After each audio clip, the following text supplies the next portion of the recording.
Welcome to Flat Earth Debate Uncut and After Show. I'm your host Nathan Oakley, and if you are new to this channel, or you've not done so already, then be sure to subscribe. Hit the bell notification icon and join button if you'd like to become a Nathan Oakley 1980 channel member and keep up to date with the Flat Earth Debate. If you would like to support the channel, there is a super chat that runs alongside each of the shows while they premiere, and there's also a coffee, Patreon, crypto and thanks button in the info box below the video.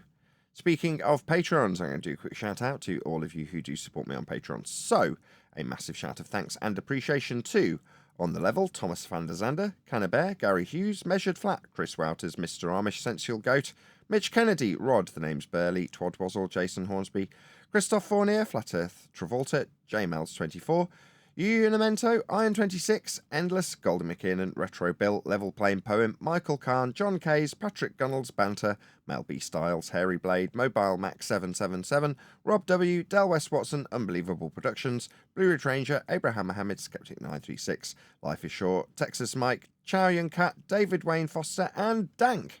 So another massive thank you to all of you for supporting me on Patreon. Now I will hand over to whoever is in Discord and Google so you can enjoy their dulcet tones while I set up for today's live show. Not what it used to be. Yo! Everybody thinks you're third. Hey Nathan, hey Neil. Oh, good morning, guys. I Mic didn't even check. notice. Mike is not Czech, man. Mike is American. You're Mike good, is Neil. not Mike Czech. is good. Leave me alone. I'm Russian. I'm Russian to get to New York. No, I'm not. I'm Italian. You in New York today, Neil? En route. Not even an hour in, and there's a bathroom break. Are you in New York or back home? I saw you said you traveling yesterday. I left this morning at Oh. 6 a.m. All right, safe driving, bro. Where's Nathan? I left. Right, Yeah, it's now. hard to see. Hard to hear what you're saying, man. It's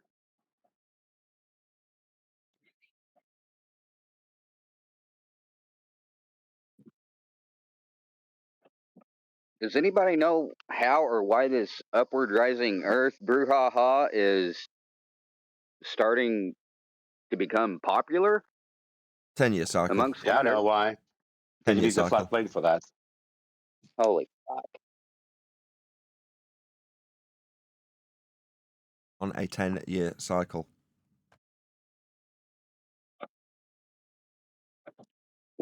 What? And he said it for the fourth time. It is on a 10-year cycle. What's on a 10-year cycle? I give up. You asked a direct question. What's with all the upward rising Earth stuff? I respond 4 times. It's on a 10-year cycle. What's on a 10? I give up.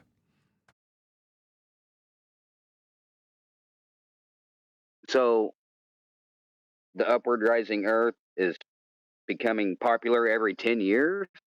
No, all of it's on a 10-year cycle.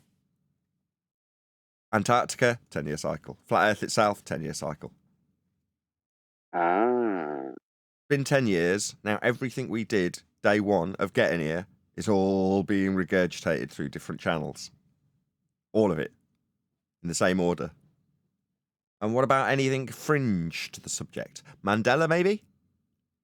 Recent resurgence of that by any chance? What about clone centres? That'll be next. You watch.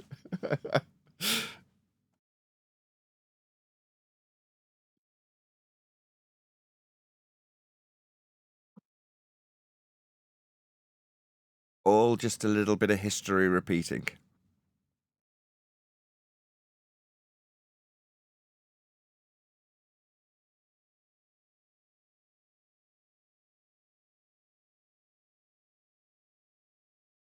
Shirley Bassey. Not to be confused with celibacy, which is something totally different.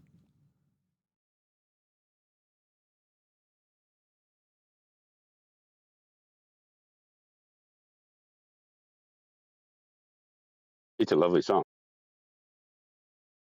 History repeating? Yeah, propeller heads. Well, I don't know about the 10-year claim because I joined the truth community about 10 years ago, and everybody in the flat Earth community knew that the Flat Earth Society claiming an upward rising Earth was bullshit. Okay. Doesn't mean it wasn't peddled into the forefront of the subject 10 years ago for you to discuss that you knew it was bullshit, right? Why would you be discussing its existence at all unless it was prevalent 10 years ago? It was from the Flat Earth Society. Right. But for whatever reason, you were discussing it 10 years ago, weren't you? Yeah, Flat Earthers 10 years ago were discussing the fraudulent claims made by the Flat Earth Society. Right. But now here we are 10 years later and the nobody same in the thing's Flat Earth happening. community was peddling. Nobody, I'm just saying that nobody in the Flat Earth community that I know of 10 years ago was peddling this upward rising Earth nonsense. And yet it was being discussed. Funny how those things work out, eh?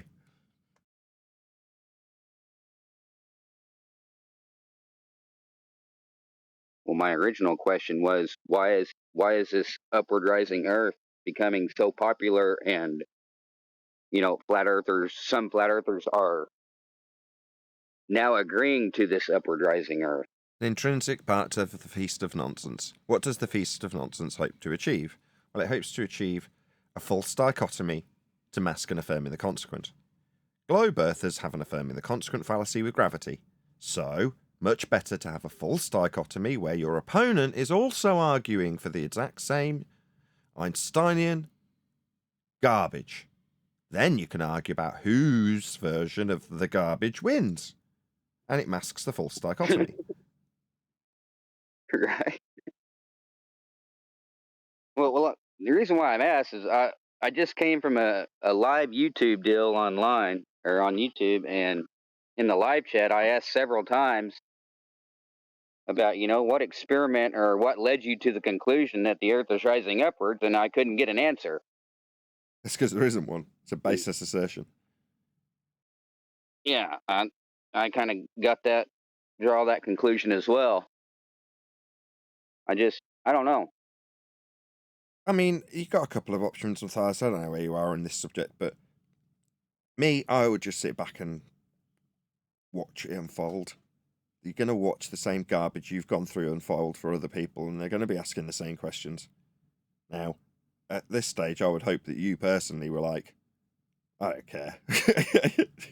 You want to believe Earth is rising up. You want to believe that utter nonsense for whatever reason. Okay, fine. Believe what you like. What do I believe? Nothing. I know it's measured flat, and there's no positive proof for your completely outrageous claim. There's nothing to back that, and I don't have to do anything to counter it. You need to back it, and you haven't. So that's the end of that.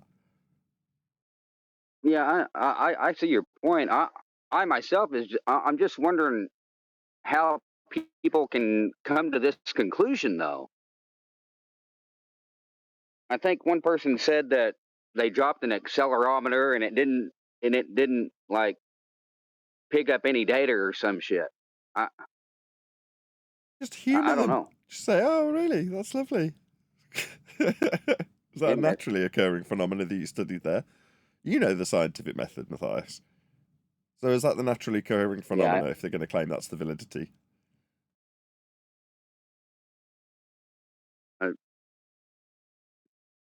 It's the same routine, is what I'm saying. It doesn't matter if it's coming from a flat earther or a globe earther. Ask them what their naturally observed phenomena is if they're claiming scientific validity for it.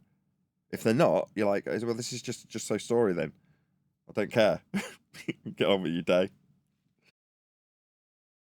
Well, it's okay. So I'm kind of angry, if you will, for the same reason that you're angry, Nathan, about people that try to punt Aether. No, I get it. We have fraudulent flat earthers within this community punting BS and giving flat Earth a bad name, correct? Yeah. And reactively, I'll deal with that. Right. Right. So you told me not to care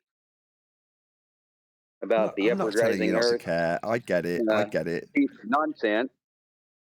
I'm not saying don't care, right? I run a whole show on the subject.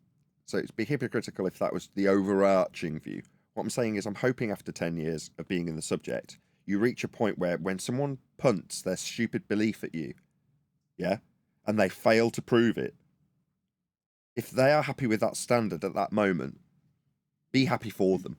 I'm not saying don't let it annoy you, otherwise you wouldn't be in discussion with them, but I'm saying there comes a point where either you've refuted it or challenged them to prove it and they haven't, and at that stage you just got to step back and go, I can get into a heated discussion with this complete idiot, but if they're happy to accept that standard at this stage, good for you. On you go. I don't care. That's what I mean by I don't care. Don't listen to him, Matthias. You go after Dell and don't stop. You stop that clown from punting nonsense.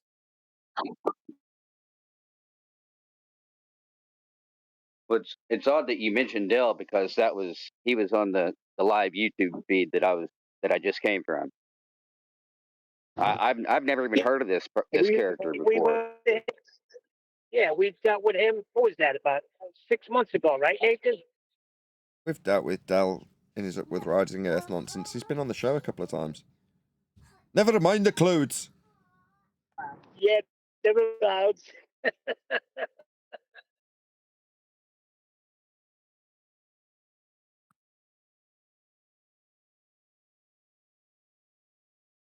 But yeah, on the one hand, I get it.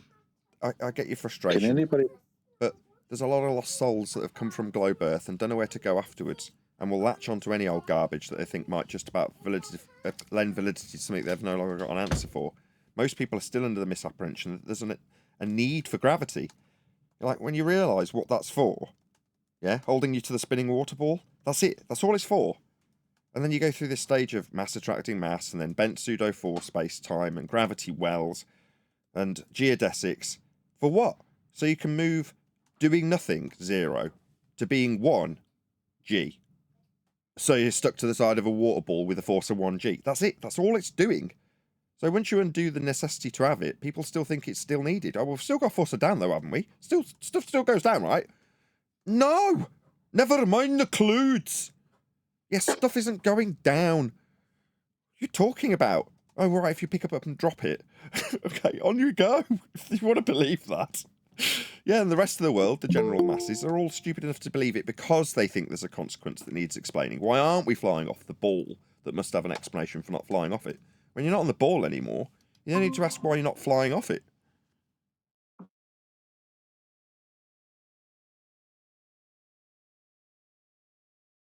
It's just old rhetoric. Hello. People have got it stuck in their brains. They've still got this old notion that they think they need an explanation for when it's no longer necessary because it doesn't fill a gap that needs filling in a flat earth. You don't need that gap filling anymore.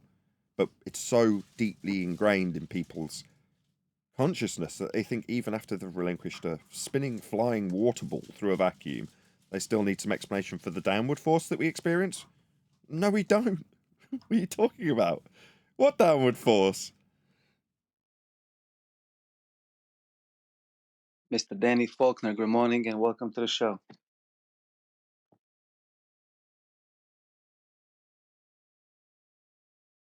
All right.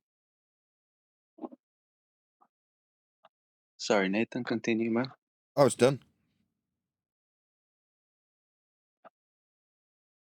Morning, Sasha. Mr. Danny Faulkner's here. One deck. Good morning, fellas. Is it the real Danny Faulkner though? I love it. He's become like a celebrity amongst some of you guys. I think Jado wanted to chime in something. Jado.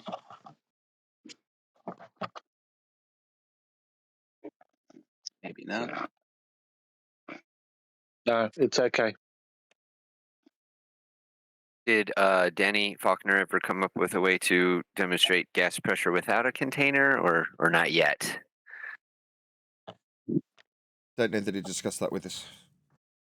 Oh, he didn't? Oh, what were we talking about? Conceptualization of models that don't need any measurements. They can just exist in conceptualization last time he came. I remember that. Yeah, that you can conceptualize it in your brain, but you don't have to measure it to prove it. Was that kind of the gist? Yeah, Adam took him to task on it. It was really amusing. What about in reality when you're measuring latitude using sea level Oh, we and measure elevation Earth flat angles? for that. That's how all the maps and models are made. That's in reality, isn't it? It's not a model. That's in real life examples, how we navigate, mapping. Yeah, that's correct. It's also how the ball came to existence. But for the fact that we measure Earth flat, we wouldn't have a ball to believe in. Yeah, the ball comes from flat Earth measurements. How bizarre. How bizarre. Dun-dun-dun, dun-dun-dun. How bizarre.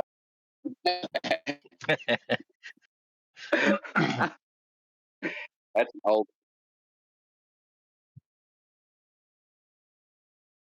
I think it's going to be a fun day. Talking to a guy. I didn't even. So I was talking to a guy earlier who said he could debunk flat Earth, and his example was if you put a basketball on the ground, it doesn't move, and that's because the basketball's got local flatness, just like the Earth has. That was his argument. We're getting a lot of that at the moment. I love it. And he wasn't kidding. No, this was serious, Nah, mate. he was. Oh wow. What?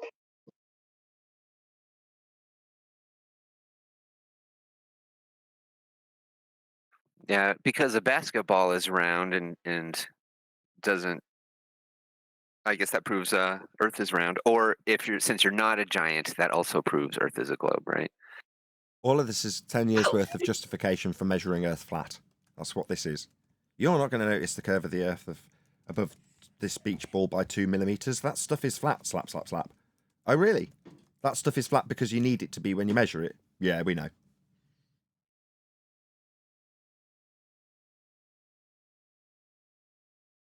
Here's the justification for why you can still believe in it being a ball when we're doing everything but measuring it ball-shaped. We're measuring it flat. But only because we're not giants and it's a really big ball that doesn't need to be measured anything other than flat. So that's okay. We're allowed to measure it flat. Locally flat. So let's just get this clear in the right order. So we will measure Earth flat and then some other nonsense apology for something that you haven't substantiated. Okay, gotcha. So the important bit is the measurement. The less than important bit is your belief about it being something other than what you've measured. Gotcha. We're all clear. Yeah. Tyson says you won't notice how ball-shaped it is, so therefore it doesn't have to be ball-shaped when you're measuring it flat. Gotcha. So not ball-shaped, wouldn't notice. You'd expect it to be horizontal flat, and that's how you're going to measure it. But only because you're delusional. I mean, you think you're on a ball. Gotcha. We're all clear. Earth's measured flat for everyone. Like I've been saying for the last 7 months. It's just nice that the ballers are confirming it now.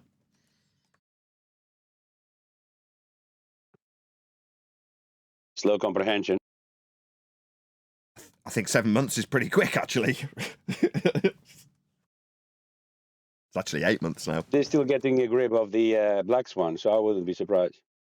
I don't blame them. It takes a long time to get your head around modus tollens. It has a formulation, it has a consistency to the argument that can easily be ignored if you focus on what you think the argument is. So it's easy to get lost in modus tollens. Just immediately when we presented it to them, they're like, well, the cranes are bending. You're like, well, you haven't listened to the argument. Yeah? So it's possible for people to need a further explanation. You say Earth's measured flat, and they go, yeah, Earth's measured flat. But blah, blah, blah, I believe otherwise. Oh, really? How lovely. It's a much better argument. It wouldn't be here if it wasn't for the black swan, though. You know, we wouldn't be in this position. They'd just tell us they measure Earth curve, and they'd point us towards the horizon. Okay. No, you don't. That Earth curve maths has got surface level in it that's flat.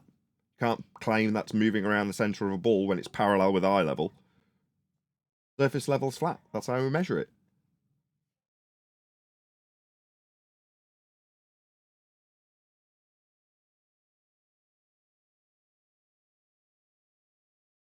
Yeah, whenever a pastor or a vicar or a priest steps into the flat Earth arena, suddenly they become like, what's the anti-villain Like everyone's all into them and wants to talk to them, and it's like, so what? Just because he's a Christian and you're a Christian, and he's in this arena as an anti-flat earther, does it suddenly make them elevated to some grandiose stature that constantly needs addressing? I don't think so. Yeah, because they punted the lie.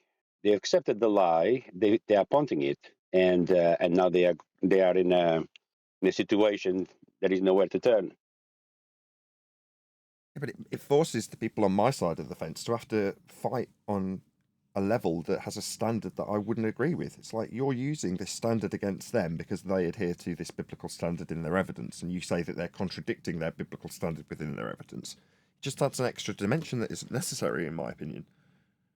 And it lets you easily sort of wander off into la-la land of Christian definitions, rather than just stating the facts of the matter. You're going to say that there's a sky vacuum, heliocentric, Bible-believing or otherwise, you've got to demonstrate that you can have your gas pressure to breathe. That's it. Doesn't matter what the Bible says in that regard. Well, the Bible says rakia, and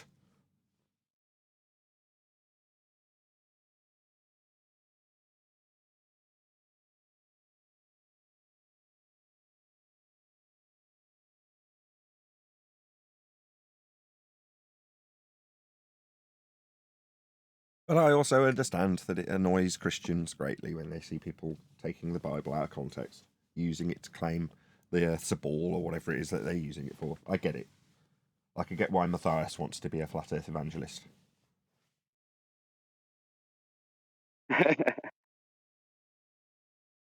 I'm just trying to cure the people of their psychosis, Nathan. Why do you want to cure anybody? How do they, other than them being complete craps to you, why do you care? These people aren't nice to Well, you. Nathan, it's a long story. You need to get into it. Yeah, go ahead. I'm interested. Okay. Right. Well, sit tight.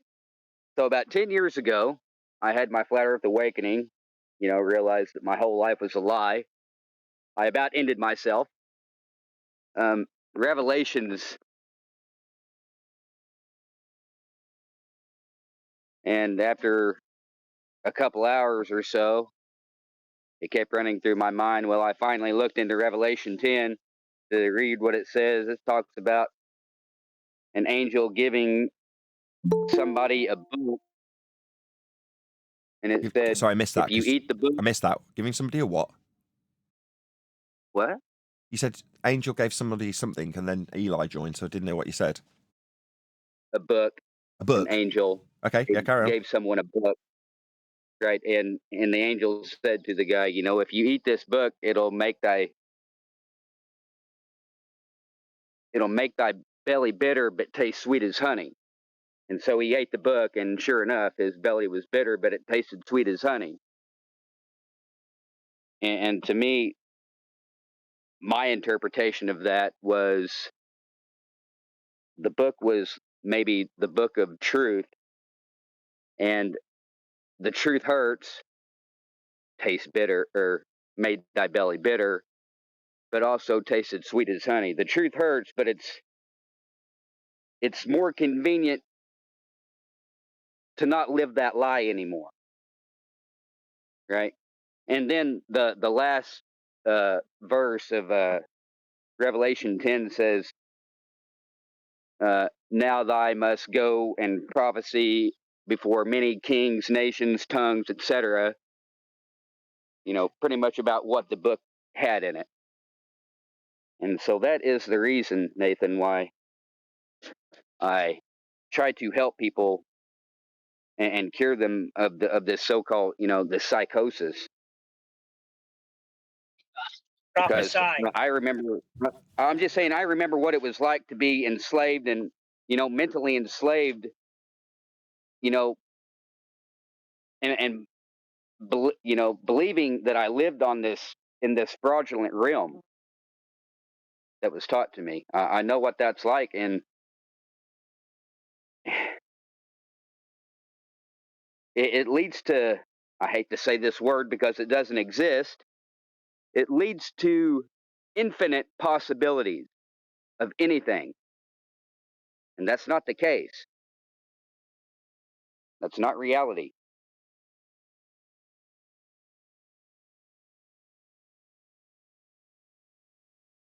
Okay, it's a far cry from wanting to evangelize about why people would believe that Earth's rising up.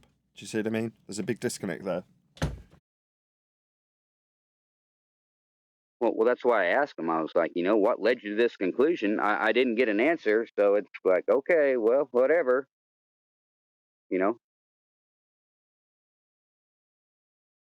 I just, I don't know.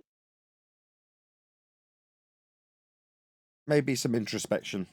Yeah, but the Earth rising in relation to what? Exactly.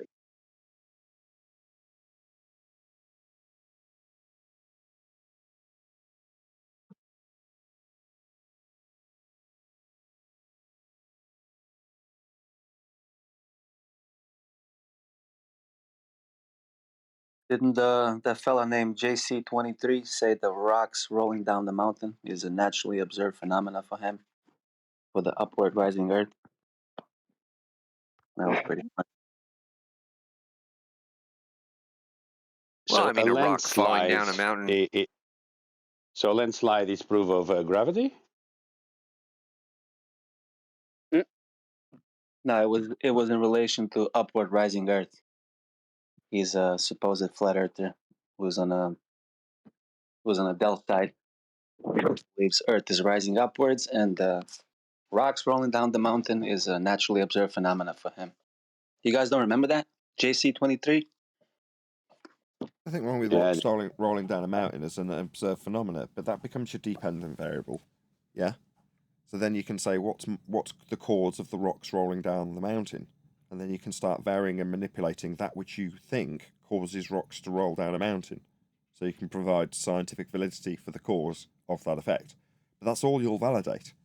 You'll be varying and manipulating physically real things that you have within your capability of varying to see if they cause the rocks to roll down the hill. But that's all you're doing. Yeah? They seem to think that it's some overarching method. Well, if I can come up with something, then I'm good, right? Rocks rolling down a mountain. Sorry, rocks rolling down a mountain, therefore Earth rises up at 9.8 meters per second. What a god-awful, crazy, garbage nonsense that is. No. You're suggesting that because there's an idea of scientific validity because you've satisfied the idea that you can have an independent variable and you've named something, it's suddenly valid. No. If that's your actual phenomena, see if you can figure out why rocks fall down mountains. And that's what you'll be able to tell me at the end of that process. Why rocks fall down mountains. That's it. Idiots. Well, the only real kind of half-ass argument that I've heard for the upward rising Earth was in my Clash of Clans clan chat. There's a flat earther in there that I talked to here a while back. He said something about he tried to equivocate helium and air balloons in a moving vehicle to Earth rising upward. And what he did was, I'm sure you guys seen the video where I think the news reporter is in the back seat with the guy talking, and they got two balloons, one filled with helium, one filled with air. Well, whenever the driver accelerates, moves forward, the helium balloon will also move forward, but the one with air moves backward. And the same, and whenever he slows down, the helium balloon moves backwards and the air balloon moves forward. And he tried to equivocate, that's how the, I guess the gas pressure gradients, the air and then the noble gases up top. He tried to equivocate that and to declare an upward rising Earth, which I believe is a Parlor trick. well, that wouldn't it be kind Exactly. of a false equivalence fallacy of It's a some parlor sort, though? trick. What's the observed natural phenomena? Balloons in cars? You having me on? No, he didn't say. Well, he didn't say that it was a science experiment. So it's a parlor trick then? Pretty much. Yeah, basically. Yeah, we're surrounded by numpties who use parlor tricks and then ascribe conclusions to them. Yeah, see, Matthias, the conclusion to that is because Earth is rising up, that's why you're seeing the effects with the balloons. Of course. There has to be a mechanism. Eureka! It's got sod all to do with the What- car, what- nothing to do with the two different gases and contained systems in a separate semi-contained system in gas pressure that must be contained. Let's ignore all of that and call this a demonstration with a conclusion attached to it. No, it's just a bleeding parlor trick. Well, that's what I don't get. I mean, Ask him, what's your observed natural phenomena? This isn't science. Oh, right, well, then you're not proving anything then. It's just a parlor trick. well, I always thought that flat earthers kind of knew that, these gases are like, the gas pressure gradients are kind of like a density tower.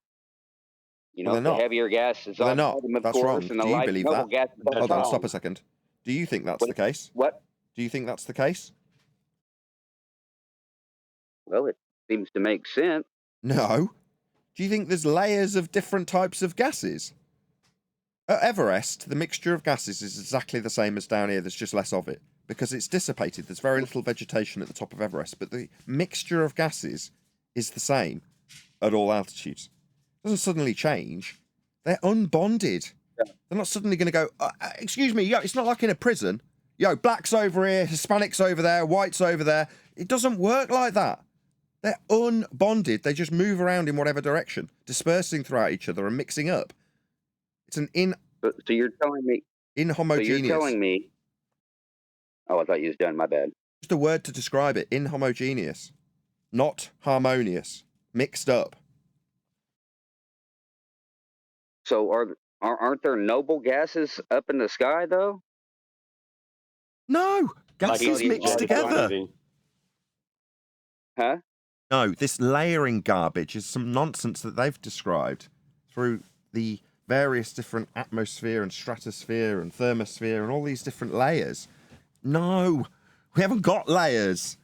It's an anisotropic, inhomogeneous mixture of gases that are unbonded. One particle has absolutely sod all bearing on what anything else around it's doing. It just moves in a random direction until it collides with something.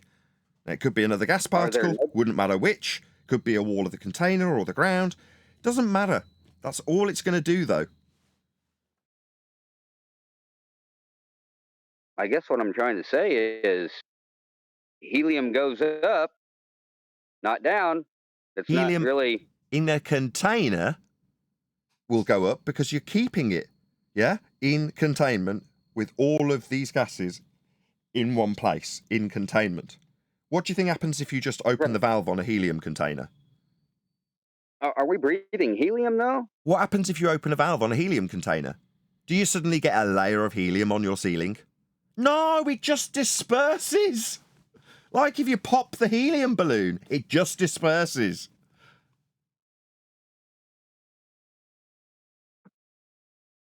People love to think that if you put some mixture of gases in an environment and then introduce a concentration of a singular gas under containment into that gas mixture, that suddenly the contained gas is going to behave as a group under containment like a single gas particle. You're like, what are you doing? No. Like when they describe their balloon, right? You've got a balloon in a vacuum chamber. You ever seen that? The balloon goes down. The balloon's a container. Idiots. What do you think's happening in the balloon? Is it a pancake? Is it laying flat? Oh, right. No, the gases inside that container have spread out in all directions because that's what they do. Oh, but they're not doing that in the balloon's not doing that. Well, the balloon's not a gas. It's a container for other gases that inside that container, they've spread out in all directions. None of them are going down, go boom boom with gravity. They're spreading out throughout the balloon because it's a container. And it would do it with any gas. It wouldn't matter what gas. Are we breathing helium? Yeah, some of it. Tiny little amounts. Yeah. We are. Yes. Yeah, Trace you breathe amounts. whatever is available for you to breathe. Whatever's in the air. Just a big mixture of gases. Yeah, most of what we breathe isn't even oxygen. It's, was it nitrogen? Yeah, but that really is about it. Mostly oxygen and nitrogen. Yeah, don't forget the So, helium balloon itself is a solid object. It just has helium in it, you know? It's not gas. It's not going to spread out like as the balloon. Sorry, I know that's obvious. I'm just, yeah. No, it isn't obvious. That's the point. People get duped. Jedi mind tricked into believing that if you put a container inside another container and ask how the container inside the container behaves, because the container inside the container should behave like gas. No.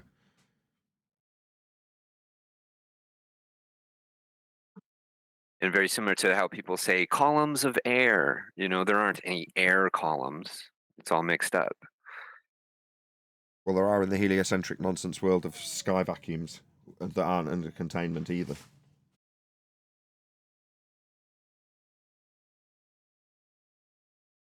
These are the nonsense things that flat earthers say. My son still remembers when the guy in 24/7 said there's columns of gases.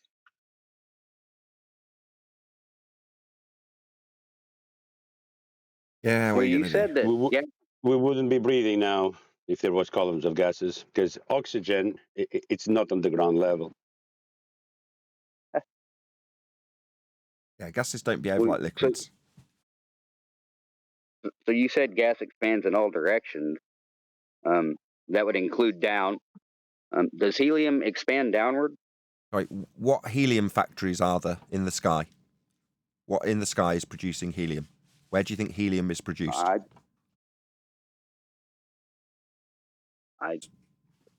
How Where- do you think helium is produced? Is that your Where do you question to think me? it's produced? Yeah, where do you think it's coming from? Do you think it's coming from the sky? I don't know where it's coming The from. ground. That's where it's coming from. And then which way do you think it's going? I know it's going up. Right, from but the you ground. said gas expands in all directions, Yeah, which it would does. include the down direction. If I pop a helium balloon in midair, it's going to expand in all directions. Yes. But then go up. The balloon with a contained amount of helium will displace the air. Yes. That solid becomes less dense than the air surrounding it. That solid balloon has been made more dense by pumping it full of a volume of helium. Then you can get it to show a displacement effect. But ipso facto, helium is an unbonded gas, produced at ground level, dispersing up and away from the ground. Now, let's say it comes out, and after traversing 1/10 of 1 millimetre, it encounters another gas particle and bounces again and hits the ground. Then it's going ipso facto down until it bounces off the ground and goes up. But it's going to go in all directions, is the point.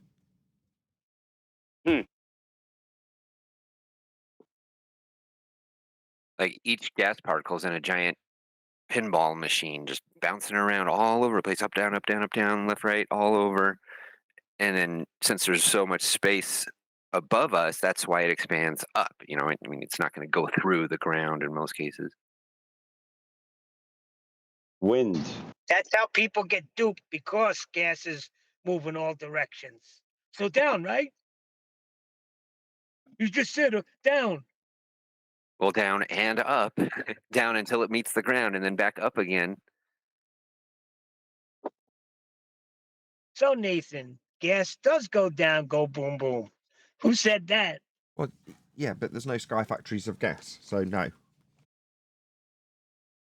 That Bob said that. I remember that video. Yeah, Bob actually stated that gas would go down in a vacuum chamber.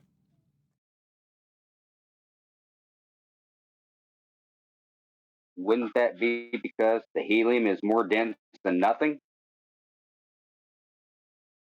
No, it wouldn't happen at all. He's just wrong. Gas expands to fill the volume it's in. So if you've got a contained canister of any gas in a vacuum chamber, and then you open that container so that the gas that's inside the container inside the vacuum replaces the vacuum. Obviously, it's no longer a vacuum of any description, or a lower vacuum. Yes, that's correct, because it's now got more gas in it. But when you open the valve, it will just disperse into the vacuum in all directions equally, instantaneously the moment the valve's opened. That's what gas does.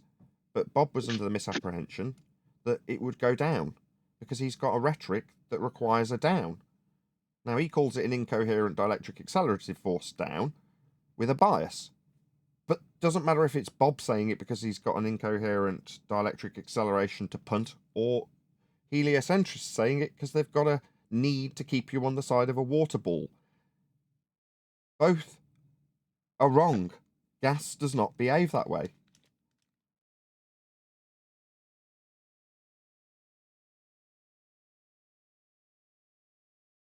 But as I said earlier to you, Matthias, when you were asking about this, why would we have a downward bias argued from flat earthers? And I gave you the answer.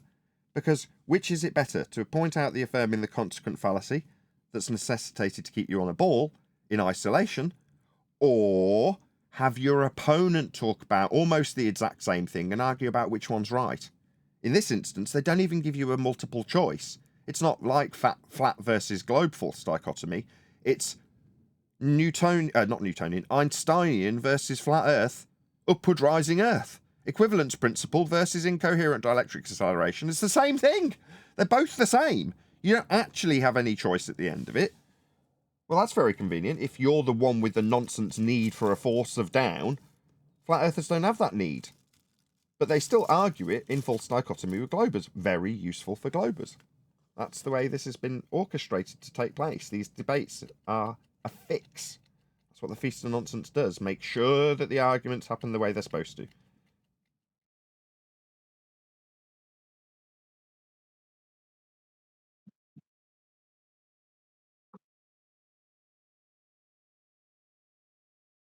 If you're one of the people that eventually relinquish your belief because you've been led down a garden path with some stupid flat earth guru, and some of the base principles of heliocentrism must be retained at all costs, like gravity, if you're going to segue back onto the ball, you need that little magic trick to be untarnished when you make your way back to the ball. When you reaffirm your belief, you need to not even concern yourself with why you'd be flying off it, because otherwise you'll start thinking about it and worrying about it after you've come back to the ball. So you need gravity to be argued about in such a way that it doesn't do any damage to the idea that we've got a downward force, a bias, something keeping us to the spinning water ball. Doesn't matter that flat earthers don't need that. They do when we throw them up in the space vacuum on a disc. So you'll argue about it too on your pop. Then the audience only hears the false dichotomy. It's too confusing for them to unravel the person who's actually got the positive claims false dichotomy with an affirming the consequent, because it's masked with the false dichotomy. I've explained all this. That's the conclusion. Most, if not all, of the arguments are positioned in that way in this subject arena.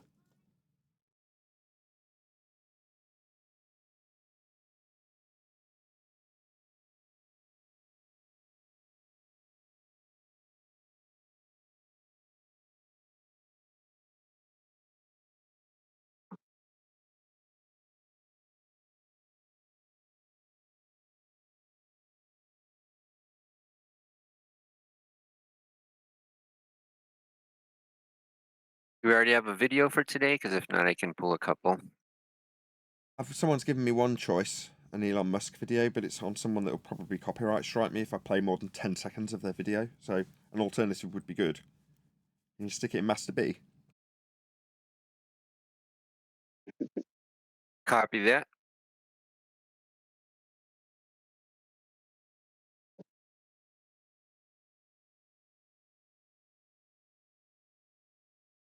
Not just copy and paste. Oh, Danny didn't stay very long. Right. Oh, I guess he didn't have a demonstration of gas pressure without a container. Is that even the real Danny Faulkner? Yeah. Yeah. There is no argument he can't refute. Oh, he's Maybe given us was some expecting bangers, us I to will be admit punting it. the same. Maybe was expecting us to be punting the same nonsense, uprising Earth. These flat earthers think that the Earth is uprising. He's not going to do it well here. Oh, you think Danny was here to punt? However, that is. What? Really? I think he was just toddling Well, along if because he- he's intrigued. I don't think he if- was here for any particular upward rising Earth motivations. If he's following flat Earth to get content for his writings, it would make sense. The same way we are criticizing other flat earthers, he might be doing the same.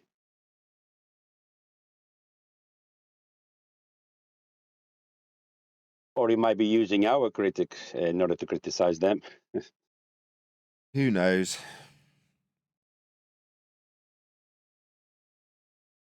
These people are not well.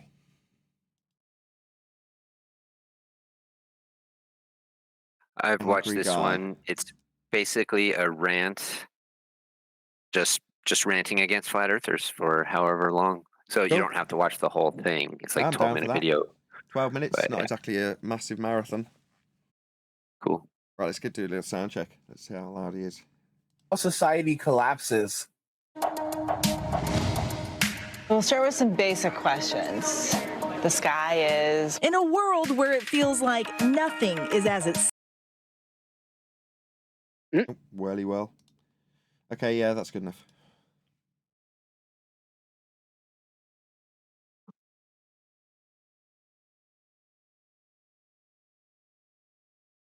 Actually, we now start playing abruptly when I don't want it to.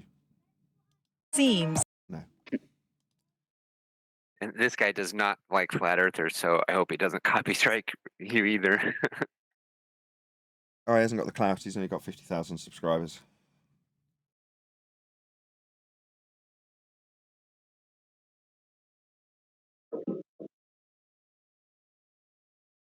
At a certain size, for whatever reason, you can become part of the affiliate program that allows you to automatically just bosh people if they use more than a certain amount of time.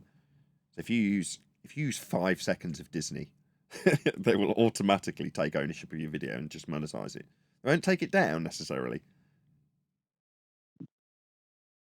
Wow.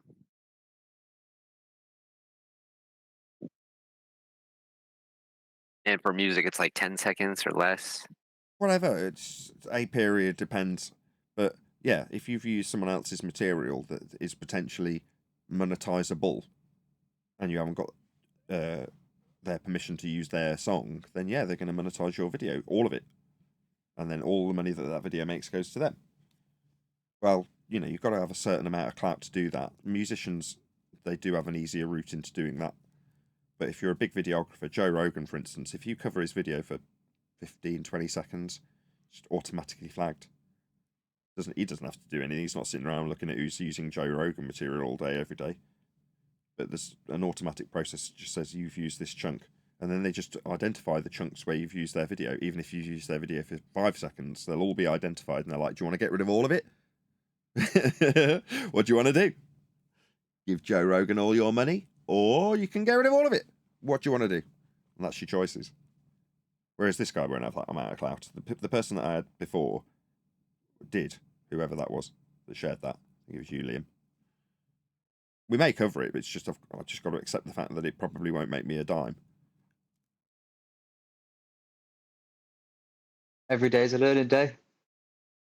Yeah, but I do have to pay the mortgage. You know what I mean?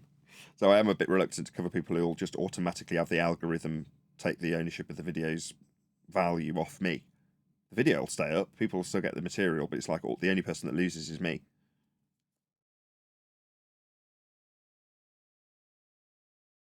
Yeah, but as an audience, we don't really care about that. We just want our entertainment. Well, I am absolutely broke. It's my birthday in like a week's time, and I've never been poorer.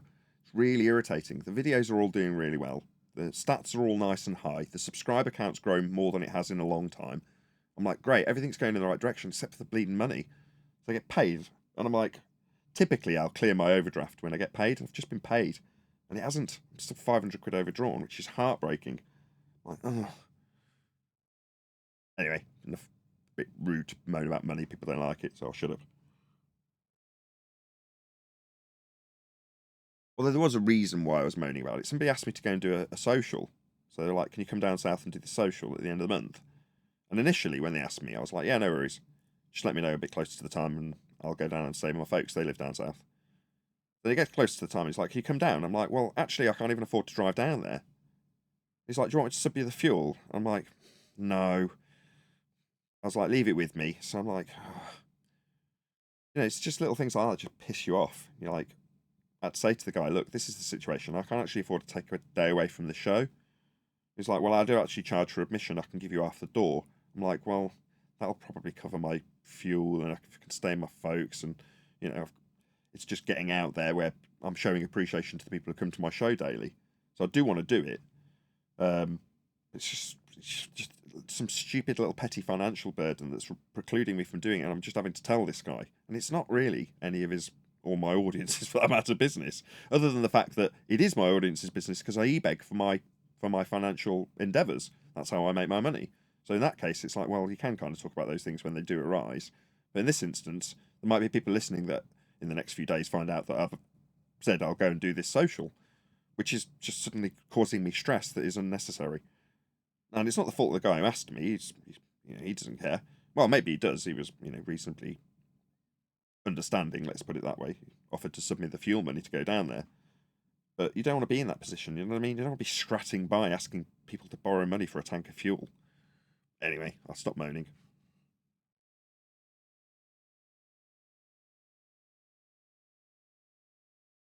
The positives of doing what we do here massively outweigh the financial stress, which pretty much is the only stress I have. You know, the argument doesn't stress me. The people around me don't stress me. I've made loads of really nice friends. There is a lot of social endeavours that you can take part in. People want my company, which is obviously very flattering. So there's loads and loads of positives. And even the slightly negative now, it's not even like a little nip. Like the first bee sting's really painful, but the beekeeper doesn't really pay much attention when he gets stung now. That's like us with the anti-flat earthers now. That doesn't cause me any stress. I'm just looking for angles to reposition what they're in pain about to educating my audience, and that's about it. Like, that's the only useful aspect that they offer. 2 o'clock. Yeah, you don't need to tell me. I'm all over it. You're getting told off by your mum and dad, and you're trying to explain something, and your lips start quivering, and you're just about to burst into tears. That's what it reminded me of. Damn, I forgot to start the recording. Oh, this live bit will be standalone. It won't be in part of the after show because I've started the recording a little bit after the fact. How long have we been live for? I've basically missed the entire live show in the Uncut and after show. Oh well, if you want to see what was happening in the last 55 minutes, you'll have to actually go and watch this live show. I'm speaking to my after show audience that are part of this recording. I shouldn't really do that. They're still live. What's wrong with you, Nathan? I just accidentally didn't press the button. Occasionally I didn't, I pause so I don't get two intros. So I do the Uncut and after show intro. Then we have the pre-show. Then when I go to do the live introduction, I pause the recording so there's not two introductions in one video. And then as soon as I've finished the introduction, I then start the recording again. So it just goes from us discussing stuff to the live show starting. So it's a bit more... Because what I was finding was when I was playing the... Sorry, live audience, for us to do this in the middle of a live show. What I was finding was people would listen for, like, say we did a 40-minute pre-show, and then the intro would play, and if they were only paying half attention, they'd think it was the end of the show and just tune into something else. So I'm like, well, how can I resolve this?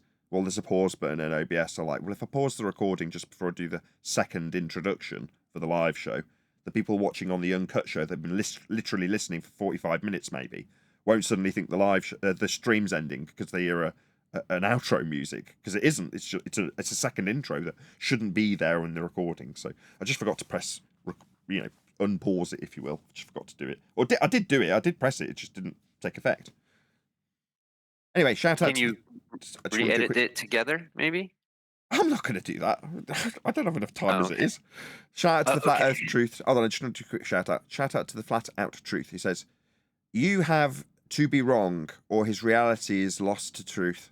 Yeah, I have to be wrong. That's basically it, isn't it? Most of the flat earthers, anti-flat earthers have this sentiment. If only the flat earthers would go away, this wouldn't be a problem. It's like, you're kidding yourselves. You've got these issues that you want addressed and can't address, and we keep highlighting them. Us going away won't mean that you suddenly forget it. Eradicating flat earthers won't give you amnesia.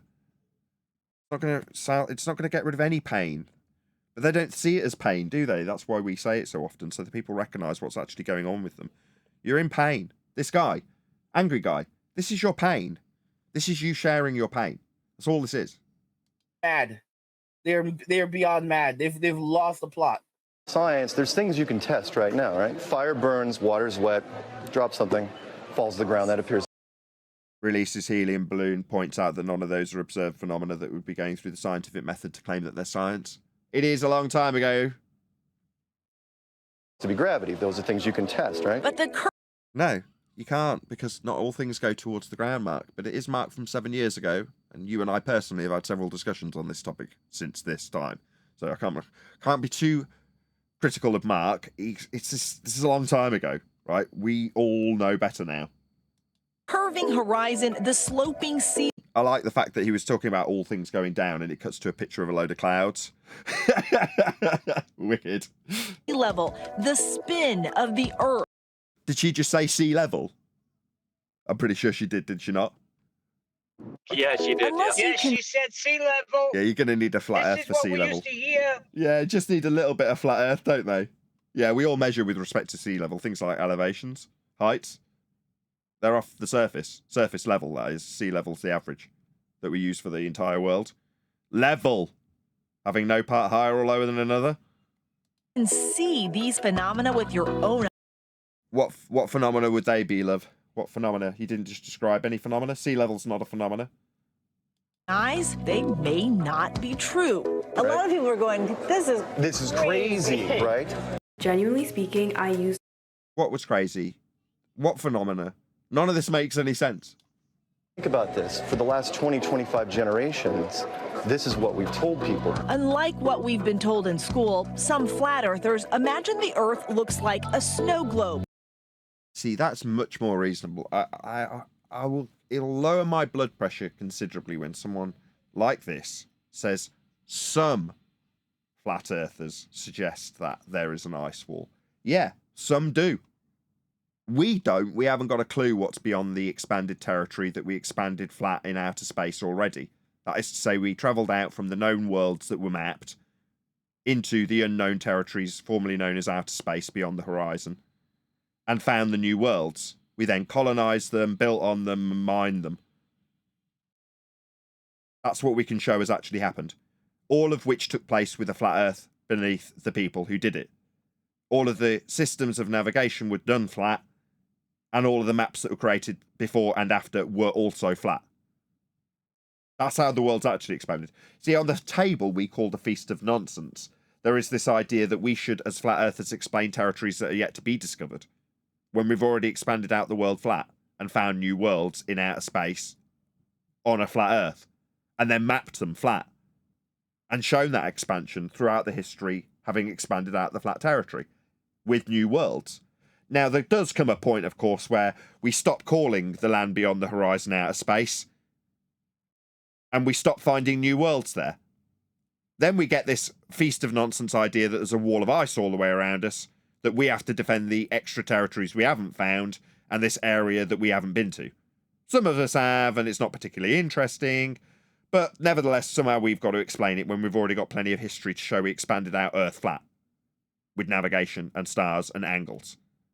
So I don't need to justify any of this, but it's here on the table for us to argue in full dichotomy against a globe with, and make us look stupid as we speculate about things that we haven't experienced.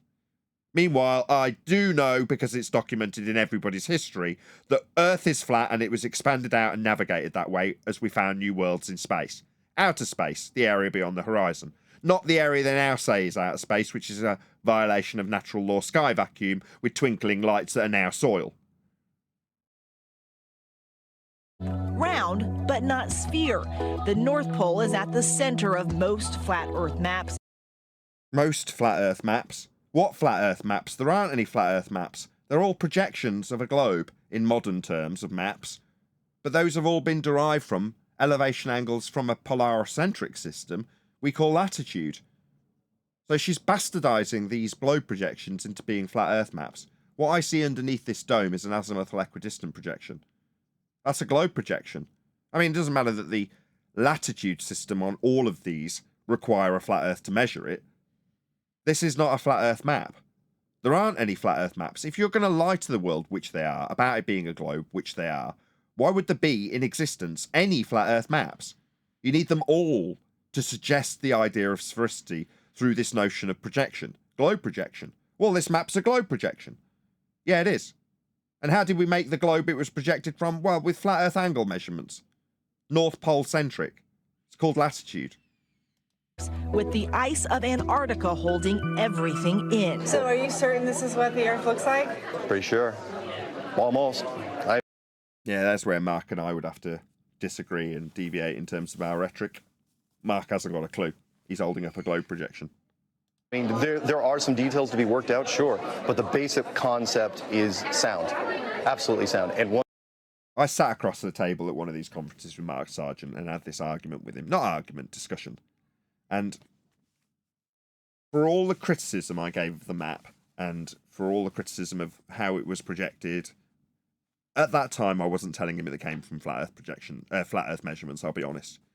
But the way he pitched it back to me in defence was to say, if you are so indoctrinated with the world as a sphere, that is all you know because you've been raised with it, you have to have something presentable, visual, that you can let the person who's not currently imagining the world as a flat plane, they need to be able to visually depict how that might be, even if it isn't functionally correct, even if it's distorted as a globe projection. They need something to take them from one place to another. Now, at the time I was discussing this with him, I had nothing else to come back at him with, and I'm like, fair enough. That's your way. I don't like it because I hate the map. But I understand the principle behind it. And he had a good enough justification to basically put me at bay. one thing, again, we absolutely know for a fact, this ain't it. So yeah, so he's quick to segue. Mark's not stupid. You know, he knows the limitations of his argument. He segued beautifully and then gave a categoric statement that he could tell her Earth's not a ball. those iconic blue marble images seen from space. No, they're not seen because that would imply that somebody's eyeballs had been out in this area. See these white things? Yeah, alluding to be clouds. Yeah? They are representative of, they're not actually, but they're representative of in a visual way, the high pressure gas that surrounds this alleged blue marble in a sky vacuum. Okay, so this is high pressure gas. What's this? And this? Oh, that would be a vacuum, would it? 10 to the minus 17 torr? So this is an area of volume that high pressure gas can fill. Right next to high pressure gas. But the high pressure gas isn't filling it. This is a straight up second law of thermodynamics violation. The guy making the video that's responding to this, by the way, thinks that we have had this view. No, we have not. You can't watch gas not dispersing into space. That's what gas does. It fills space. All of it, always. It's the law of nature. Flat earthers denounce them as fakes. Fakes as in violations of the second law of thermodynamics. Yeah, they are. Absolutely without question. Start seeing words like composite or animation or something that tells you this is not an actual photograph of the Earth. Yes, question. Well, it might be a photo from high altitude for all I know, but the rhetoric is that the black area is a vacuum. It doesn't really matter if they're fake. I can debunk the rhetoric behind the area that they're claiming the sky vacuum is surrounding because it's actually in existence high pressure gas that we are definitely breathing. So which do I need to validate? Do I need to validate that we've definitely got high pressure gas? Yeah, we definitely got high pressure gas. I'm breathing it right now. Do I need to validate the second law of thermodynamics? No, it's a law of nature. It's a description of that which occurs always without exception. That's why it's called a law of nature. So without exception, gas will always disperse into volume. They teach it at a university level. Second law of thermodynamics, that is. Not that I expect this kid to understand that. So if you think you have questions, Feel free to line up and ask them while I'm reading the opening statement. the flat earthers have many, many more. This is what returns to Earth. Which is why I thought someone who's actually seen the Earth from space. So you're going to now appeal to a guy who says he's been into the sky vacuum. So we're about to hear from a liar, a man who says he's been to a sky vacuum in violation of said second law of thermodynamics. Shout out to Daniel Samaniego. Would Mark S. be willing to put up a video telling people to come and check out live debate with the UTI utilised short? That should trigger some new faces. Every single time I've requested that Mark does a plug for me, he not only does it, he puts effort into creating a unique video and does it immediately. There has never been a time that I've asked Mark to do something like that and he said no. He's always done it with exceptionally good grace and quickly. Mark is ace. Mark is absolutely ace. You cannot find flaw in Mark Sargent. Even when I have tried, I've failed. And he's managed to convince me otherwise with justifications that I can't overcome. Mark's a very smart guy. Might have some answers. 1 + 1 is? Thank you for the super chat, Daniel. 2. What color is the sky? Blue. And the Earth is? Round. See? Do you know why he said round? Because as liars go, this is something else from the Deception Detectives, people don't like to lie. There's a high degree of mental processing that goes into lying. And people want to avoid doing it. And round is a way of deceiving without having to lie when you know the contrapositive is the case. If you know that the Earth is not a sphere, then when someone asks you with an inference of sphericity in their question, you can answer, the Earth is round, and get away with it. Strictly speaking, if held to task, he would say, I wasn't lying. Roger Ledwell says, not all vacuums are black. They come in many colours. Very good. Is it round like the equatorial plane that we measure elevation angles from? Exactly. Just like it is here, this model of it. Professor Mike Massimino spent more than 20 days in space and... Was that the guy that was on screen a minute ago? He's a liar. Mike, was it? You're a liar. You did not spend any time in a second law of thermodynamics violation sky vacuum. I'm calling you a fraud, a liar, a deceiver. Yes, Satan would be proud. You lie. You have not been in Narnia and looked back at high-pressure gas not filling the area you claim to be in. You're a deceitful man. and worked on the Hubble telescope. A telescope in a sky vacuum, also known as the plane called Sophia? I'm thinking no. You see, there is an underwater telescope also called Hubble that they work on and film. But the one they claim to be in a sky vacuum, the one that orbits, based on the mathematics of flat Earth elevation angle derivations that couldn't possibly have them falling around a sphere-shaped surface because it's measured as a flat plane, to give you the orbital mechanics to claim for numpties that they're falling around a sphere in an area of volume gas isn't filling. This man is a liar. There's no other words for it. There's very few people in this arena we can actually tar with that brush with absolute certitude about what we claim. This man is a liar. You can't travel to areas of volume that gas isn't filling. It's a violation of natural law. To assert that you've observed gas not filling space is absurd and a lie. So when you looked at the planet... He didn't. Anything that now crosses his lips is a lie. Let's see what he says. What did it look like? It looks round, folks. Same word he used last time to get away with not lying when he's lying. Round. Okay, that isn't mutually inclusive with sphericity. You can have a flat, round penny, can't you? A penny's spherical. Meanwhile, she's asked him about being in space, and he's answered her in the affirmative. So I can still make my claim. I can still lay it at his door. You're a liar. You didn't observe anything from space. You liar. You fraud.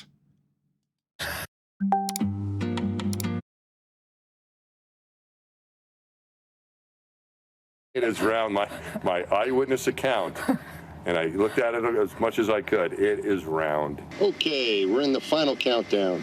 How you doing over there? He's played himself on the Big Bang Theory, but some flat earthers actually believe astronauts are just actors. I don't care what he is. I didn't say he was an actor. I said he was a liar. I don't believe he's a liar. I state as fact he's a liar based on the second law of thermodynamics violation claim that he says he's in, when he says he's in a sky vacuum. No, he isn't. Gas fills space. You can't observe gas not filling the area he's claimed to be in. It is a lie. I don't claim he's an actor. I claim he's a liar. Part of a huge conspiracy going... No, just one man that you've presented thus far, and I've called him specifically a liar, when he said that, oh yeah, I looked back from space and saw a round Earth. What, like a penny? How fascinating. You're a liar. You weren't in a sky vacuum. You didn't see Jack. Back to those very first steps on the moon. Would that be Neil Armstrong lying about taking a small step after traversing a sky vacuum? Neil Armstrong was also a liar, so is Buzz Aldrin the alcoholic, probably dealing with the fact that he has to lie to people all through his life. And will go to his grave with that lie. To meet Satan. For being a scumbag, disingenuous liar and lying to everybody. Now, Buzz, in his old age, has started telling the truth. Telling little kids that he didn't go. Now, people just write off as drunk old Uncle Buzz. Saying that we didn't go. Maybe one day we will, little child. Yeah, because he knows he's been lying through his back teeth the entire time. Yeah? What about Neil Armstrong himself with his cryptic garbage before he died? They all know the pain must be unbearable, and I don't care. They'll all go to their graves knowing they've lied to their children and their children's children and the world about being in a place that doesn't exist. Now, they may have justified it at the time and thought, no big deal, it's for the greater good. But like alcoholic Buzz Aldrin shows the entire world, eventually they crumble under the pressure of their own lies and start confessing the truth to children. We didn't go, says Buzz. Maybe one day. One small step for man, one giant Lie for mankind. leap for mankind. You don't believe that they've gone to space? No, not at all. The rockets go up, sure. There's nobody in them. I hope you're ready to listen fast because I'm ready to speak fast. Rob Skiba is another one of the celebrity contrarians in the... Why isn't the guy commenting? I mean, has he just taken this news report and played it 90% of it, like Simon Dan would do with my material? Where's his commentary? I'm commenting on it more than he is. This is not your video, angry guy. Flat Earth movement.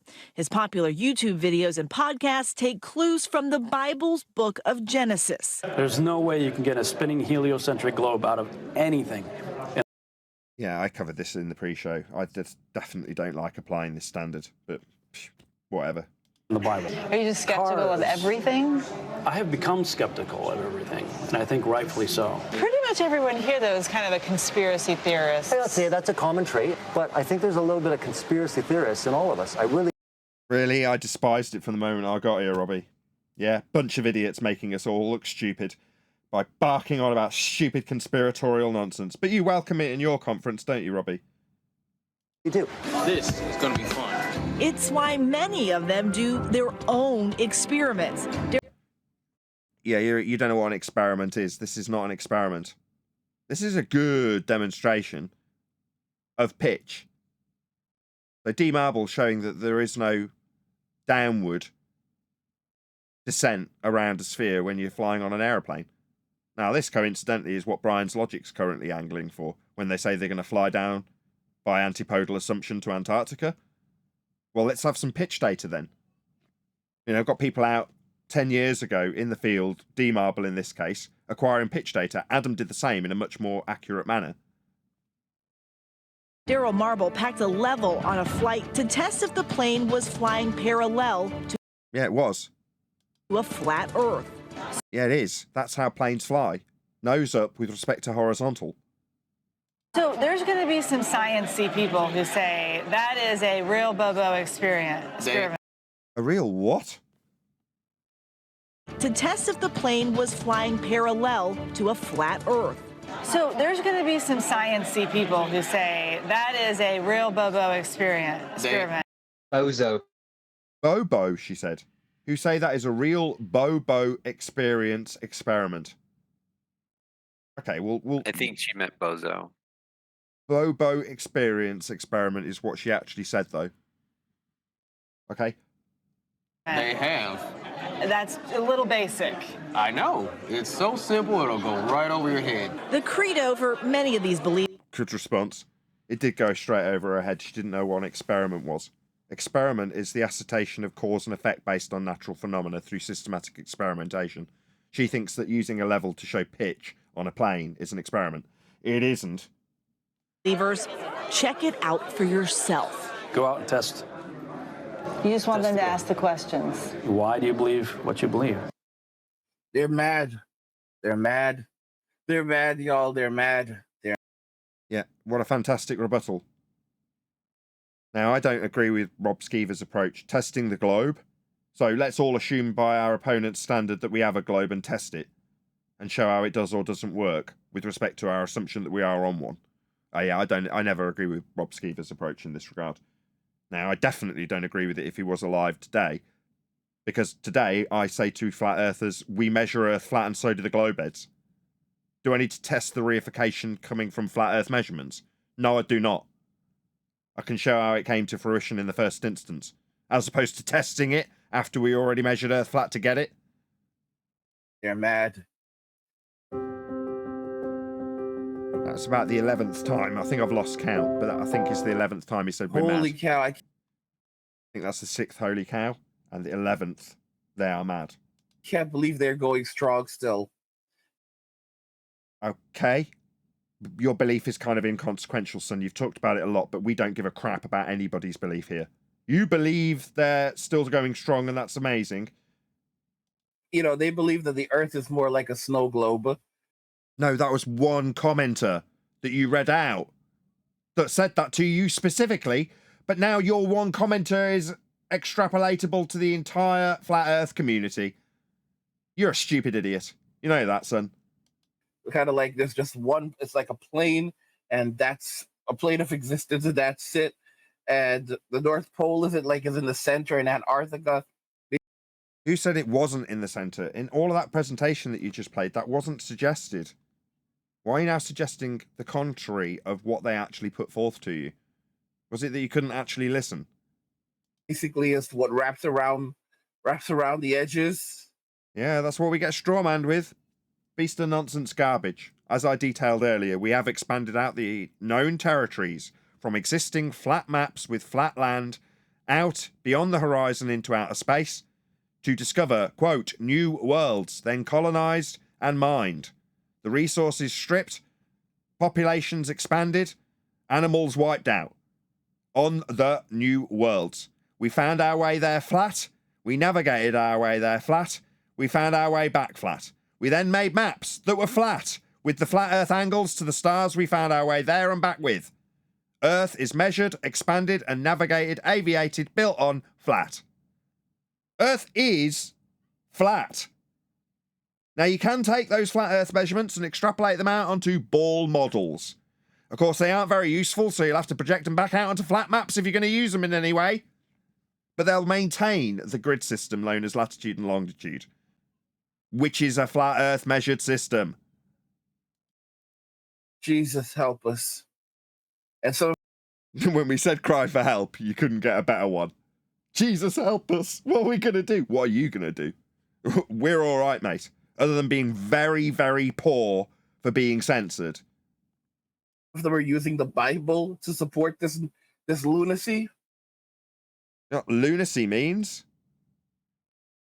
Derived from the word lunatic, a man who looks at the moon, used in navigation. They used to have lunatics on board for for timekeeping purposes. Maybe you should look up the etymology of this word that you now use to mean stupid and insane. Guys, the future is just basically, the answer of where does this lead? This leads to more people saying that utterly these guys are crazy. And where does what holds for us in the future, oh guru, angry guy? Well, other people repeating what I've said 12 times. That's where it's going. Other people saying what I've repeated as wishful thinking 12 times. That's where it's going. I'm telling you now, they're all mad. 13 times. Well, he's kind of right. That's what they're doing. Everybody's kind of chanting, no, no, no, right now. So he's kind of right. Yeah, he can project his own madness onto us if he wants, I suppose. They need to have their heads checked because clearly the world is round. What's that, 13 times? And, this is one way to play someone else's video that actually had some substance with you in between saying the same thing 14 times. Oh my God, Jesus save us, they're all mad. I mean, how many different ways can you say the exact same thing? Have you not got a brain? Can you not turn this into content? Did you really have to play 3 minutes of their video to then say something that you'd said on both sides of the clip? Give him 46,000 subscribers, I guess. This just makes conspiracy theorists look worse, especially when, they're not all... We live in a world, right, where I'm going to get pissed as a YouTube videographer. You produce shit. This material, this gameplay, this whole thing is shit. He's got a shit mic, shit attitude. He said the same thing multiple times. He's nicked someone else's material. And he's got more subs than me. Why? I produce a damn good show daily. Yeah? I cover with intellect and intelligence their model that they decry with their own lack of understanding of it. I'm articulate. I've got a completely treated room that sounds good. I've got guests that are polite enough to actually let me finish sentences. That's what I've got. I've got a whole panel of people here. There's probably 25 people here taking part in this show that's been going for 10 years. He's got almost double my subs with this shit. Let's be honest. That's what this is. Shit. Right? Why? I'll tell you why. Because we, regardless of how hard we work, will always be censored. So there's no YouTube algorithmic love. There's no 12-year-olds coming and listening to me like, listen to this little tosser. And yeah, they're all nutters. Woo! Yeah? That's why I will, with my high-quality material, with decent sound and decent material, coverage daily, that's why I'll only ever have half the subs of this crap. Yeah? Because in YouTube's mind, this literally deserves more precedence in the YouTube algorithm than I do. Now, I'm saying it because, in this instance, it is really, really low quality. This is crap. The videographer's crap. He's got nothing to say. All he's doing is sharing his pain through his camera and mic. That's it.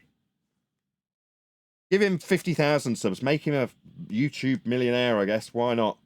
All bad people, and there's some things that that are questionable. But this I don't know. Know what? How to form a friggin' sentence? Yeah. Can you understand, panel? I'm just going to appeal to you because I'm sounding like a bitter teenager. It's not fair. He always gets the better-looking girl than me. No, I'm not. Bitter in that regard, but I do feel this is a useful example where it's someone of comparable size. 46,000, 26,000. Yeah, it's bigger, but it's not like he's got 1 million, which is completely uncomparable. He's in a different world on YouTube to me. He's not. He's in the same world. So then you go, okay, well, how do these two channels stack up? This guy can't even form a sentence. You know what I mean? Did he just say Ida? Yes. That's what I'm saying, Neil. He's got 46,000 subscribers, which, if in my delusional mind, I could probably pay my overdraft each month if I had 46,000 subscribers. This guy, it's probably pocket money. And he's not even live. He's like the kind. It's hard to talk. He's not even live, like you said earlier. It's hard to talk live sometimes, I don't think this was live. Yeah, he's not live. Yeah, he's recorded. Well, that's 46,000 bad parents. That's the way I look at it. One more time. That's 46,000 bad parents.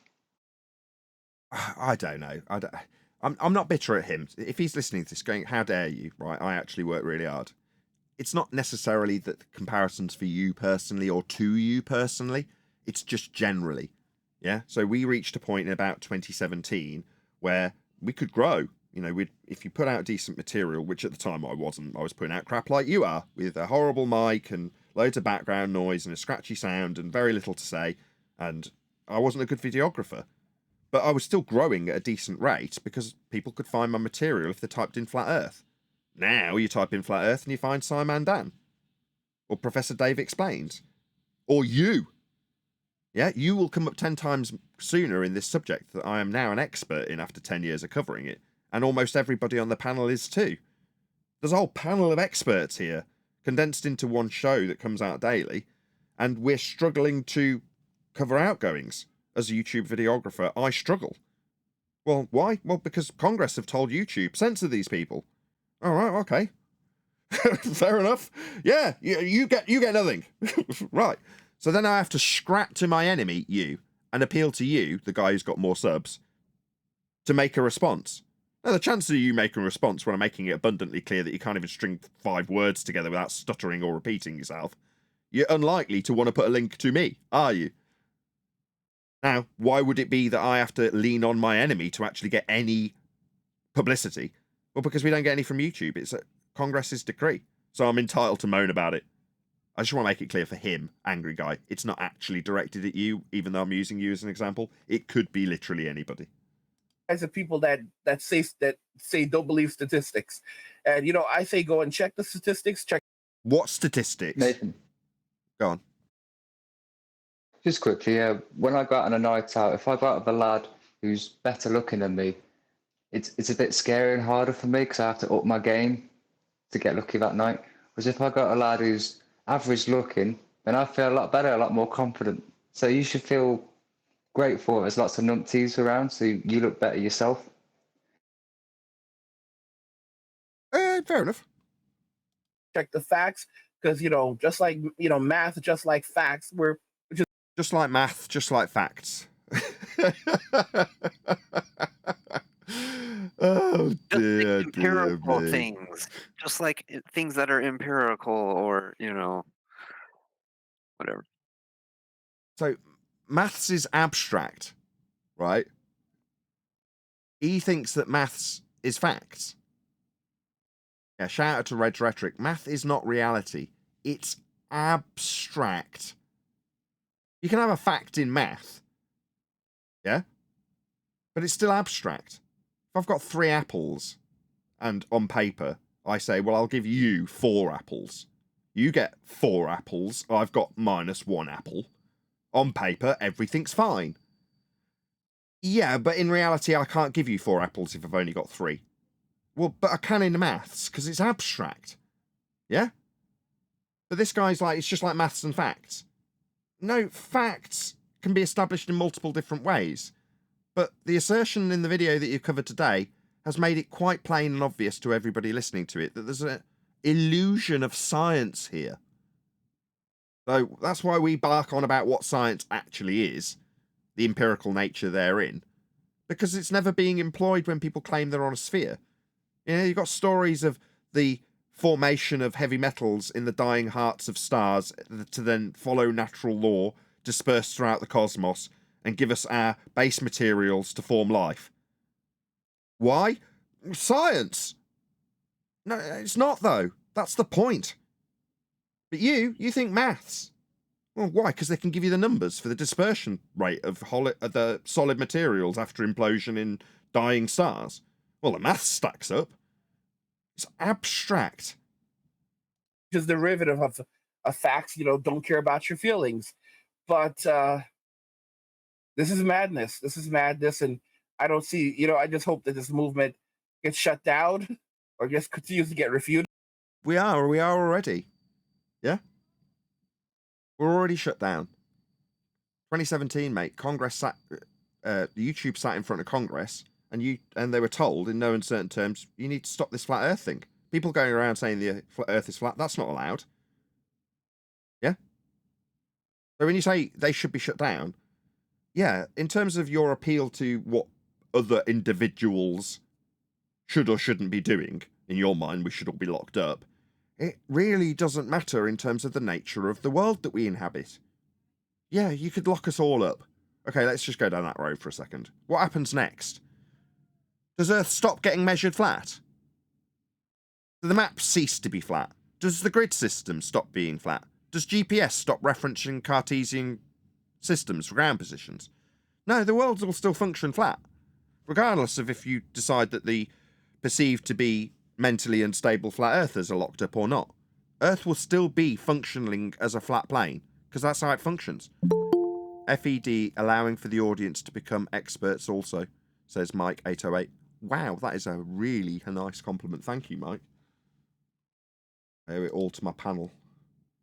Specifically, Quantum Eraser. Hello, Huey.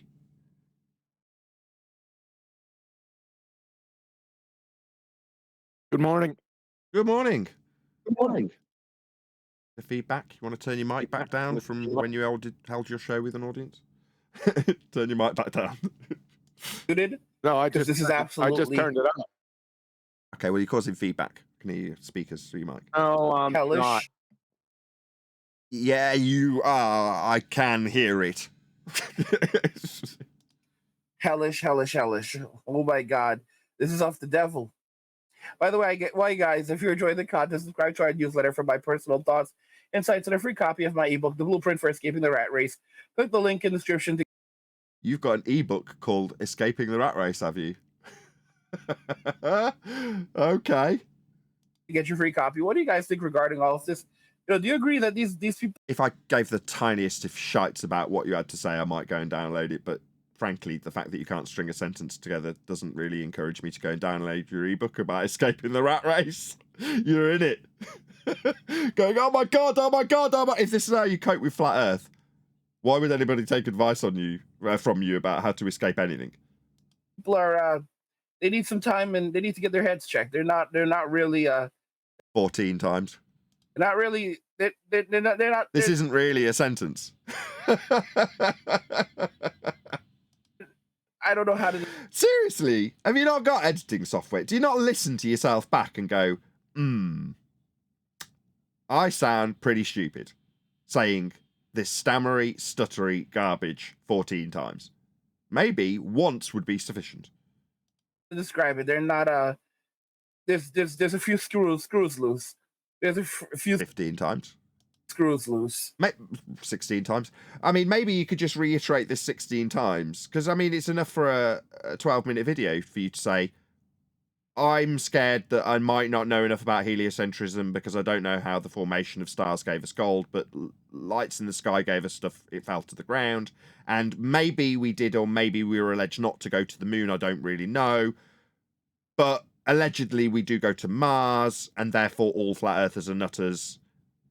X16. Wow, what a wonderful video. I'm glad we covered your pain. Meanwhile, Earth is measured flat for your globe belief. If it wasn't for the flat Earth measurements we actually utilize in physical reality, you wouldn't have a globe to believe in, sunshine. It wouldn't even exist. Fortunately, we do have flat Earth measurements, and therefore you're lucky that you can continue in your globe faith. We'll help you. We'll educate you further in where your origins came from. Now, I can say all that live without stuttering. You, on a pre-recorded video, managed to say the same 16 times over repetition with stuttering. Good job. I see why you've got so many more subscribers than me. My God, I'm bitter, aren't I?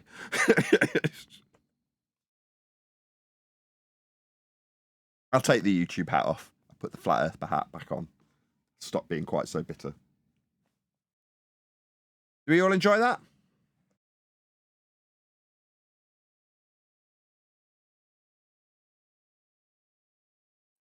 Yeah, it wasn't bad. It was thrilling. I don't believe you. Responding to crap like that does just leave me with a little bit of a YouTube bitter taste in my mouth. I'll be honest, as you can probably detect.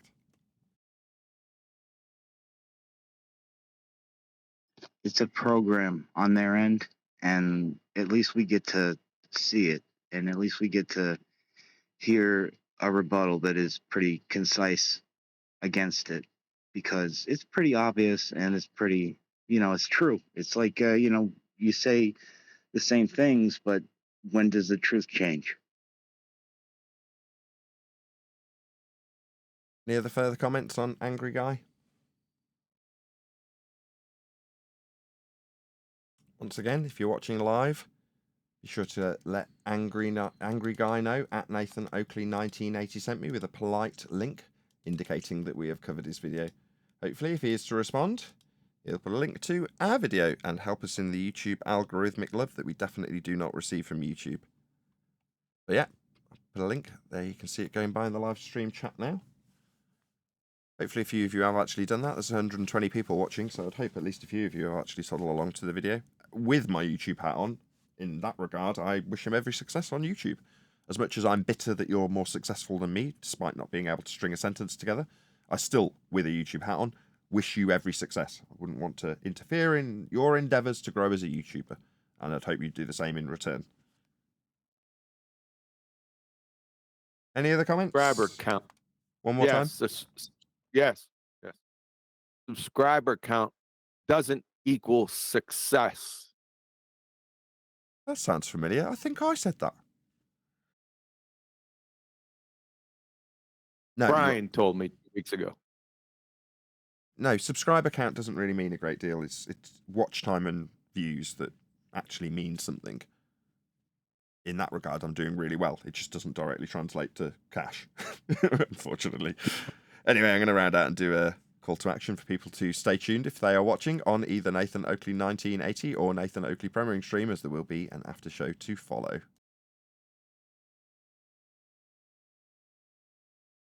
Yeah, recording's definitely working this time.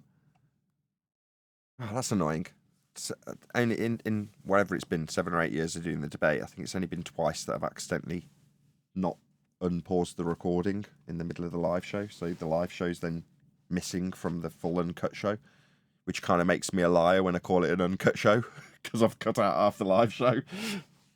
Anyway.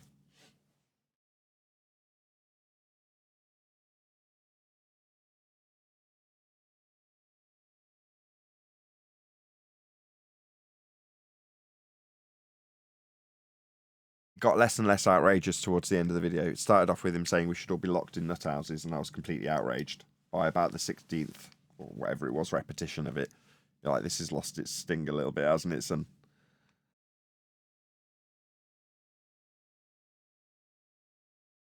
Same is true for our opponents in general. Say again. He's an incoherent putz. Next. Sounds like a kid. Yeah. His audience is 11 and 12, maybe 13-year-old girls. There's a lot of them, by the way. Hence, subscribers doesn't mean success. Watch time and views aren't success either. Yeah, they are. They directly pay my bills. Or fail to directly pay my bills. Depends on how you look at it. Paying bills is not success. Feeding yourself and having clothes is not success. Getting on.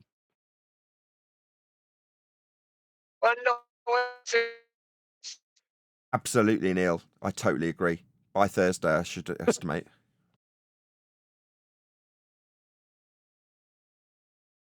That means I'm roboting.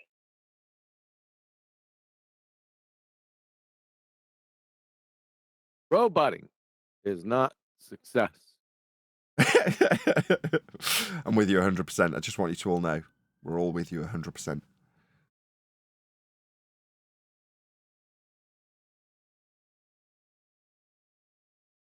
No, that's not what he said, by the way. Danny Faulkner in earlier, by the way. Yeah. What? We had Danny Faulkner in earlier. Oh, you did? I'm sure he was quite talkative. Oh, he didn't shut up. Or sarcasm.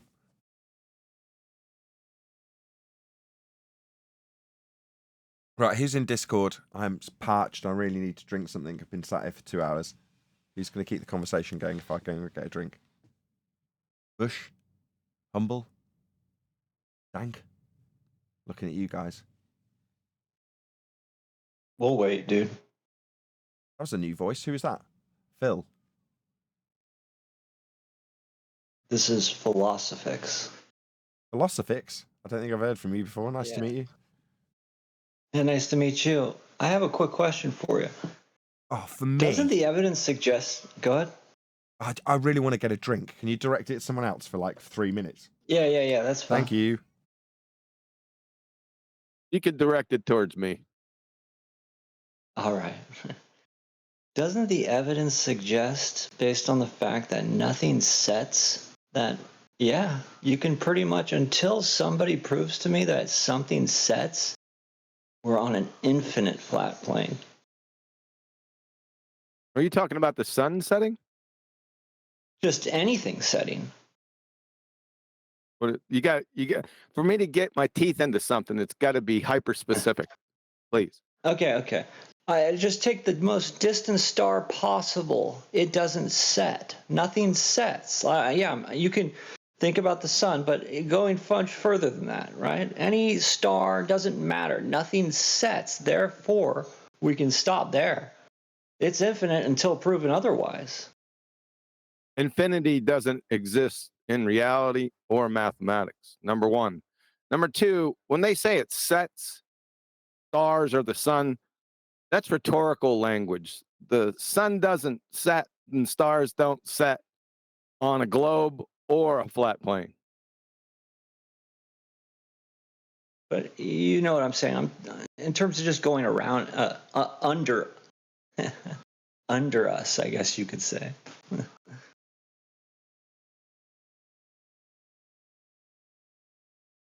No, I wouldn't say. Okay, like this. I know. My point is, it doesn't, since it's not sayable. Obviously, it's not provable that anything sets. I'm just using the word set. That's the only word I can. That is the function of what I'm trying to say. Yes, but it's rhetorical language that's parroted to you that say things set or rise. True. Okay, then going below the horizon. How about we'll just go there? Below the horizon? Horizon? How can you have a horizon on a ball card? No. I'm saying nothing actually goes below the horizon. Well, I guess horizon doesn't. Then you're basically saying I can't even use words at this point. I'm not saying that. I'm saying the words that you are using defeats the ball cards in a millisecond. I don't know. This isn't to back up any Baltard anything. This is just the idea that nothing, and for lack of a better term, sets or goes below. You know what I'm saying, bro? So you're saying nothing set? Nothing setting. Therefore. I don't know about that That's one. That's right. Oh, come on. That's a step too far. Your bodies just rotate, bro. They just rotate. I understand, but in our plane in our planar existence, okay, it's almost like we're in a slice, and there is nothing to the right or the left, or at least we can't fathom it. Or, huh? I mean, I got something to the left and to the right of me all the time. Dude, you know what I'm saying, all right? This is not an easy thing really to say. It's a strange, bizarre concept. Like, this is the issue you're having. Number one, when QE said nothing sets on a flat Earth or a globe, because things appear to do that because of perspective. Now, when you said, as far as the most distant star is, we don't know the distances to the stars or have the distances to the stars. For you to say that a star should be setting on a plane, you don't have any basis to say that, especially the distances to stars. We don't know how distant they are. Fair enough. Okay. Just because something doesn't appear to disappear, aka set or what have you, doesn't mean that we live on an infinite plane. You can't make that logical step. Well, it goes both ways, though. Well, goes both ways. What? What do you mean that you can't say we don't? You can't what? What did you say? I mean, You can't well, you say can't say we that don't. it doesn't I extend. can't Hold on, it prove. doesn't extend Oh no, you hold on. infinitely. You're asking me to prove or disprove an argument from ignorance. This isn't necessarily ignorance, man. It's not an infinite. It necessarily is, and it's not an infinite plane. I already told you that infinity doesn't exist in reality or in mathematics. So that's off the table right now. Unless you could prove infinity. I guess you can't. Follow?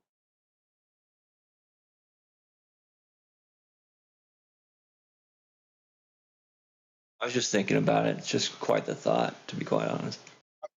I'm following you. You sound like you're new to flat Earth, so I don't want to come No, down on you too hard. I'm not new. It's just still an idea. Like there was something lingering in me that like things were actually still like lingering in me.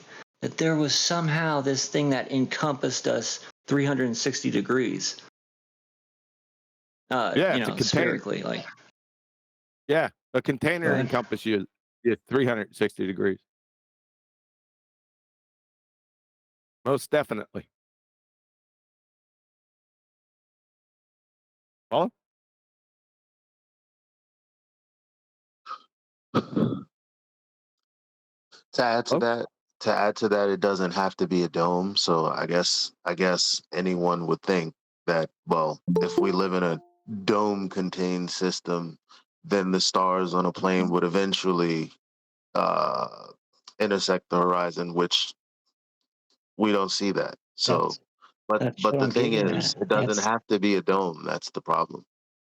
That's you the don't know what thing. we don't know what the shape of the sky is. We don't know what's going on there, other than the fact that we can use them in celestial navigation.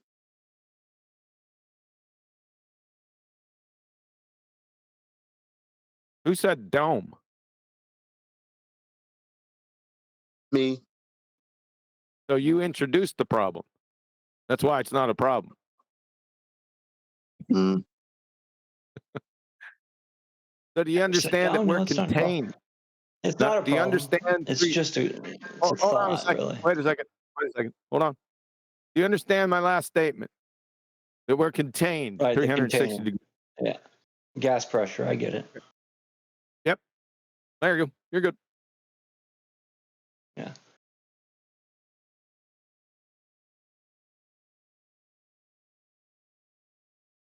Anything else?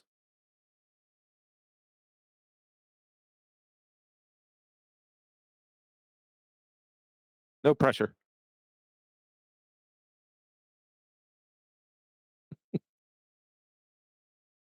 Hey, QE, I had a question about the model. What model?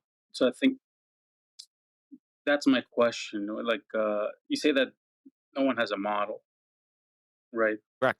There's no globe Earth model. Do you mean that in a scientific term? Yes. What's a scientific model? Something like an atom, right? No, an atom is not a model. What is a scientific model? Don't give me an example. I want to know what one is first. Then you can provide an example. Well, I was It's quite thinking that it's kind of a category error, wouldn't it be? As we're talking about geometry. It would be a category error. It's also a non sequitur because you have to define what a scientific model is first and then provide an example. I mean, that would make sense. Not you. I'm talking about you, the general you. If you invoke a model, then, and I say model, well, what's a model? So they would have to define what that model is. And it should be a scientific model. So they have to define that and then provide an example. And the example should match the definition, correct? Follow logically? If they're providing scientific evidence, right? It sounds pedantic, but it's actually not. It's an assessment, correct? So if somebody says model, then that that invokes a certain thought in people's minds, correct? Oh, I see. Yeah. So if you're going to stay, if you have a claim, um, then each, I don't want to say every word, is, are, and not those words, but the specific subject or the principles have to be defined, right? So we can communicate with each other. Because if you think a model is one thing and I think a model is another thing, and you keep going on in your discussion about the attributes of this model without defining it, and I'm sitting here, I don't know what this guy's talking about because I got a certain idea what a model is, and so do you. So we have to reconcile and define our terms, just like Socrates said, right? The Socratic method. That's how we communicate. Without it, you can't communicate effectively. Sometimes you can't communicate at all. And then people I get see frustrated, right? Right, Yep. and they use that word and they invoke the scientific method, and when they're using the word models and their verifications. No. That what? No. That was a No. They don't. Oh, you're back? There you go. Well, take I just wanted to point out that Kuyu was using a little bit of linguistic. I think of the right word. He's taken it to the point quickly. They say model. He's saying what they should be talking about if you were to take it to the point where you agree on what you mean by model. Then what you would be and should be talking about is a scientific model. What QE did was when you said model, he just immediately invoked what it should be, a scientific model, just by saying it. Now, he can do that because he knows where it should go at the end of them and you defining what they mean by model. And if they're going to imply some validity to the nature of Earth, then it's going to be based on science, ergo scientific model. But he inserted that very intentionally when he changed just model to scientific model, didn't he? And then explain why he did that after the fact.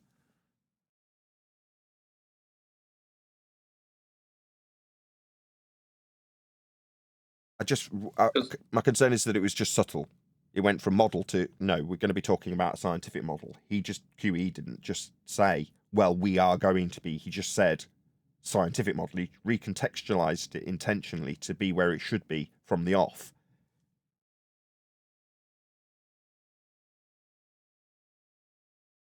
Okay, because when I hear model, I'm thinking like car model, like something that is scaled down.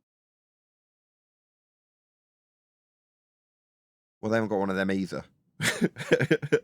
You think they've got a scaled down ball with gravity and sky vacuums? No, that's what I thought I thought you were asking. It was like, okay, can you make it, like a 1/100th size of your scientific, water sticking to the edge of a sphere type. Well, even geographically, they don't have a 1-to-1 using a ball.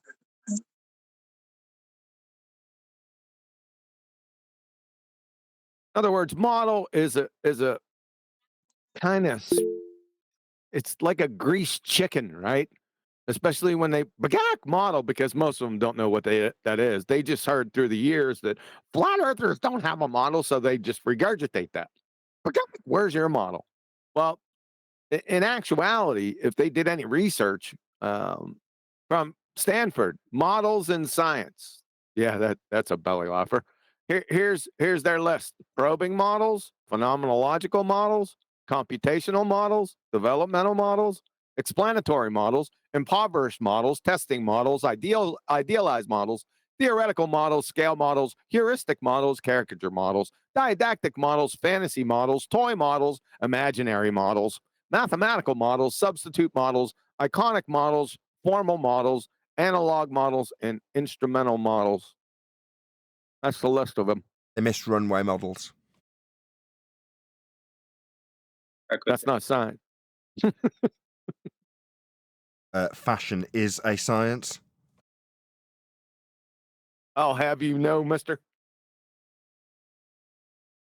They also state models play an important role in science. But despite the fact that they have generated considerable interest among philosophers, there remain significant lacunas in our understanding of what models are and how they work. You know what lacunas are? Like a giant, massive crevice of emptiness. Yep. I only know that because I heard the word last time you used it and went, what does that mean? And you told me.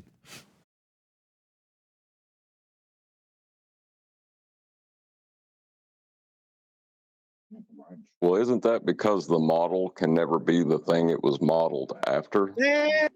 Damn. Welcome back. How's it going, brother? I'm all right. How you doing?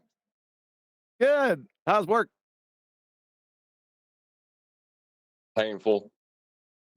Isn't it always painful because you're not with your family, are you?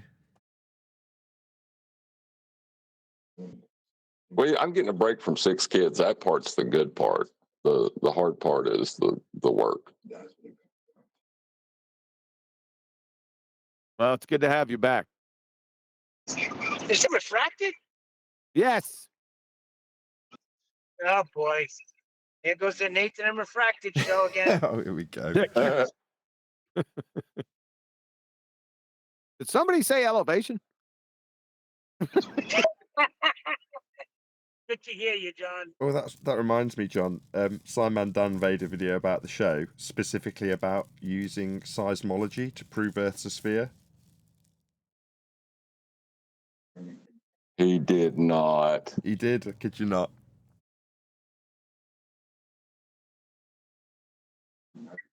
Well, we take these planar measurements and then we calculate it as if it were a sphere, and then we can tell what's in the inside of the sphere that we calculated from a flat plane. We've never gone through it with Adam and QE, right? Because they were always here after the pre-show, and it was typically you and Tenth and myself that would discuss that, and Neil. And it came up, we were covering it, responding to Simon Dan's video. Now, to my memory, we've never actually done any sort of document digging or anything of that nature when it's come to seismology. We've just outlined the facts and moved on pretty quickly. But when it came up, both QE and Adam were like, well, I don't know, I haven't even looked into this. So I'm like, oh, crap. So I, on the spot site, digging out as many documents as I could to funnel to Adam while he was covering it with QE. And off the back of it, he went through it on one of the videos. So it ended up being about an hour-long live response, although it was pre-recorded as live, if you will. Response with him going through the documents and showing us how it works. And the thing that he landed on that was most pertinent was, well, what with seismology they're actually measuring? Well, they're measuring this device that moves in a horizontal plane back and forth. That's what they're actually measuring. What's the device that they use for seismology? Oh, this device that measures horizontally. That's all they've got to go on. It uses a horizontal plane. Seismograph utilizes the Earth as a horizontal plane to get incident angles of return. Exactly. So it's. But then, again, in the documents, it shows how you can then plot that onto the grid system that is spherical. And then when you do it, those return angle signals turn into curves that go through a spherical surface based on the ground positions plotted spherically. And then that's where they get their diagrams from. Now, although I could obviously, in the document, see those diagrams and see all the flat plane references on 2-axis graphs, right? Adam was the first to actually connect it for me. He's like, well, why do they have these seismology diagrams as claimed to be globe proofsies? Well, it is as simple as taking the measurements with respect to a flat plane, as we have detailed in many pre-shows, but then taking, as they've done with the globe projections, those coordinates, plotting them onto a spherical surface, and then plotting back those lines that are straight. And what happens to them? They all curve. So that's where they get their diagrams from. Seems obvious now Adam's explained it.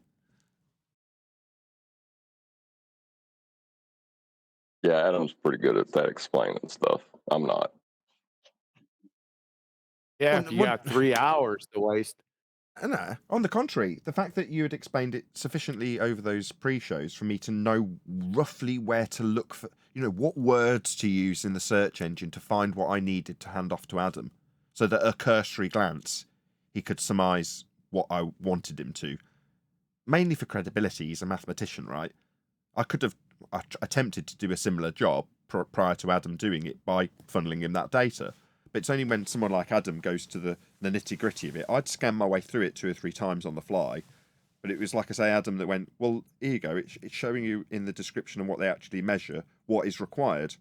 Well, it's required to have horizontal in the measurement itself before you start drawing out these lines, these return signals. And he explained, how the data is a wavy line. When you've got the horizontal data going back and forth, that represents in like a line that comes out as a wave, but the wave itself is straight. So he even clarified how, that data would be transmitting and returning to then plot out on a spherical surface after the fact and curve all those lines that inherently are straight, etc., etc. He's not a mathematician, by the way.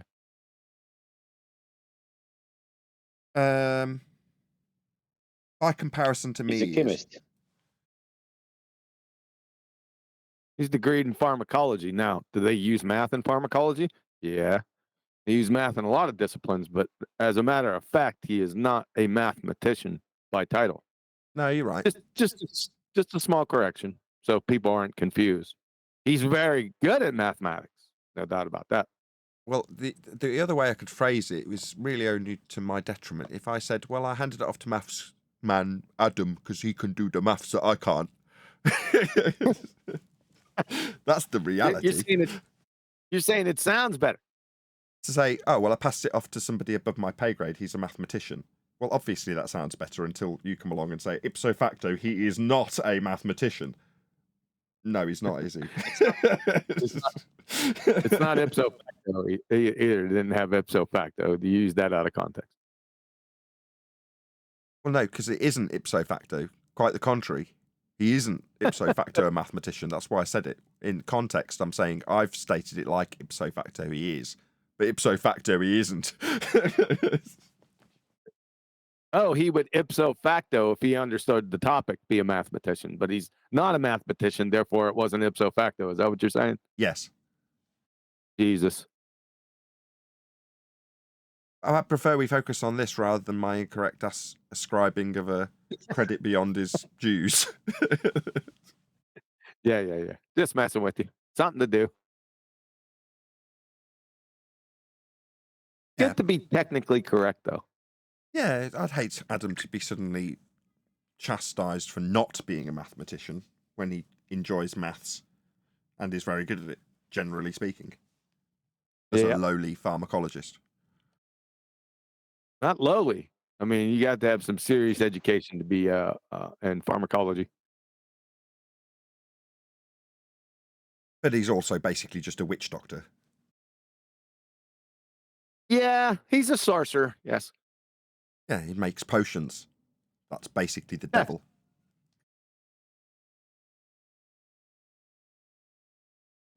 Well, we all have our failings.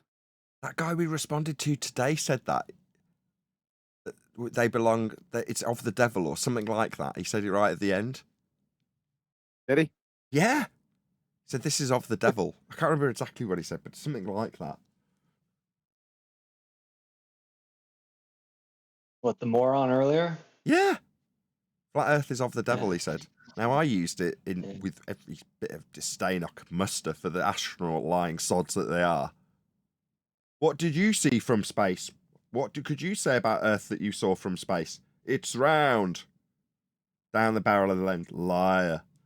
Right? Me, I say, yeah, you devil's waiting for you. I've got a justification for saying that. This guy just said they're all nuts. They're of the devil. Like, no justification. Not because of the overt lies about a sky vacuum in violation of natural law. Not about drunk old Uncle Buzz who's now losing his shit over this. No. Just because he can't cope, we should be put in jail, locked up in the madhouse, and are of the devil.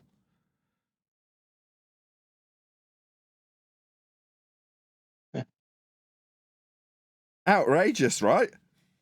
Really unbelievable. Plug my show today. No, sorry. So you just plug shows that aren't showing. I just plug shows when they're not really on, and then ask you for thanks. Just don't have the time. I don't have the time. Sorry. It was. We were pushed for time, QE. It's true. Oh, I'm sorry, I do keep forgetting. QE's pointing out that the other day I did a plug for a show, and I was like, tune into QE tonight about 8 o'clock or maybe 7 o'clock. I'm not sure the exact time of this show that doesn't exist.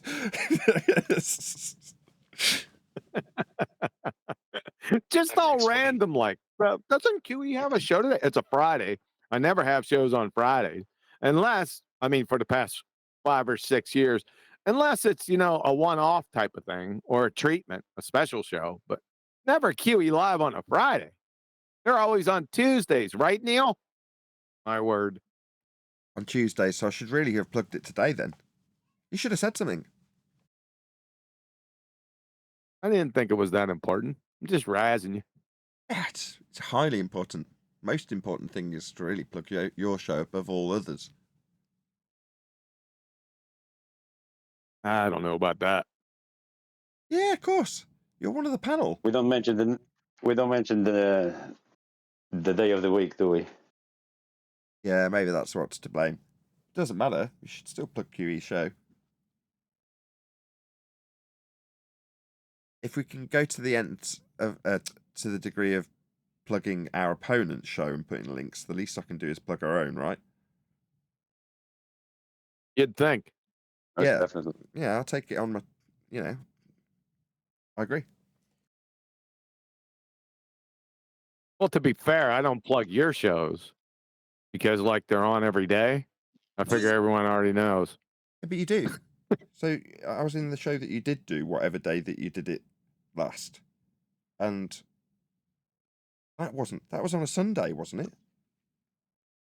Yes. Treatment. Yeah. So that treatment, I was in the happened to be in the live stream early, and really wanted to get traction on the one video where they're all admitting they measure Earth flat, and you went, "Oh yeah, I can't watch it now," and you pinned it and shouted it out. So you definitely do. No, that one specific time, that was Sunday, but usually, during day-to-day business, I usually don't. No, because the Daily Show is the Daily Show, and you will mention stuff that goes on Flat Earth debate. So although it's not directly plugging me, it would be out of place for you to say, and also yes, because I've just happened to mention Flat Earth debate show and a discussion that took place on it. Be sure to subscribe for daily debate. That's ironically or sarcastically why I join when that happens. And when there's a gap, I'll say subscribe to Nathan Oakley 1980 and Nathan Oakley respectively. That's why I do that, because there is no nice uncringe place to put that in. Whereas if I come in and do it in what would have been a cringe place for you to do it, it gets a laugh. And also plugs my channel. Thanks for explaining it. I was lost. Just as a slight change of subject, has there been any like progress in getting Nathan out there for his book? Well, the book's nearly finished. Progress, but I'm sorry. Go ahead. Answer, I was going to say I've gathered it. up a few people that will promote the book once it's out, but it's on hiatus for at least a week or two because everyone's on holiday. But in terms of the book itself, that's now been completely rewritten. I say completely rewritten. It's been rewritten to the standard that everyone's happy with, which is good, me included. Now it just needs the whatever you'd call it after that, when you go and put all the crossing of T's and dotting of I's and commas in the right place, and maybe lose the odd sentence that you don't like after doing it the first time. It just needs going through from start to finish, checking over, proofreading, that's the right word. So it just needs that. Now it's all been redone, because I'm pretty sure we're actually finished, aren't we, QE? We made sure to we still got a little bit to go, and then we'll go back for the second edit. I thought we'd finished, but we just needed to reorder like section 5 to be section 1 or something like that. Yeah, we still have just a little bit to go, but it's almost there. It's almost before the second edit. Yeah, nearly. And then once that's done in a couple of weeks, that'll probably take a week or 10 days if we were doing it daily, which we probably won't. So hopefully by September they'll come out, and then as we're getting close to the end, I'll start getting in touch with a few more people to see if I can get out on the circuit and promote it. So yeah, things are moving along nicely. The book has gone up in standards like at least 2 notches. So it's gone from being a pretty good book that I was reasonably happy with putting out, and would be happy if it was out now. But after everyone read it, they're like, well, this was clearly written in a time before Front Foot Forward, We Measure a Flat Earth was even being discussed, and it needs to be the most important thing in it. So what could have potentially been a second book about 2024 onwards ended up becoming incorporated into the formerly known as Housekeeping book. So now it's had its title changed to All Roads Lead to a Flat Earth. The context of the book has subtly altered from just describing housekeeping questions and the progression of flat Earth debate to describing how the conclusion of the overall debate has been made in 2024, and here are the questions that got us there and how important they are to that position that we now take. So it's had to have a fundamental rewrite from almost start to finish. Well, yeah, no, not even almost, from start to finish, which took a long time. But it's like I say, we're, according to QE's last statement, we're 95% done that, and then it's proofreading, maybe putting it out to a few people to double and triple check that proofreading, and then it'll get published. It's become more of a reference book, yeah. So where previously I'd explain something, and then maybe later in the text I've gone on to explain something else, and it's got a citation at the back of the book or a reference at the back of the book. Now everything that's in there is backed and cited and referenced with higher quality references than I'd previously got from Wiki and various places. Now the citation quality's gone up considerably, and there's much more citations in the book for the points that are being made. So it's becoming more, or it has become more of a reference book.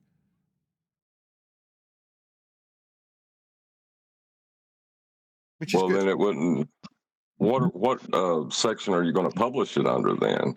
Since everything in it is backed up by citation and demonstration. Pillow fix. You're causing audio chaos, mate. Did you want to add something? Bill. Oh, was that me you're saying? Hold on. Yeah, you're off mute, causing a bit of audio chaos. Sorry about that. That's all right. Sorry about that. That's okay. Yeah, John. Sorry.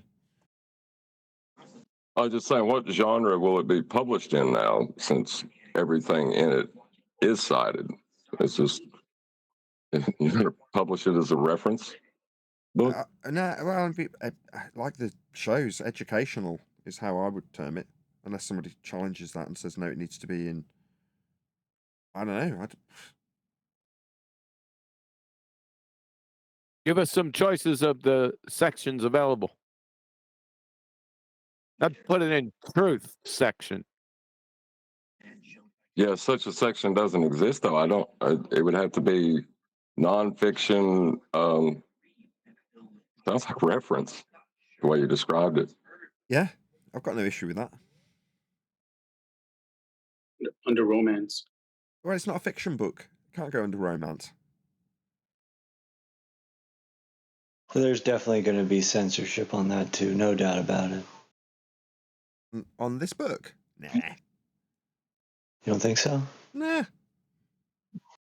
It'll go out. It'll be on Amazon. You'll be able to download it if you know how to get to it. If I can do a good job of publicising it, then well, I'll definitely buy it. It's just a book. Not the satanic I guess verses. there's a lot of topics out there that are in book form. Yeah, you're probably right. If it has enough good reviews, it will just boost its way for the algorithm, wherever it is. Yeah, exactly. It's got to get written first. I don't know if a genre exists, though, is what I was trying to get at for this, because it is so against the narrative of secular society and the ones that established the system of classification. I don't think they can.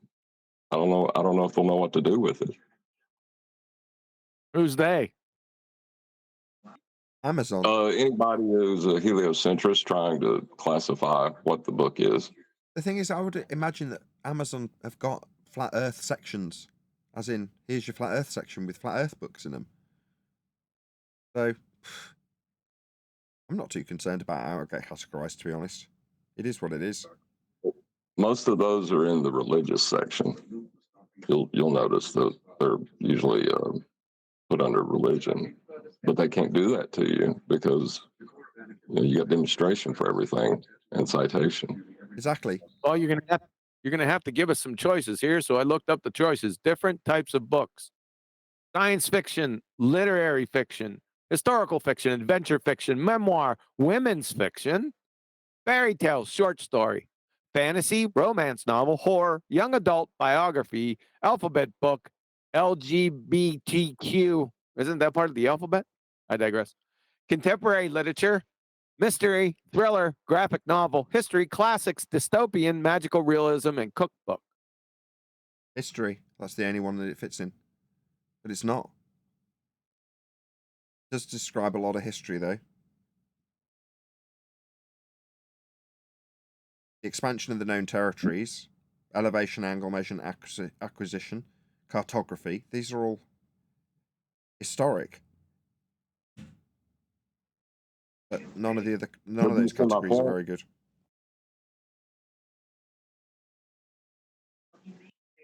Do you see my point? Is it not having a genre really? Well, non-fiction isn't really a section, is it? It's half the library. Right. So it's that's not a genre. That's just a description of whether it's based on facts or not. So it's. I think I would love to see them rack their noggin on trying to categorize it. Definitely can't put it in religion. There's literally no religion in it. Detailing how Copernicus and Kepler and Huygens and Einstein have created a world isn't religion. What about self-help? So not by itself? No, but it's self-help. One more time? Oh, self-help. Nice touch. I like it. Well, I've just typed flat Earth books into Amazon search, and I'm getting a range of them, and including Eric Dubay's audio book, and none of them are including a genre. They're just all up there out in the open. It's just under flat Earth. That's what I thought. Type in flat Earth, and they all come up under a section. Fine by me. So I'll be shoulder to shoulder with Eric Dubay. Slash. Well, it's gonna be a hell of a Christmas present. I can tell you that. I wasn't saying that it was your problem to classify it. I'm not saying that. You can sell the book without inventing a classification. I was just wondering what someone who is a heliocentrist and they try to classify it. I was just pointing out that they're going to have trouble with it. Yeah, it's going to be under heliocentrism. It's going to be their Huckleberry. That's the genre. Yeah, they'll have to invent a new one. The Huckleberry. Wouldn't it be geography? Nonfiction. Non-fiction geography. Well, ice covered geography, as the guy said last week. Isn't that the closest category? Just think of classes in school. Which would we be in? Would we be in science? Not really. Although we do have to explain what it is because sometimes people try and put it into this classroom. So you need to know what it isn't. But that wouldn't make you under the banner of science. Geography? I would say geography. Geography or what do you call cartography? Yeah, cartography, geography. It wouldn't be geography, no. Cartography? It's maybe some parts of it. In part, as I said it earlier, I'm glad there's been some distance now. Our religion. When I was like, Einstein's not religion. As I was saying it, I was thinking, we are detailing aspects of a religion. But as you said, with their Huckleberry in that regard, aren't we? So you can't categorize it as the religion you're... It's like somebody who's undoing Scientology and explaining all the flaws being put in a religious section of the library. You're like, what? Just because Scientology is in religion doesn't mean my debunking book about it goes in religion.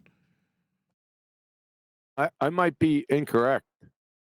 Let me take that back. Geography, the study of the physical features of the Earth and its atmosphere. That's a paradox.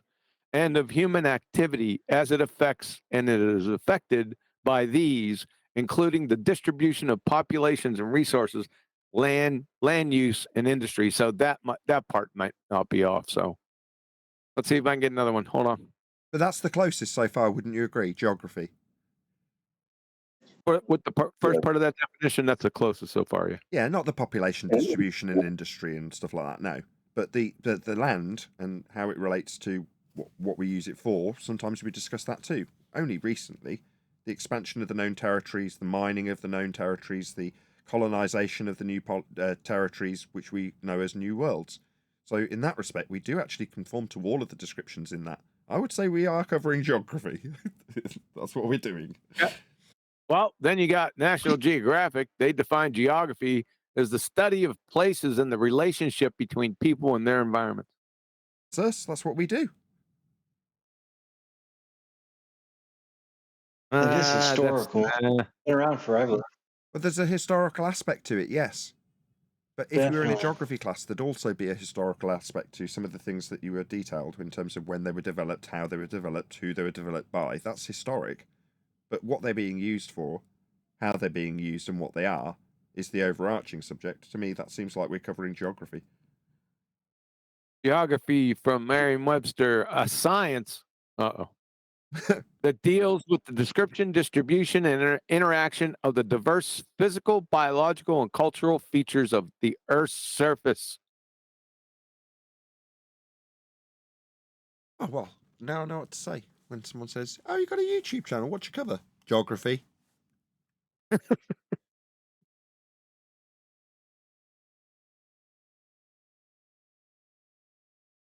a nice touch to put the Earth's surface on there, Mariam. You're usually a dumpster fire. Not too bad. It's a little bit broad. Well, why should we categorize it anyway? Who brought this subject up? Refracted curvature. I wasn't saying, no, that wasn't my point. It was not for us to categorize Yeah, it. I know. I was pointing out. Oh, sorry. I know. Yeah, we took it there. Now we're blaming you. We know. We heard you the first two times. We got you. Yeah, what are they going to classify it as? I don't know if it needs a classification. Does it? I don't know. I never published a book. Do they have a super awesome category? I'm not sure they do. It's going to be a bestseller, that category. I really want one of the There is the versions adult to be. section. I want one of the versions to cost $39.59.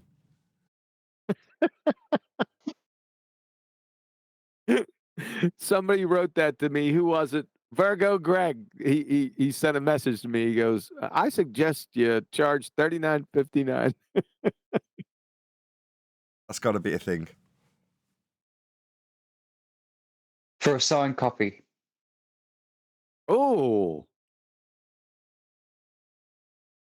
How are you going to get my signature? I don't know about the signed copy thing. You can print it. You can just the print it logistics online of getting and then it. send it to Nathan. Well, maybe. If someone did that, I'd happily sign something that I sent. No worries. Although it does mean giving out my address. Okay. You didn't hear. You didn't hear what I said. I said, "How are you going to get my signature?" You can write it out and then email it across to Nathan. No. Just listen to what he said.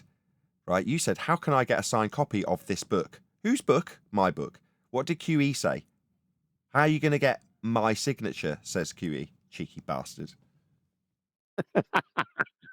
Well, we want everyone who contributed to it. No, it's just mine. Right? There's going to be a signature on it. It's mine. No, QE and everyone else, including Adam and Brian, more specifically than anyone else. And to be fair to him, Neil was there to offer his input whenever needed. So those four have contributed a huge chunk, while me sitting there tearing my hair out, getting very stressed and potentially losing them all as friends as I tell them off and get angry with them. It's been an ordeal. It's been a lot of lost sleep. Anyway, they have worked really hard, which is why QE's totally justified and can get away with making that joke. He's like, "Yeah, I've put a lot of pen to paper on this." He has. I'm not going to lie. And there's going to be aspects of it that have literally got quote marks around him, like QE's quotes. So he's put it in the book, and I've gone, "Look, you've written this bit, But with that quote in there, without quote marks around it, it might as well just be your book. So because it's literally your words verbatim, let's put quote marks around it so it still remains my book.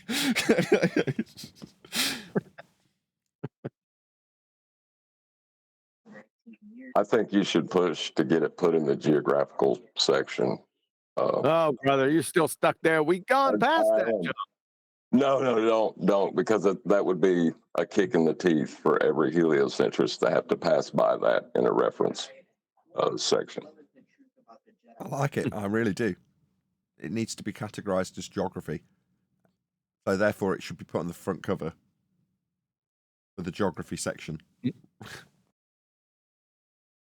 Yeah, but people don't usually walk in. Do they still walk in bookstores and stuff? I thought that was. Yeah, I was in the library today. Were you? Yeah. Huh. This drive is going to kill me. People not spend time in libraries anymore. I do. I hate libraries. I never liked them. Oh, okay. I was raised with libraries, so my dad always used to constantly take us back and forth to the library to return our books and moan at us for having late fees for books we hadn't quite finished. Late fees. Yeah, late fees. Yeah. Yeah. Well, so that just Late became a fees? habit, and now I do that with my kids. So today, I dropped the eldest off, and I normally don't take the youngest with me, but she's getting a bit older now, and I can actually do things with her. So after I dropped her off, I was like, well, we're in this nice, really historic town, beautiful little town, Hampton Magna. And I was like, let's have a wander around. So we had a wander around, found a couple of museums, and then we found a really old library, and it was open. And I was like, great, let's go in and read a couple of books then. So I took my youngest daughter in, we read a couple of books, and then halfway through while I'm reading the books, a load of little babies came in and started singing in the middle of the library. I'm like, excuse me. And I'm thinking, I've done this. I've been in libraries with my little babies doing the same thing, but when it's someone else doing it and you're trying to read a book, very annoying. So we moved positions and me and my youngest daughter carried on reading, and that was it. That was our morning. Dad of the year. Hardly. I thought everybody took their kids to libraries. When I'm in a library, all I see is other parents with their kids. So I just think I think it's common, but obviously they're just library parents, maybe. I don't know. Everyone hates libraries, so I'm hearing. I don't think I ever took my kids to the library and read them a book. I don't think that ever happened. You're joking? I can't quite believe my ears. Really? No, I'm not joking. No, not at all. I'm serious as a heart attack. But that's something we do literally every week at the minimum, probably twice or three times a week. You read it to them? Read it to them. Yeah, I want them to be able to read. My eldest daughter's really keen on books because she's been read to her. Right? Again, I guess I'm more of a non-standard dad. How else do you teach them to? Am I missing something? How else do you teach your kids to read? Well, usually it's done in your own house and at the library when you're reading to them out loud. Is that like done in the corner there, or what do you just in the middle of the ground reading out loud to your kids? In a quiet corner. I appreciate the libraries tend to be quiet and they don't like you reading out to your small child out loud. But yeah, I absolutely will. But we'll try and be, away from everybody else. We won't be in the reference section. You know what I mean? Yeah, there's normally little kiddies tables and you can sit and read, and they put you in the furthest corner of the library, and it was the case today. So when we started reading, there was no one in there, and we were quietly reading. I was reading a book to my daughter, and then, like I say, all these babies suddenly stroll in, and they're singing their heads off with their mothers, wind the bobbin in, and you're like, suddenly you know how irritating it is for everyone else who's presumably been listening to me whispering to my daughter, going, bloody irritating. Take the book out. That's the point of the library.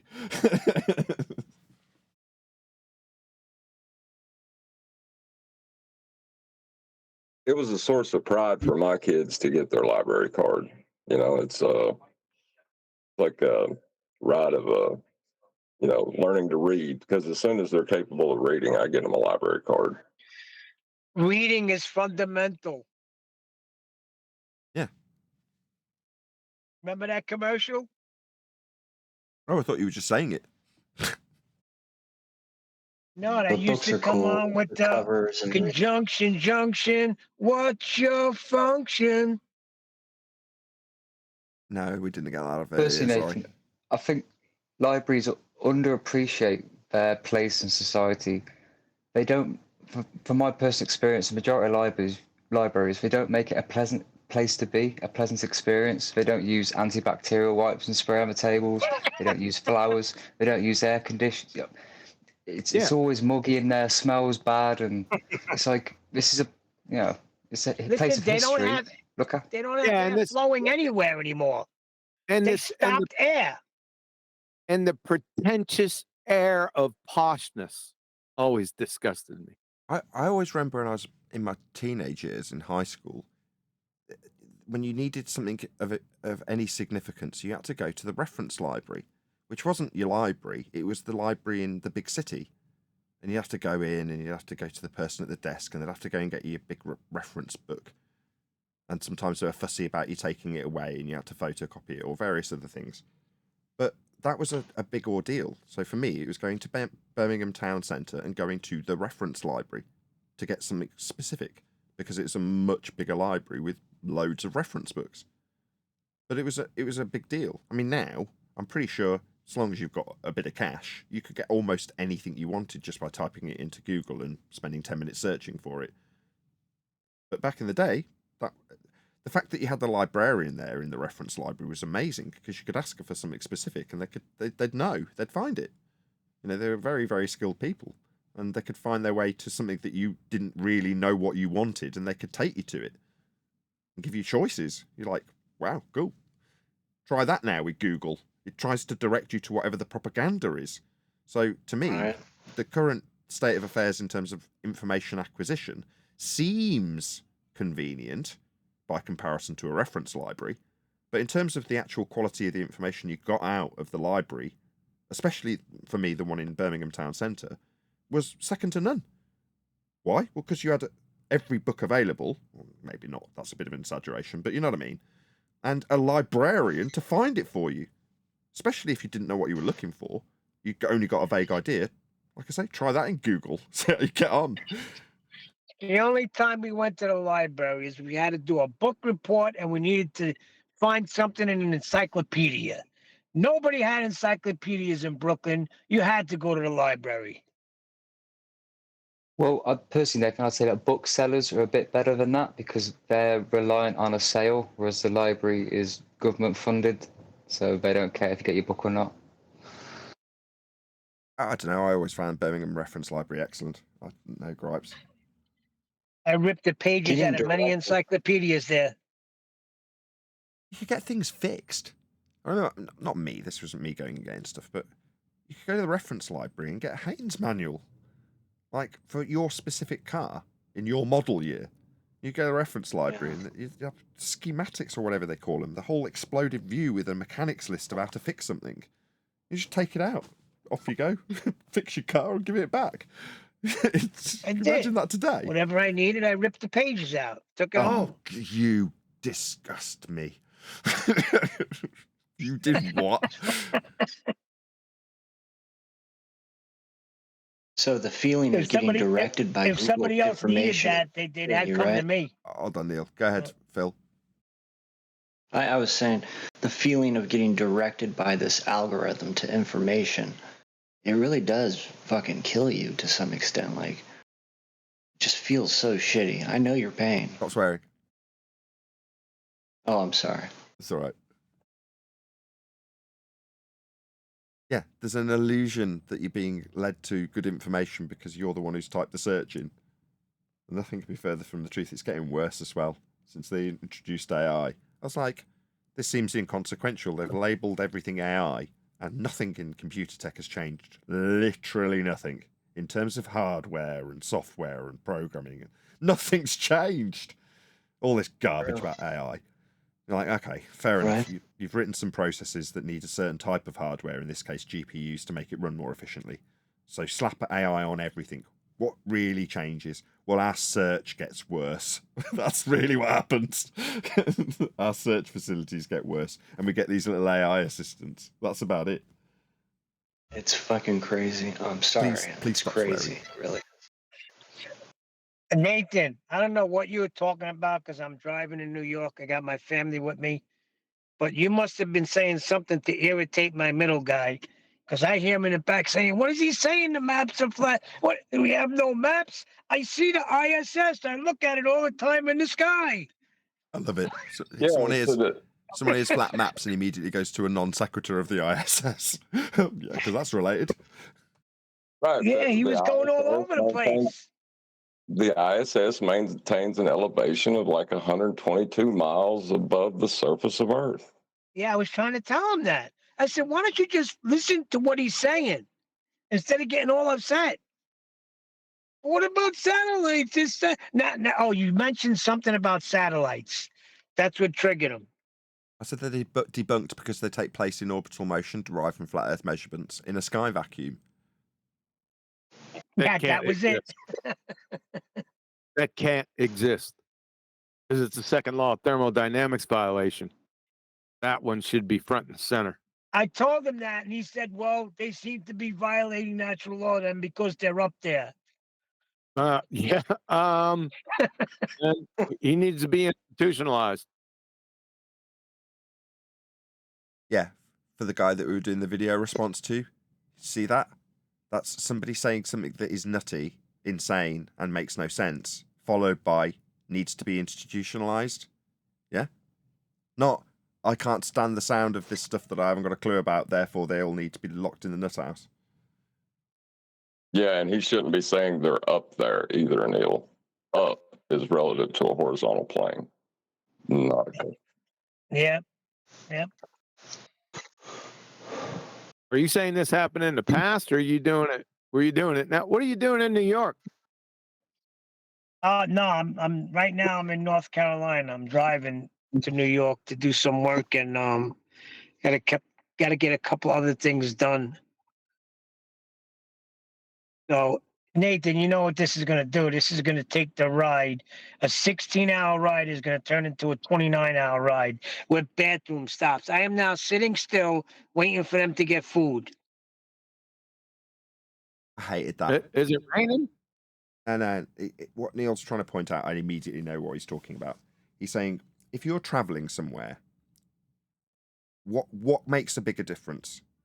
Going faster or just not stopping? Not stopping is the thing that gets you there quicker. So the moment you pull over, especially on a motorway or freeway, as you guys call it, when you guys pull into what we call a service station or truck stop for you guys, right? The idea is the passenger says, "I'll only be 5 minutes." Now, in their mind, pulling off the slip road, the clock starts from the moment you indicate off the freeway. From the point that you get off the freeway to the point that you park could take 5 minutes. Then you've got to depart the car, couple more minutes, walk to the service station toilet, couple more minutes. Before you know it, what they in their mind think is going to save you, add 5 minutes onto the journey, minimum has added half an hour. Minimum. Never changes. Easily. People just don't get it. So it's like, no, what we need to do is to keep going at all costs, right? Doesn't even have to be fast. 55 the whole time, as long as you don't stop. But people don't get it. They want to stop 3 times. And you're like, yeah, why do you think this 2-hour journey took 4 hours? My dad used to throw the bottle at us. You know, he'd throw a Mountain Dew bottle at us and say, "Use that." And he wasn't pulling up with. Where at North Carolina are you? You better be on the west side, or the west side of Debbie. Yeah, because my son's been telling me about a hurricane he's tracking. Where are you at?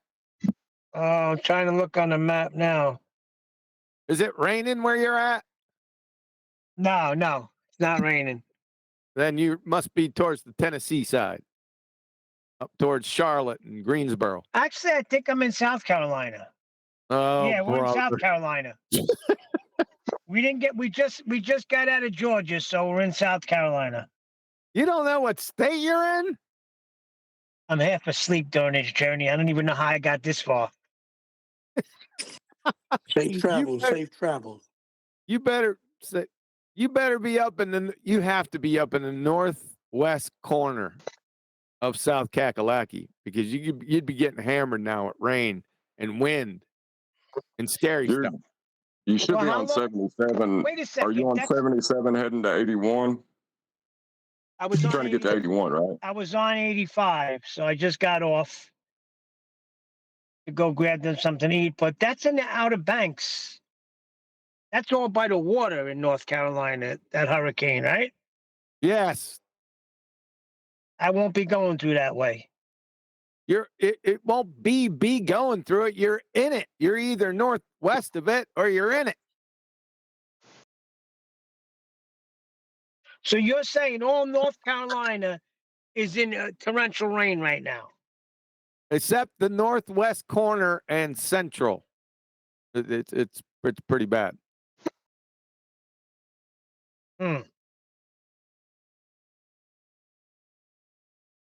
Unless it's lost some of its strength, it probably did. So, but if it ain't raining where you're at, did you just enter North Carolina, or you been in it for a little bit?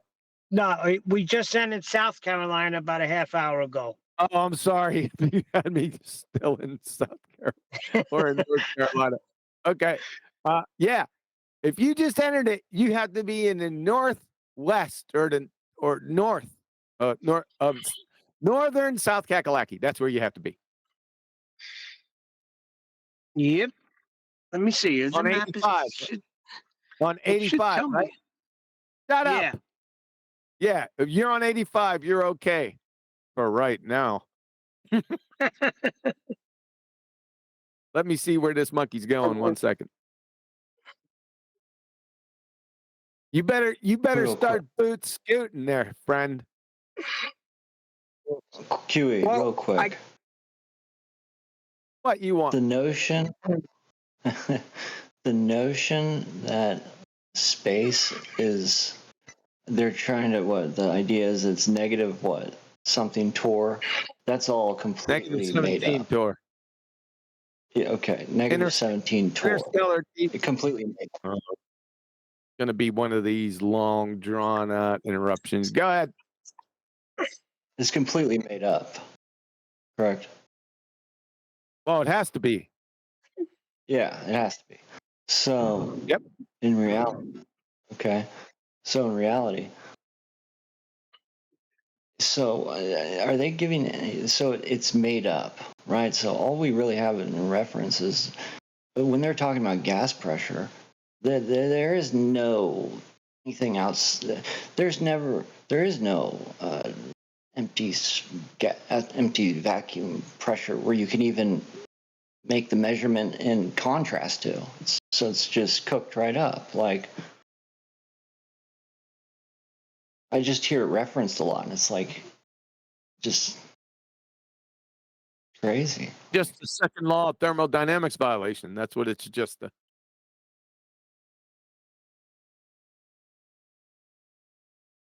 If you're breathing right now, then there is no 10 to the negative 17, 16, 15, 14, 13, 12, 11, 10, 9, 8, 7, 6, 5, 4, 3, 2, 1. Vacuum. Period. That's fine. But when we're talking about gas equalizing to the, whatever pressure can go to, we're really talking about within an actual pressurized system to begin with. Yep. Here.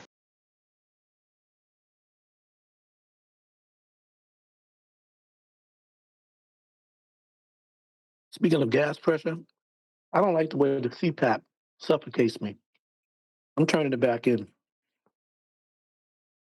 CPAP. Well, why don't you lose some weight, you big dummy? No. I'm only 168 pounds. Solid.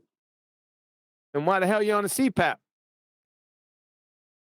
They said anatomically, the constriction of my deep, my septum in my nose, and the throat pharyngeal, oral pharyngeal area is just a little bit narrower than it should be. So the slightest tilt back or laying the wrong way, it kind of cuts off the air supply a little bit. It makes me snore, but I don't have any They did the test. I had no significant sleep apnea, but they just gave me the option. They said, you made it right at the border to take it. You want to try it? I said, sure. And they gave me the first one that's like nasal cannula. I don't like it. I don't like the way the air, unless they can decrease the pressure of the air coming through the cannula, I don't want it because it makes me feel like you had your face out in the window driving 100 miles per hour and it was going and you're trying to breathe. It was like a suffocation feeling. Well, just pick your buggers, you big dummy. I know, right? I used to do that when I was younger, but now I just consider that just disgusting. For a grown man there. But duly noted, I know what you do.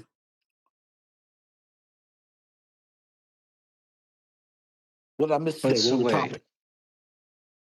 if we're talking about a gas pressurized system, and we're in a gas pressurized, so how do we know we're actually in a gas pressurized system if there's no idea of anything? You're breathing. No, I get it. Okay, we're breathing, but I'm saying like there's nothing to test it against in terms of like the opposite. So it's like we're in this. No. Just let me just stop here a second. Just let me just stop here. What you're trying to do is try and justify in your own mind why you need to explain the contrapositive of a failed claim. They have a positive assertion, and that's where your involvement ends. They have to prove their positive assertion. If it fails, that's it. There's no. Well, I need to contrast it with the area that they say should be there but isn't because I can disprove it. It's like, your responsibility ends when they fail to prove their positive claim of a sky vacuum. Their positive claim of a sky vacuum stands in violation of natural law. That's the end of the discussion. You're right, absolutely. I'm just asking the question for myself, really. I mean, it has nothing to do with them. It's more for my own thoughts. Yeah, if this guy was a vacuum, you would need two containers, one for the vacuum and one for the pressurized gas pressure. You see, there it goes. That's an interesting idea.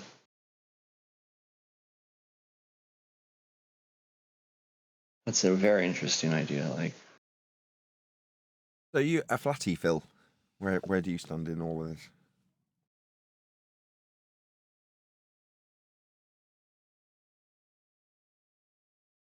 Who are you asking? Just wonder where you stood. Oh, me? I've always been with a flat plane. There's no doubt about it. How long you been looking at it? 2016, 17, 18, in there somewhere. Quite a while. Yeah. Don't be smoking. Don't be smoking. I've been watching. You'd be better. You're getting Don't be rumpus by smoking. QE. This is feel privileged. Don't be smoking, Nathan. Don't be what? I heard you when you talked right there. I heard a little inhale. That's called breathing. What are you talking about? Fair enough. Sorry to interrupt your conversation. Might have been a bit of Just acid don't reflux. Like, ooh.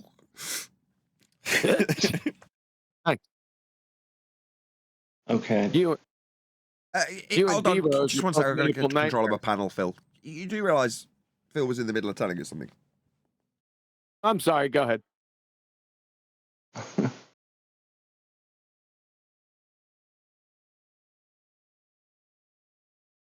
Or maybe not. Don't rush it. Don't rush into it now. Who's speaking right now? We're just asking you your backstory. That was all, Phil. Didn't someone else say something? Yeah, you got rumpus by QE. Okay. Where were we? We were at gas container. The idea. So we have nothing. So okay, this was just for our own thoughts. This has nothing to do with, these other assholes. Just like where we are. So really, in truth, there is no. There is no. This is going to take about 45 minutes to get out, right? Well, with you talking, it will. But there is no opposite. There is nothing to. The bottom line is we're in a container, and that's all there is. So we can't even suggest we're in a container because that's all there is. Why can't we suggest that there is containment if that's all there is? That seems counterintuitive. Why can't we? It's just okay. Why can't we? Is because there's no opposite to. There's no like controlling. You can't actually test it against any type of opposite. There's no controlling. There's no way to. You see what I'm saying? Since it doesn't exist. This idea of outside the container, or whatever you want to call it. I don't know. It's an interesting idea. Like, why can't we call it a container? Can I just guess where I think this is going? If I'm wrong, just stop me. Right. It's not going anywhere. There's a certain curious. Well, there's just a certain faction of thought that leaves flat earthers going, right, well, is there an assertion that there's a barrier because we must be under containment, and then something beyond that barrier that could be also described as the vacuum of space? It's just separated by containment. But you're saying, well, we don't have anything to contrast it with, but that outside the barrier vacuum that could still exist by argument from silence or ignorance could be what you're contrasting it with. Am I just way off the mark? No. That's fine. That's fine. Am I reading between the lines correctly? Yeah, that's fine. I'd say that's fine. Yeah, it's fine, but is that where you're going with this? Is that what you're suggesting, that there might be a barrier and therefore there could be a space beyond that? Well, no, I'm actually suggesting that there isn't. If there's nothing to test it against, then calling it a container is kind of, Okay, I mean we can't really. But we take You know what I mean? that too. So you saying you there isn't something beyond the containment? Well, you don't know that either. You don't know there is. You don't know there isn't. The only thing we do know is that there must be containment because we are breathing gas pressure. That's all we can say for certain.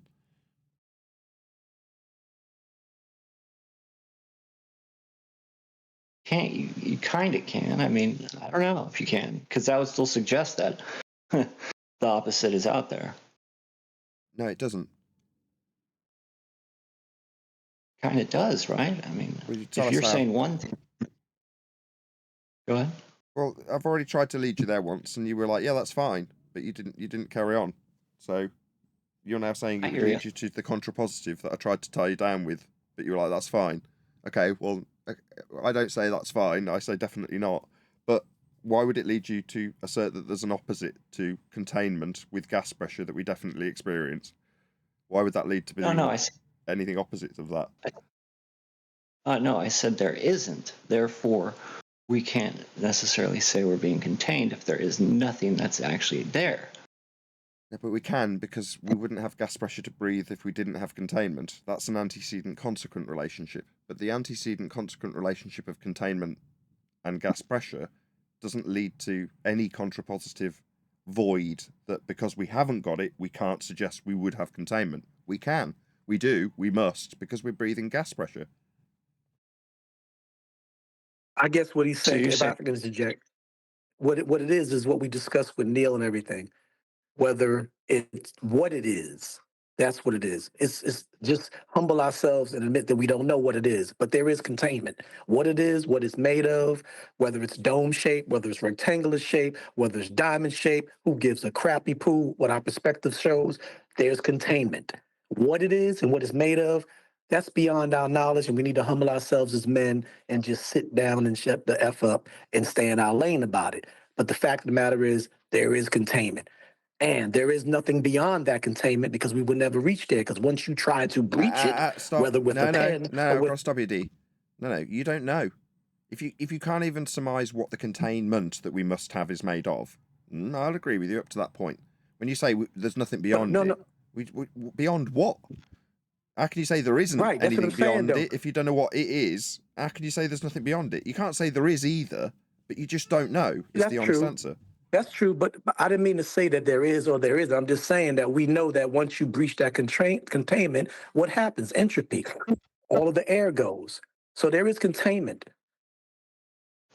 And what's beyond it is none of our business. Just breathe the air in, take a deep breath, and enjoy our inhabitants. You've done it again. What's beyond it is none of our business. Now you're inferring that there is something potentially beyond it.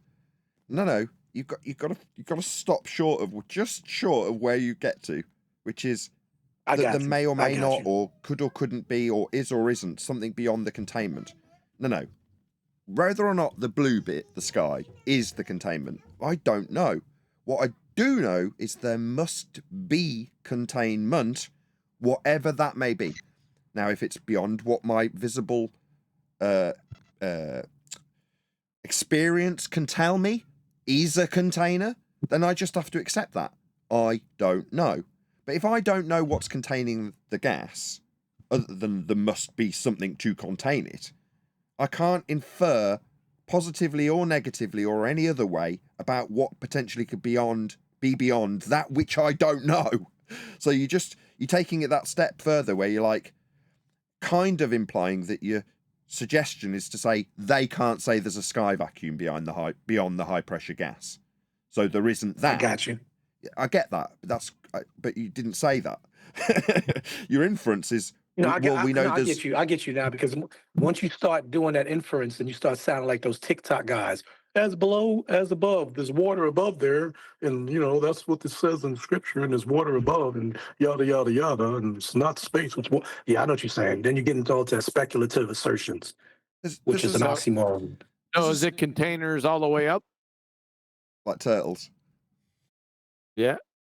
Because there's got to be something, unless it's all container, there's got to be something. Don't do it. Don't do it. Don't ruin my point, Kiwi, you bastard. I can't believe you're doing this. Outside of it? Stop it. Let me jump in really quick. Right, look. There's a social pressure to give explanations when demanded of them. But when you're demanded to give an explanation for something like the container, well, what is the container? Yeah? Now... For a lot of society, they feel the urge to potentially offer up their speculation. Doesn't matter how crap it is, they'll offer their speculation if they don't have an answer. People don't want to just say, I don't know. There's some societal lack of humility that prevents people. And maybe that's good. Maybe the baptism of fire that is flat earth leaves you in a position where you are humbled. A bit like Matthias was saying about his passage in Revelations at the beginning of this show. It's not Revelations, it's Revelation. Number one. Number two, the chairman of the server tried to stop you, interrupt you before you got going. Who? Righteous? Yep. Oh. What, to correct Revelation to Revelations? I was just going to say really quick, I think maybe what he's saying is if there's no vacuum, there's no need of container. In fact, for a vacuum, you need a container. But if there's no vacuum, then maybe it's all just pressurized air, is what he's saying. Is that what he's saying, new guy? Pretty much. I mean, you can go. Yeah, but we're saying no, because there's an antecedent consequent relationship with pressure. To be breathing gas pressure, it must be under containment. We just don't know what it is.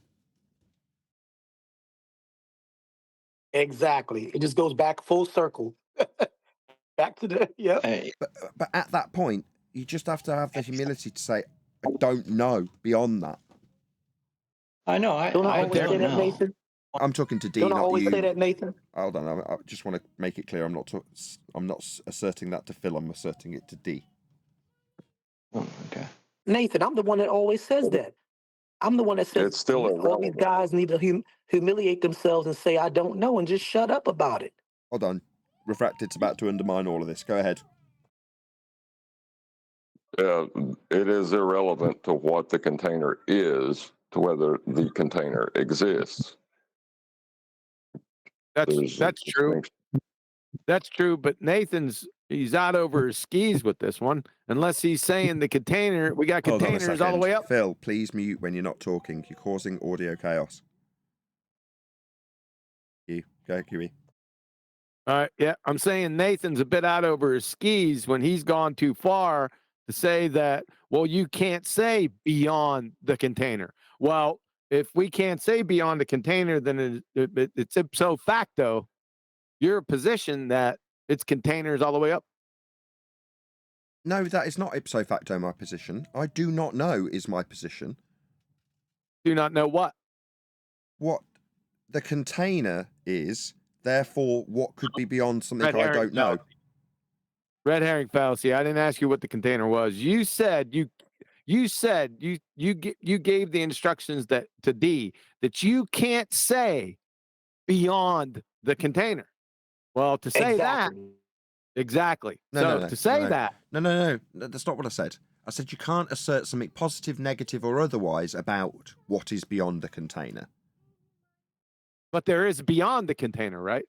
Yeah, maybe, but you can't make any positive or negative assertions about it. I didn't say so. I didn't make any claims for that. Right. Exactly. D did. Yeah, but D did.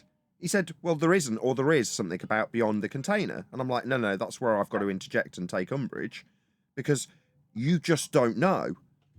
Now, that's not for me to say that it isn't or is anything, because I just don't know.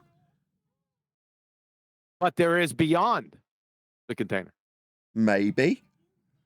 Well, what do you think maybe? What do you think maybe is? What maybe is the same thing as could be not. What I'm doing, I'm not inferring anything. I'm just saying, is a container. We don't know what it is, but containing us from what? We don't care. We don't know. We'll never know. There he's done it again. From what? It immediately implies the external to the containment, doesn't it, D? Protecting us from what? What, the stuff that's definitely now beyond this container? Yes. I'm gonna. You're driving me nuts. You're doing it again. You're doing it again. I'm not doing anything. I'm saying I don't know. Beyond. You're saying you've got to be protected from the stuff beyond, from outside, external to. You have to, though. You have to. Oh my God! I'm say, just going to stop. No, we don't. We don't know. That's my point. Just this the is my subject. point. Everyone, shut the hell up. Now, we're not stating what it is beyond the container, only that there must be a beyond the container, unless your position is that we have container all the way up. That's all I can say. No. Let me give you an example. Hold on. Let me just reply to QE. What if beyond the must be in existence to be breathing container that is definitely there, there's something that is beyond the physical that we know? That is to say that within what you appreciate, I'm not suggesting this, is just an example, what you appreciate to be God's creation, yeah?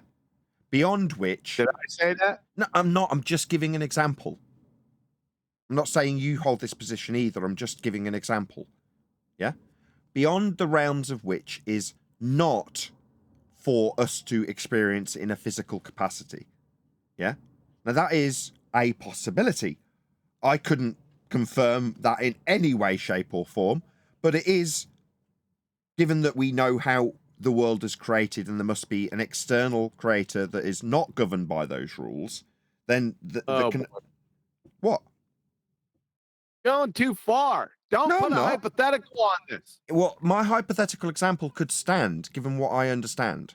Now, I'm not going to back it and say I believe this. I'm just giving you a hypothetical example that would stand outside of what you're postulating when you give a physicality to an external realm beyond the container. I won't have it. Physicality.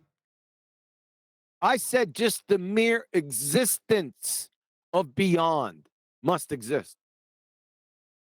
Beyond implies physicality, I'm afraid. It's our limited language that's preventing you from. Okay. Can we agree that the container has physicality? It does. Now, stay out of this, D Rose. It doesn't. Oh my God! It was based on my premise. Yes, you can. You just let him have it so we can stop interrupting. Yes, you've got to have physicality. You're not going to physically stop gas particles from going through you if you're not physical.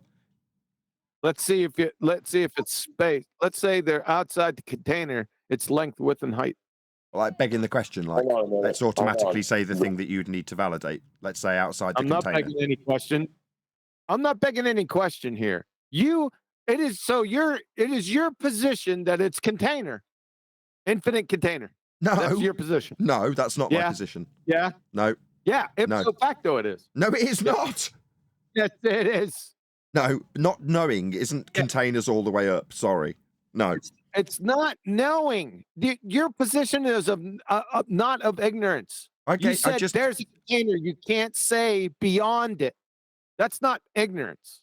You can't plea that. I just gave you an example that would have a You did God not. creator non-physical realm that wouldn't be classed as beyond anything. Have But to you do wouldn't with accept physical. it. You said I went too far and rumpused it like you Why do are now. you going into physical? What is that? It's a red Can it herring exist? fallacy. It's not what I'm talking about. According to Hypothetical. quantum mechanics, can it exist if you don't have information about it? No, don't bring in another topic. You'll be way out over your skis. Like, I'm not having this. Like, I'm not going to have the pencil laser, right? It doesn't matter how right you are. I don't care. I'm not having I'm just trying to make a point. You can keep trying to convince me of the beyond the containment that we are fundamentally unaware of what it is, how it operates. Is there a beyond the container? Don't know. Uh-huh. Infinite container. Might be heaven. Might be where my non-physical spirit goes. Fair enough. Just don't know. Couldn't say. If you don't know, then there is a problem with its existence because it hasn't been rendered yet, because there isn't a physical being that's experienced it. How do you know? Hold on. Is he saying that the containment could exist within probability? Is that what you've just said, John? No. No, I'm stating that no one is going to a place that gas is not expanding into. That's how I know that no one has experienced that space. Yeah, the sky vacuum isn't real. But if what I perceived you to have just said is, you know how there's no rendered tree in the woods if there's nobody to experience it. That was me with a bit of acid reflux, by the way, as opposed to smoking cigarettes. Anyway, I've completely lost track of what I was saying now. If we understand that there's certain things that only exist if there's information, right? But for the fact that you have information, a knower and a receiver, a transmitter, whatever, then you're not going to have the information. It doesn't exist, therefore the thing hasn't been rendered. It just exists as a probability. Well, you're saying the realm beyond that which is experienced isn't rendered. Because there's no one there, there's no information. Right. Therefore, beyond which there's an ethereal nothing that hasn't been rendered into existence yet because there's no information about ethereal? Did you say ether? Yeah, I'm just trying to trigger you guys are well out over your skis. No, I don't think I am. I didn't claim ether. I just said that has not been rendered. Yeah. How do you know? Because no one's gone to a place that gas hasn't expanded. How do you know no one's not there? How do you know no one's not? No one's. So there is a physical being. Everybody, I've got D-Rose, and now you've encouraged Neil. So this is completely inaudible. John and John only. Thank you. Right. So you're saying that I can't know that there's someone outside of the container who is in a place. Because what I'm you're not stating saying you is can't know. confusing. No. I'm not saying you can't know. I'm saying you don't know. Yeah, can you stop rumpusing QE's argument from silence, please? I didn't hear you, Nathan. Yeah, I said, can you stop rumpusing QE's argument from silence fallacy? Thank you. That's not an argument from silence fallacy, by the way. Right. Nobody's told you they have. Nobody's told you that they're not. Sorry, did you correct me if I'm wrong? Nobody's told you that they haven't or that they're not there. Correct? No one's told me. Telling me and not telling me is irrelevant to this conversation. Well, back to what I was saying. There's no information. Hold on, D. There's no information on the subject. Evidence. Oh God, it's an argument from silence. No, it's not. Look, the only preponderance of evidence that we have is that there's a container. Period. Leave it alone. Hold on. I get it, Nathan. I get it. Perhaps I've got the fallacy wrong. It would be an argument from ignorance then, if we haven't got any information on it. Therefore, justifying that you can't not know that someone isn't there. That would be an argument from ignorance. To a point. But I'm not the one making the claim. Yeah, you are. So it's their argument from ignorance. Nope, No, I'm I going to didn't force make the this. claim. I'm going to no. It's argument from ignorance all the way up. QE. Yeah. That's it right there. What? You're trying to claim what exists beyond our known existence. That's the problem. It's not really a problem if you got the right epistemological tools. So my epistemological tools allow me to branch out a little further. It's more like what's good for me isn't necessarily good for the feeble-minded.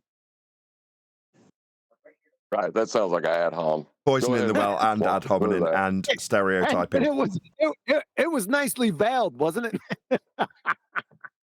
Oh, it wasn't even subtle. Everybody's IQ is dropped. Look, we've got some religious fundamentalism that's eking its way into this discussion, and we're going to allow it, aren't we, lads?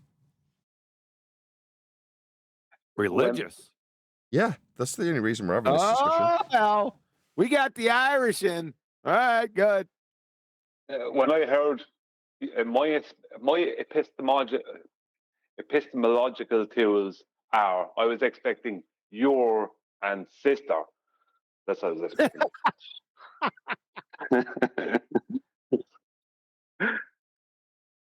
Nicely done. I was surprised when I didn't hear it.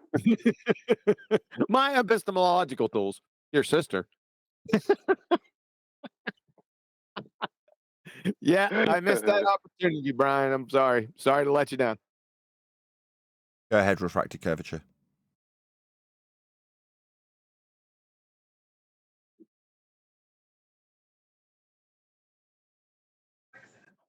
That actually wasn't me. I was giggling. No, I realise I only introduced you over the top of them for comedic effect, as I was accused of having you as a favourite as soon as you arrived. Not unjustly accused. Actually, I was trying to trigger I'm Neil. everyone's fault. In 78 miles, I'll be on 485. Am I anywhere near the storm there? I ain't on the map anymore, Neil. He's turned you into his sat nav. Yeah, but John Refracted knows. He's What happened to smarter the than you. No, I'm not. QE is the one that gave me the information to become a flat earther. But the road you're on, the 484, I think it connects to the road that turns into 77 in right before you go into Virginia to hit 81. 77. I guess, Nathan, you could say I'm suggesting West Virginia. it exists. 77 north.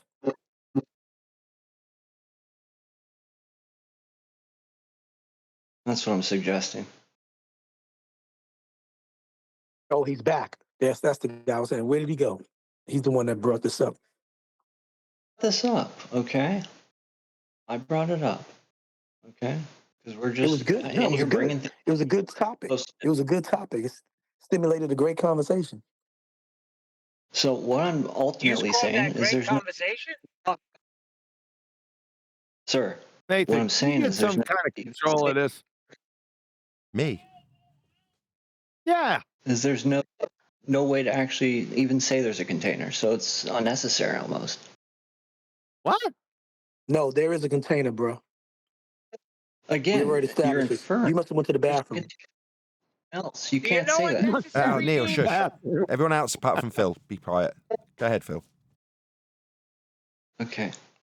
Whoever that guy that said something, he said there definitely is a container, and I'm saying again, you can't infer that if you cannot.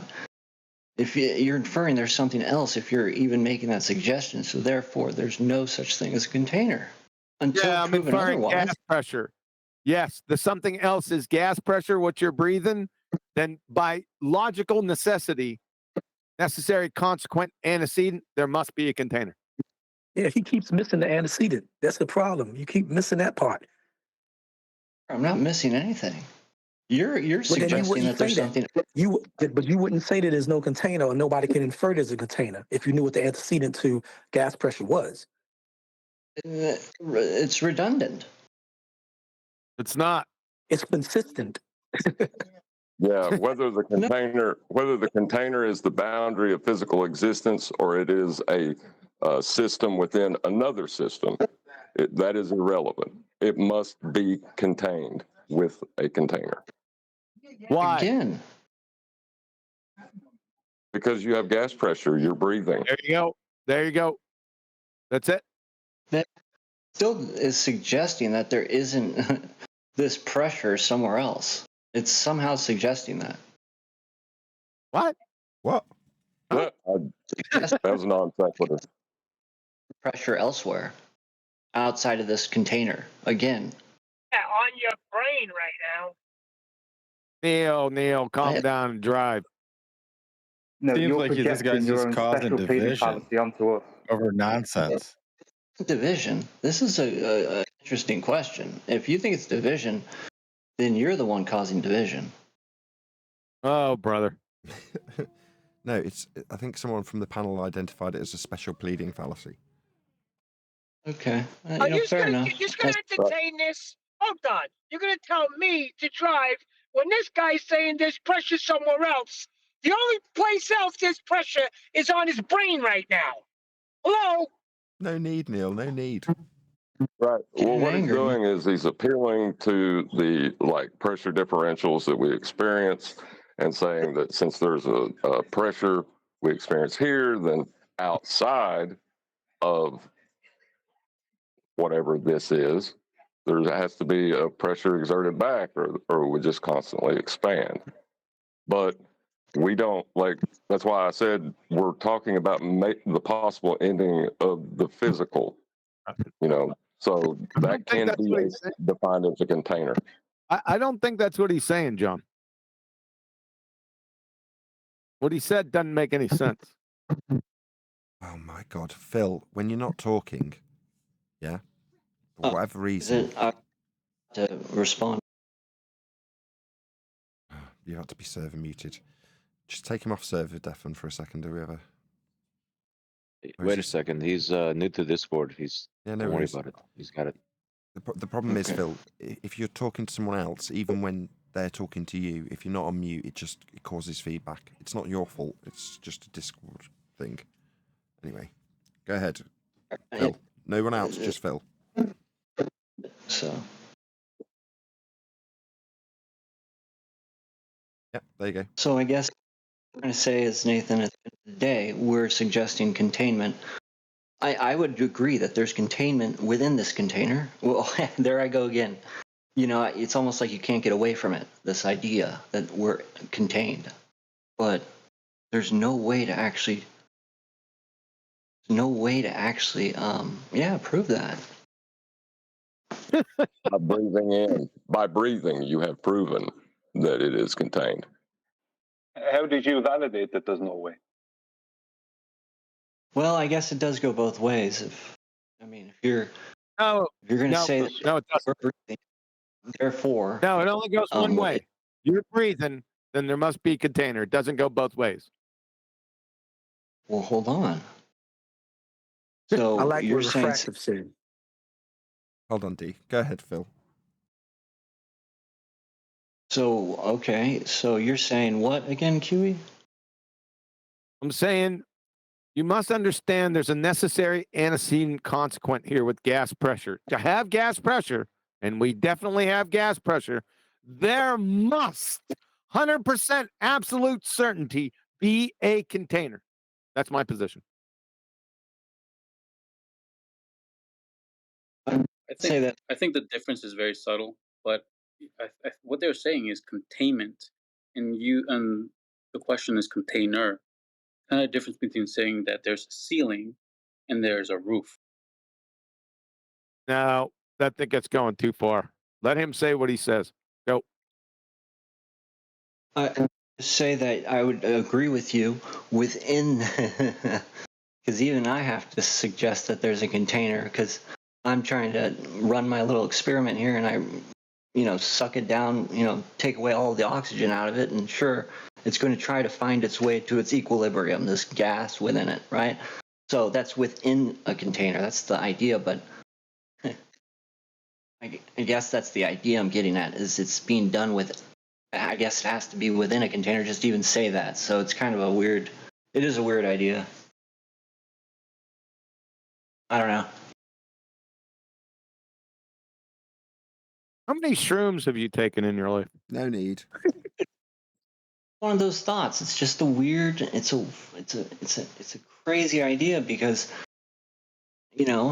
it's just it's as weird as the idea as when I kind of think that the flat plane goes on forever because nothing sets. It's kind of in that same realm. I destroyed that earlier. Well, but it still it can't be infinite. I still don't see the actual proof to suggest that, though. No, you respond. Yeah, I destroyed that earlier. Okay, you want me to do it again? Sure, because you didn't destroy it. It's undestroyable. Yeah, you can't destroy it. I did. You're whistling past the graveyard. Number one, you said, well, you can't say it's not infinite. Yes, I can, because infinity doesn't exist in reality or mathematics unless you can show it. Number one. Number two, there must be a defined barrier. That means not infinite because you're breathing. That's my 2 points. Your point's destroyed right there. Unless you're going to whistle past the graveyard, and then I'm going to have to find Nathan pick you apart. I'm not trying to get you upset here, big dog. I'm not take upset. it easy. You're getting I'm not upset. You're getting I'm a not little upset. spicy. I'm passionate. I'm passionate about real estate that I've already attacked and overcome. And I don't want to go back and attack it again because I don't need to. Okay. But I just did for the audiences. Now, don't respawn again 20 minutes later and say I didn't deal with this. Well, you tried to deal with it. I'm not saying what you did wasn't, I applaud your attempt. I still don't think it actually has a fundamental. I do applaud your attempt. Well, thank you for the applause. What we have here is a situation where you, this new guy, wants to claim certain things that are outside anyone's experience ever. You're trying to bring the spiritual and merge it with the physical and tangible, and that, you can't do that. I'm actually doing the opposite. opposite. Right. I'm doing the opposite. I'm saying I don't know, therefore I can't even make a suggestion on what I think I know. That's out but to there. say you don't know is to say that there could be another possibility. That's right. No, he said he did know. No, hold on. No. He said he did know. He said it was an infinite plane. I'm saying it's suggesting that there's an infinite, and I can't say it isn't. Yes, you can say it isn't. You want me to do it again? I don't think you can. I know you said math. Why. He's not understanding it, QB. You saying it again, which would be a third time from what I gather, would be pointless because he doesn't understand.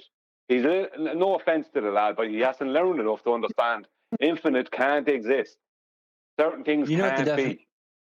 Is right. I didn't hear anything. Just repeat after me. The infinite cannot exist in physical reality. I know. Would you prove it sounds good. Sounds cool. But I don't know if I can agree. How would you prove infinity exists? Hold on. It's not of a case of agree or disagree. It's not subjective. It's objective. Infinity does not exist in physical reality or in mathematics. Yeah, it's a philosophical position that you apply to mathematics. It does not exist in mathematics either. Yeah. You understand that, right? Doesn't exist. Infinity? Yeah. Who here can define infinity? Well, it's your claim. You define it. Well, no. Don't That's define my it. point. No. Stop. Don't define it. Show us it in physical reality. Can't. No, define I'm it not even first, suggesting. then show it. I'm No. since things No. don't. Hold No, Hold on. sir. No, sir. You made the claim infinity or infinite. You now must define it and then show an example. Okay, well, hold on. Let's just use the word ever expanding because I can't say there's an end. Therefore, I mean, it's not that hard. Therefore, non sequitur. Bullshit, that's non sequitur. That's as legit as you can get. What's infinity? What's infinity? No, the word. You can use any word. Photon. I can't say. I can't. Photon. I don't. Photon is not infinity. That's not the meaning of the word infinity. What is the meaning? Photon is the definition of finite. It is a fixed quantity. Don't ask me to define your claims, counselor.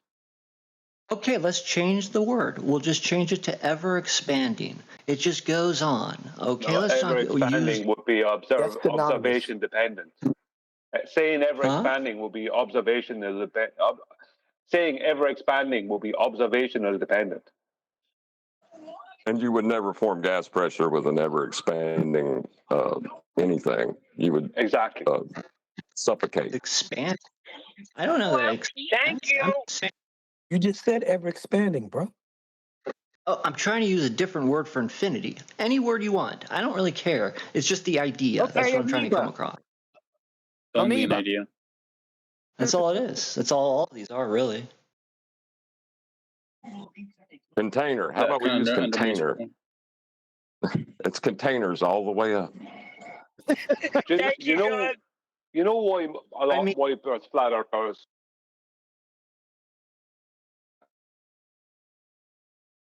What was that? Was that to me?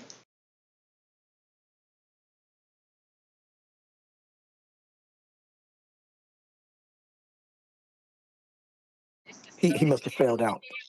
Ryan, we lost you. Yeah.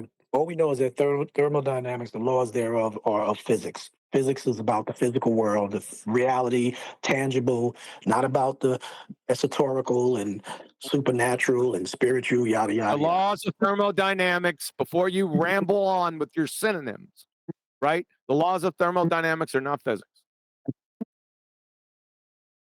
Then what is it? Natural law. Natural law. And natural law deals with what? Nature. And what's nature?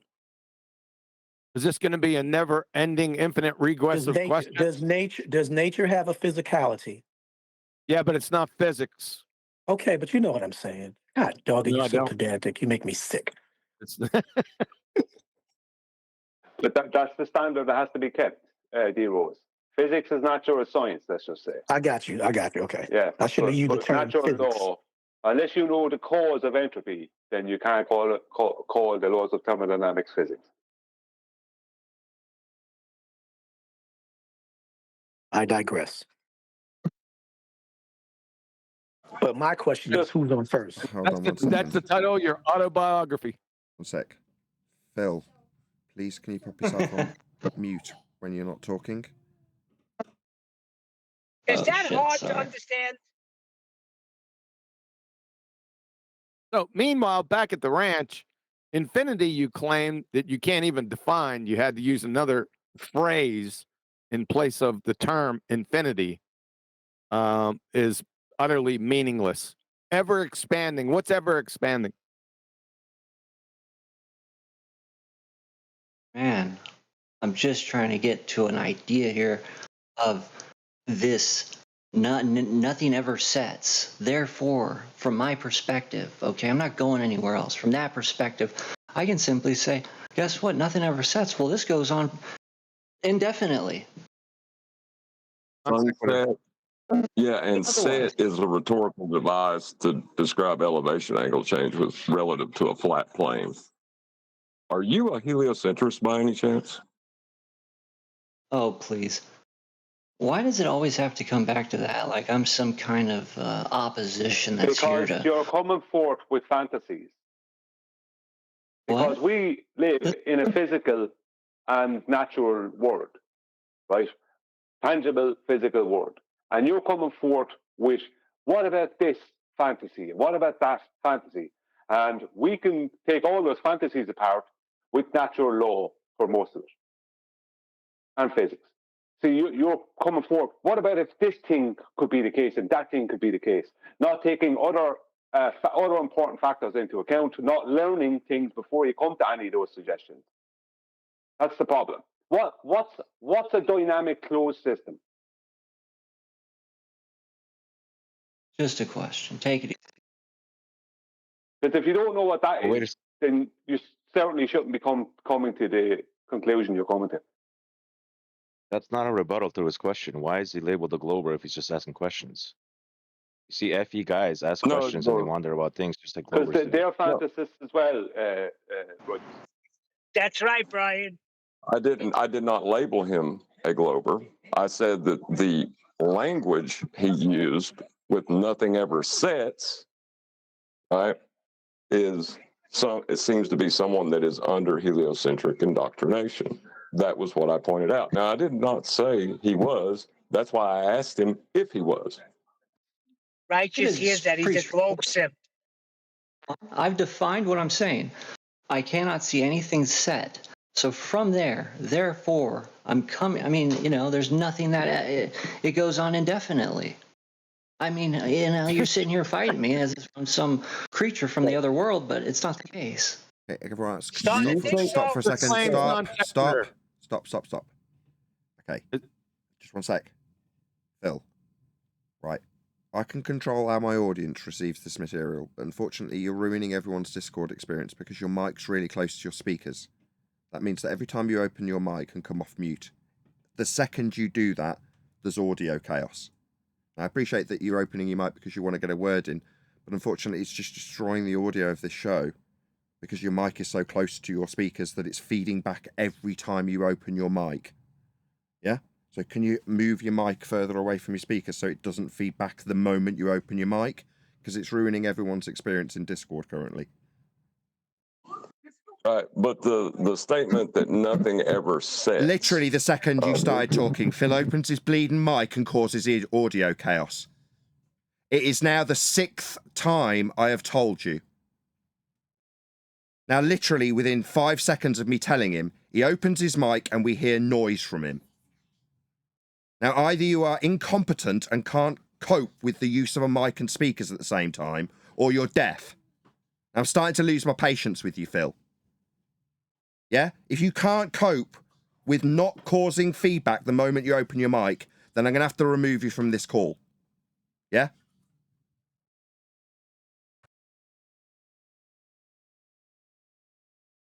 Go ahead, John.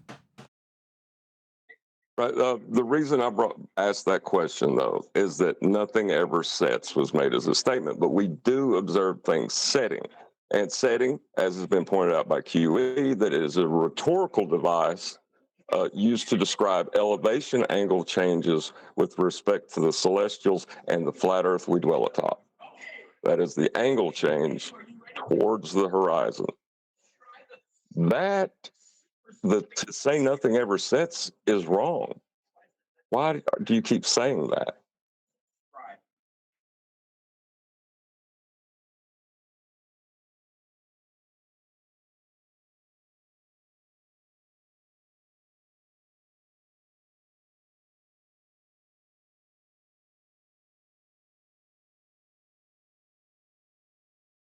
No response.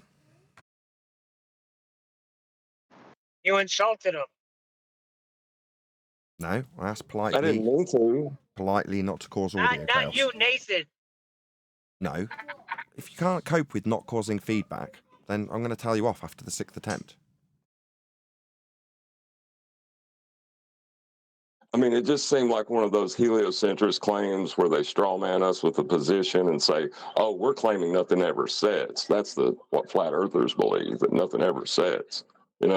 Like it has that feel of someone who's pretending to be a flat earther. I don't know if he is. That's why I asked him, just to be straightforward. The claim's non sequitur right from the start. It can end. That's why everyone's confused. It's too ambiguous, and it's non sequitur. But I get Glurf Larper vibes too. Yeah, I do too. I do as well, I have to admit. It's just he's acting too, what's the word, coy. Don't go into his motives. I think he has a general idea. It's just misguided. In any event. Too many shrooms.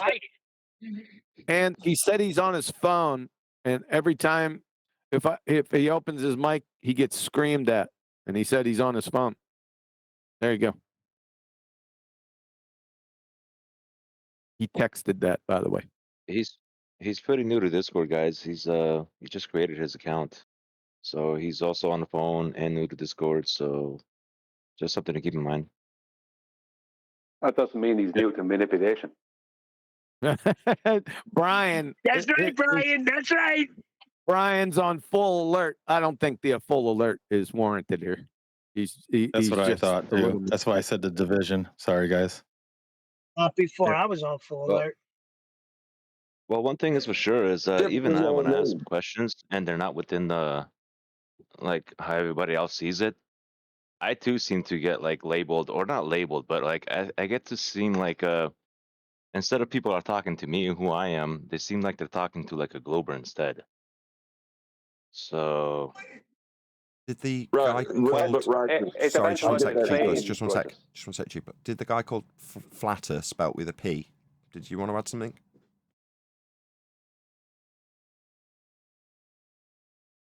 Really not. Yeah, like Brian was about to say, maybe it's the language you're using. Gosh, maybe it's the language you're using, right? Just maybe, what you're saying is leading people to believe that. If you guys don't know me by now, I mean, what do you want me to say? Like, how long have I been with you guys? And you guys still don't know who you guys are talking to? Yeah, but what I would say, Righteous, is that you would do what that guy did in a way. Let's just say you might do something like that, but you do it in a much more professional way. I'm not saying you'd be correct. I'm just saying that the way you do it and the way he did it were different. Sorry, there's a different feeling. What the hell's going on? Completely different feeling. Sorry, so what's going on? Why are we assessing how he approached this? Who cares? There is an antecedent consequent relationship with gas pressure and containment. We can assert beyond all doubt, with absolute certitude, that because we are breathing gas pressure, we have containment. That's it. Really easy. There's no ambiguity. That's not what I meant, though. But I'm just saying that. But we know that bit. We're trying to discuss the bit we don't know. Right, but you guys got to realize I've been around you guys for a while, so I may know how. Sorry, Righteous. Essentially go. Whoever said that, they were right on point. We're trying to discuss the bit we don't know.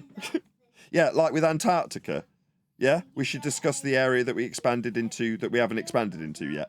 Yeah, of course we No, could. that's not what he said. We have to pretend that we don't know it. Go ahead, Righteous. I'm sorry. Just to respond to Brian quickly is, well, I've been around you guys more, so I kind of, it's easier for me to fit in with you guys, and I know how you guys talk and what you guys are looking for, whereas he's new and he doesn't know how this scene is, and to him it may come off. I'm sorry, just one sec, Righteous. Did we all agree that Righteous actually fits in yet? I don't think we agreed on that. No, we haven't. No, definitely not, Righteous. I don't know where you've got that idea from. I think Righteous' point is that we're used to him being a baller.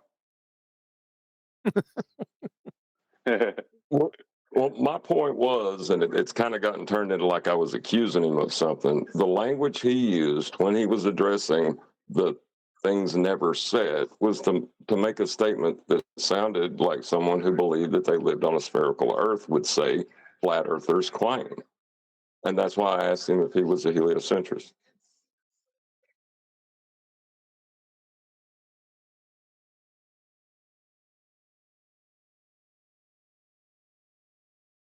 I thought we finished this topic. He's just misguided. He's new to the server. Maybe not new to flat Earth, but he's misguided, right? It'll be okay. He understands. Yeah, there's no reason to accuse him one way or the other. I mean, it's irrelevant to what the this topic, whether he's LARPing or he's just confused. That's irrelevant. But sorry, he's either, from my point of view, he's either LARPing or he's one of these flat earthers who are going to always be a fantasist. Always. And that always be a fantasist. Come on, that's a bridge too far. Give him a break. He's new. Yeah, that's the difference from asking naive questions with a genuine curiosity and just showing resistance to everything that's put to you. When you just constantly show resistance, it's just a red flag.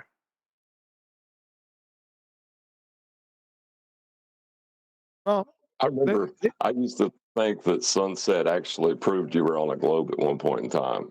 I did. Thought that was right there. It proved the Earth was a sphere, and we're flying through an area gas isn't expanding into. Well, some people aren't too quick on the uptake. Thank you for confirming that. Yes, the entire Western world, almost. But it doesn't have to be forever, Brian. You can become quick on the uptake.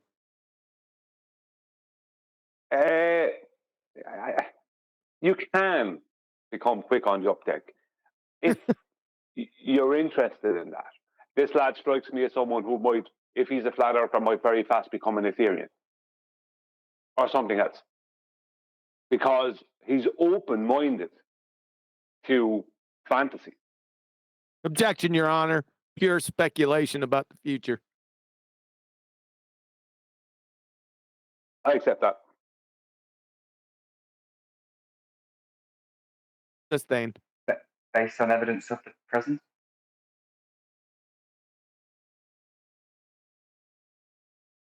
We didn't catch that. Based on evidence from the present? That wasn't evidence of the yeah, that's right. Past results have no impact on future results. Correct. May I ask though, is he asking for evidence from the present, as in recent evidence of gas pressure, or like, what are you asking for exactly? He can't. He's not. If he's here, he's not speaking anymore because Nathan will holler at him.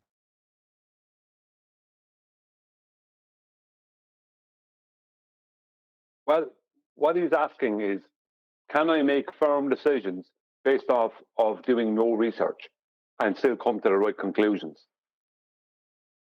That's what it sounds like to me. I thought it was more of, can I use what I do know to contradict what I do know to claim something about what I don't know?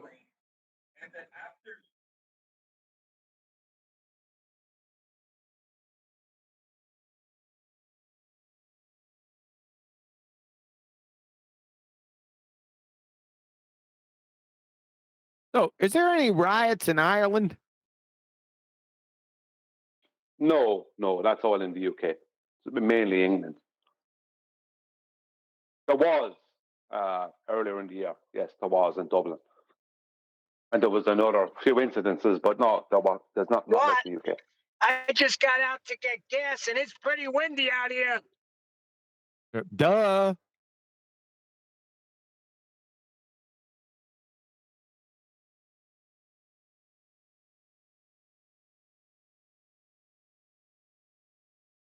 I'm telling my wife about my library visit, and it's all gone a bit quiet. I should be paying attention. Sorry, Brian, I rumpused you. Oh, it's okay. Neil was finished. I was finished answering. Any sign of Adam, no? He did pop into the chat earlier. He said after his departure on Saturday, or pre-departure, I should say, that he might pop into the chat. And sure enough, on Q today, he did pop in and say a few words in the live stream chat. But that was about it.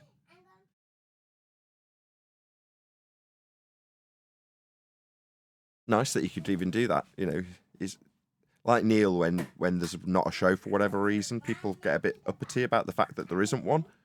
So the fact that he tuned in and made his presence aware to us in the live stream chat is a testament to the fact that even when on holiday, he still wants to check out what's going on the show. Yeah, just because you're on See, that's holiday a doesn't proper mean the Earth is gentleman. not going to. Sorry, go ahead, That's Neil. a You were proper rumpus by gentleman. Neil. Adam checks in. Not like certain people. Go ahead, Brian. No, I'm just saying that just because they're on holiday doesn't mean the Earth's not still flat and there's work to be done. Do you know what I mean? He's still going to have that curiosity. What's happening on the show? Still going to happen, especially during the day not like at a lot in the refracted, evening right? time. Second time he's rumpused you. Yeah, I'm going to give up on it now. So, Brian, he's not, because I want to take a piss at a refracted, and you just keep interrupting me.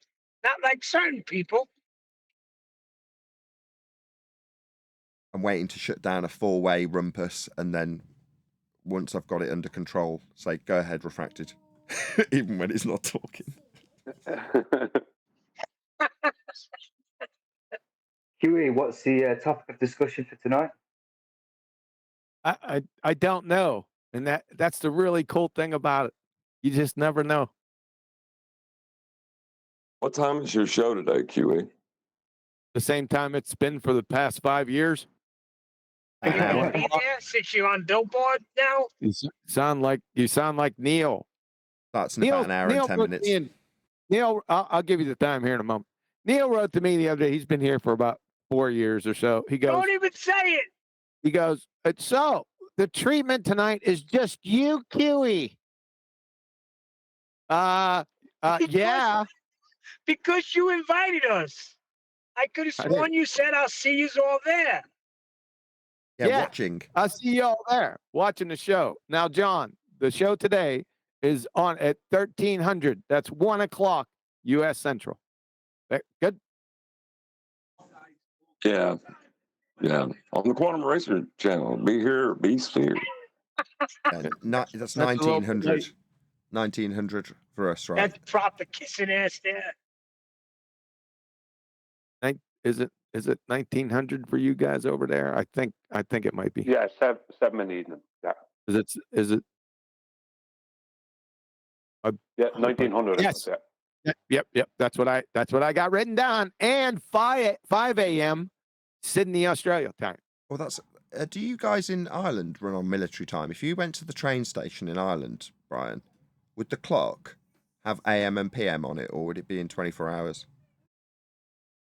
A train station. Yeah. Jesus, I don't know about train stations. I haven't been there for a long time. The last time I saw a clock at the train station, it was just like a normal wall clock. Wasn't even digital. No, well, I like to use 24-hour, but because my father was kind of like, he kind of focused me on 24-hour clocks, 24-hour time. But wait a second. Your father?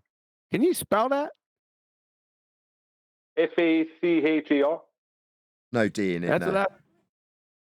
what my father. Okay.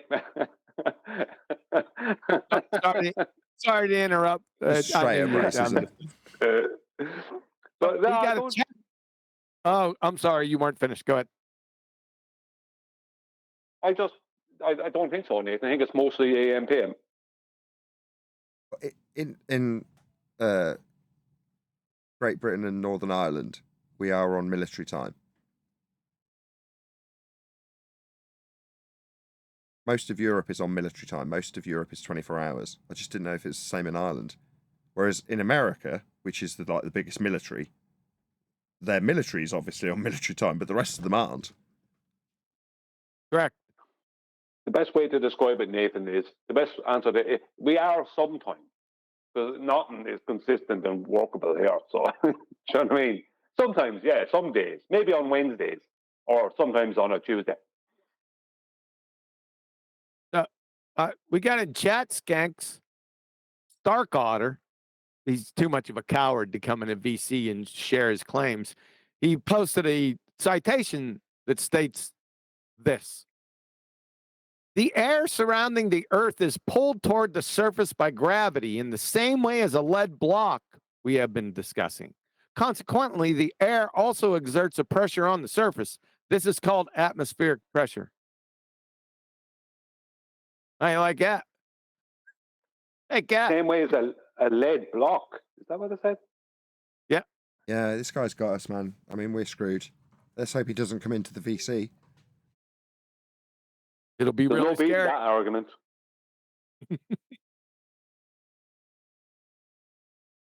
Is that the gas fall down and go boom, boom? You're scary. No, the gas isn't falling. It's being pulled.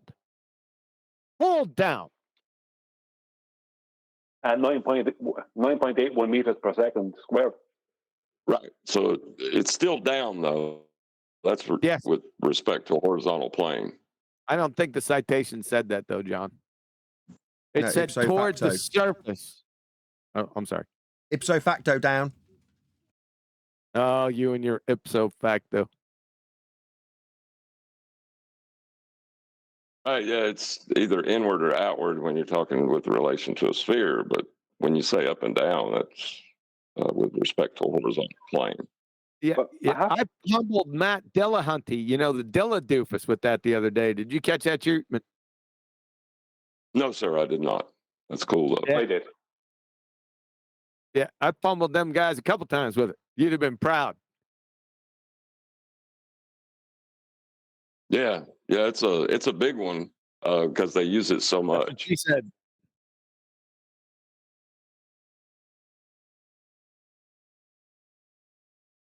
Yeah, I read Matthias in the pre-show saying about helium and asking about its properties because he was under the misapprehension that we've got homogeneous layers of gas.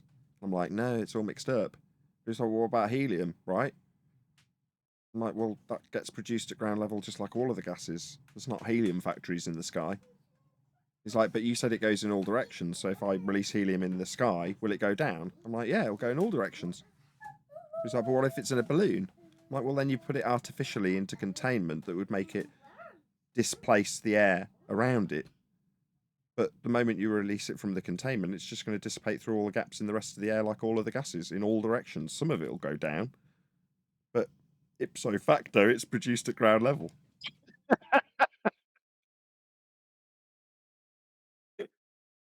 It's clumsy to say it that way. It's going up. Pillars of gas. Again, Neil? Pillars of gas. I hate that.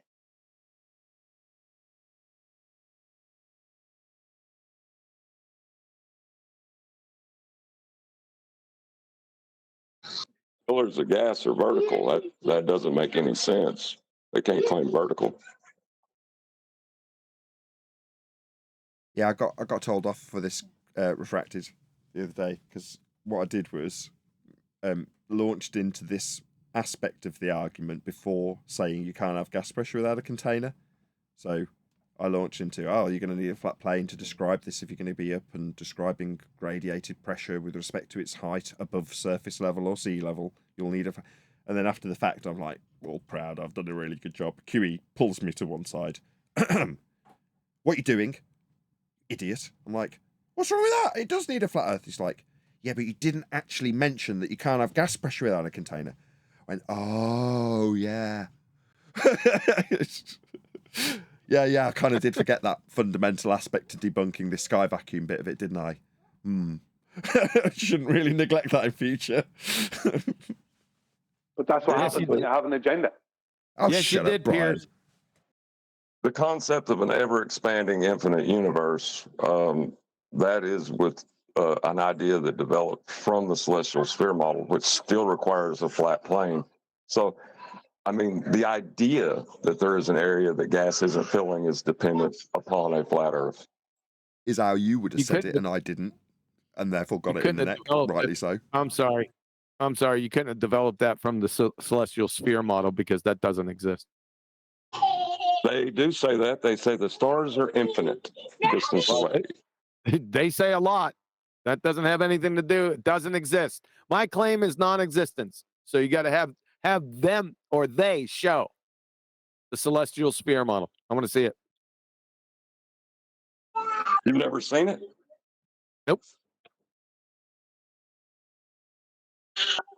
You've never seen the celestial navigation books where they show the angle representation from a flat Earth, where you have the lowering and raising of elevation angles in the sky? No, that's not a model. You specifically said celestial sphere model. That's not a model. Oh, what is it? I don't know, but I do know it's not a model. It is called the celestial sphere model, though, is it not? Well, a lot of things are called things that are actually not. Right. So you're appealing to the epistemology of the term model when I did not just use explicitly the term model. I said celestial Yes, you sphere did. model, You said which applies directly from celestial. Yes, you did. Pardon me. Which applies directly to the You said diagram celestial. that we're talking about. My God. Okay, let's do it this way.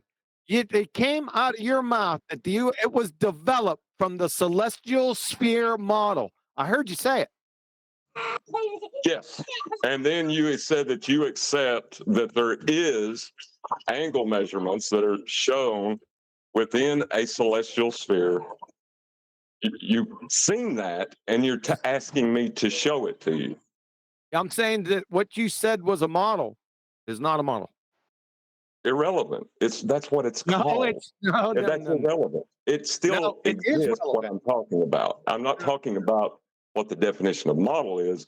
I'm talking about the utilization within celestial navigation of this diagram. That's irrelevant. That's the part that's irrelevant, not my part. You said the diagram does exist that I'm appealing to. The diagram does exist that I'm appealing to. The diagram they're not models. Diagrams are models. I'm not claiming they are. The celestial sphere diagram. Now, my point still stands. Well, you changed your point. You should now say the celestial sphere diagram was developed, or it was developed from the celestial sphere diagram. I'll start over. The idea that there is an ever-expanding area that gas is not filling comes from the celestial sphere diagram, which is relying upon a flat Earth. Correct. No worries. Now that's beautiful. Yeah, that's correct. That's technically correct. Now, John, you did say it's called the celestial sphere model. That's what they say. They also say atmosphere too, don't they? Yes, and that concept is also a gradiated pressure from a flat plane. That's a paradox. Firstly, it's a paradox. Then you may move on to the second and third train wrecks. But firstly, it's a darn paradox. I don't disagree with that. Yeah. But they do call the celestial sphere diagram the celestial sphere model. Whether it is or isn't is irrelevant to what they call it and what it's known as. No, it's relevant if they call it a model, because that doesn't exist. Wes Righteous, how come he ain't piping up with his atmosphere word? What? I'm not always listening to you guys. Sometimes I got you guys in the background. But the terms and usages, as when they're combined, change the meaning of any individual word and can mean something completely different when used together. Exactly my point. So you can use the word model when you say celestial sphere model, because you're talking about a specific diagram that other people have confused with the term model. No, you can't say celestial sphere model. No, you're trying to you just train wrecked yourself. No, I didn't. Because I'm not claiming the celestial sphere model is a model. That I am pointing to a diagram that is called the celestial sphere model. That's not a model. Yes. But that's the term that is used for it. I understand, but the term is in non-existence. It's conjured. But is my statement dependent upon the existence of a model, or is it dependent upon the existence of the diagram that I have referred to with the known vocabulary of When you celestial first stated it, when you first stated it, you were in error, even if you were parroting from what they say. Yeah, but it's named. That's what people have named it. Like the Cavendish experiment that's not an experiment, but they still call it an experiment and they get tongue-tied. It's like the same thing, you know? Yes.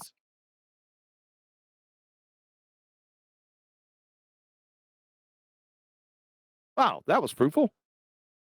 Yeah, but I think the resounding point at the end from refracted curvature is when I refer to the parlor trick nonsense pseudoscience that is the Michelson-Morley experiment, and I use that vocabulary, and as I'm then attempting to move forward with that statement, you stop me in my tracks and say it's not an experiment, and I go, I know it isn't. I know the Michelson-Morley experiment isn't an experiment, and then you're in deadlock. You're like, well, yeah, I'm glad we came to a conclusion though, or you did. Yes. Thank you. Right, but it's only deadlock if you accept that it is an experiment because you can use what Michelson-Morley did as an example of a measurement if you wanted to. That's very useful. I can't say the word now. I'm getting tongue-tied. Interferometry is very useful. They actually use it to make sure tape measures are the correct length. I found out recently. Right. So you can use it as an example of a measurement, but if you're trying to claim a cause and effect from that, you're going to be in trouble. But if you're appealing just to the title of what it's called as a position, you need to make sure that the position the other person's claiming has to do with what you're attacking, or it's just kind of non sequitur to the point.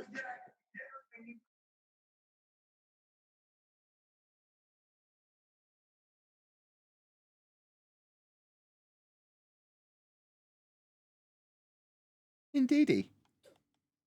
Yeah. Oh, he's going to close up shop. No. Indeedy. I'm good. Now, I let the kids in about an hour and a half ago. So, I'm playing a game and the kids are running around. So if there's background noise from me, I'm fine, but I'm happy to continue recording. Why aren't you at the library? We've already been. Oh. Did it smell all right?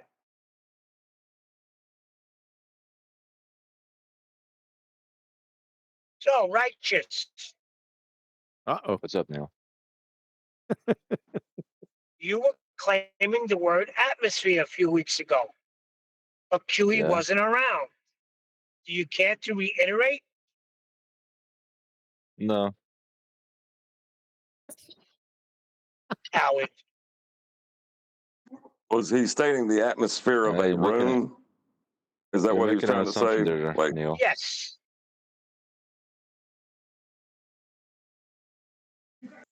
What's wrong with using it in that terminology that way? You're not within the topic. You're not discussing anything in relation. Like it's accepted vernacular. I don't see the point. Do I have to tell you what's wrong with using that word? Really? Within this topic, yes. Yeah, I understand it is. There's a lot wrong with it. But when you're talking about the atmosphere of a room, you're not making a claim about the entire world. You're not even making a claim about pressure. You're just talking about the general vibe you get from an area. So how about the vibe of the room? Or the Don't air knock of the room? vibes, baby. Don't knock them.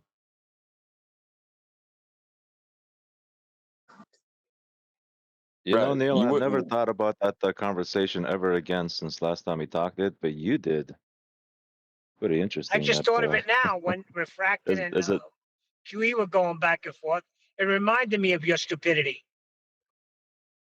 All right, Neil. Well, you feel that way?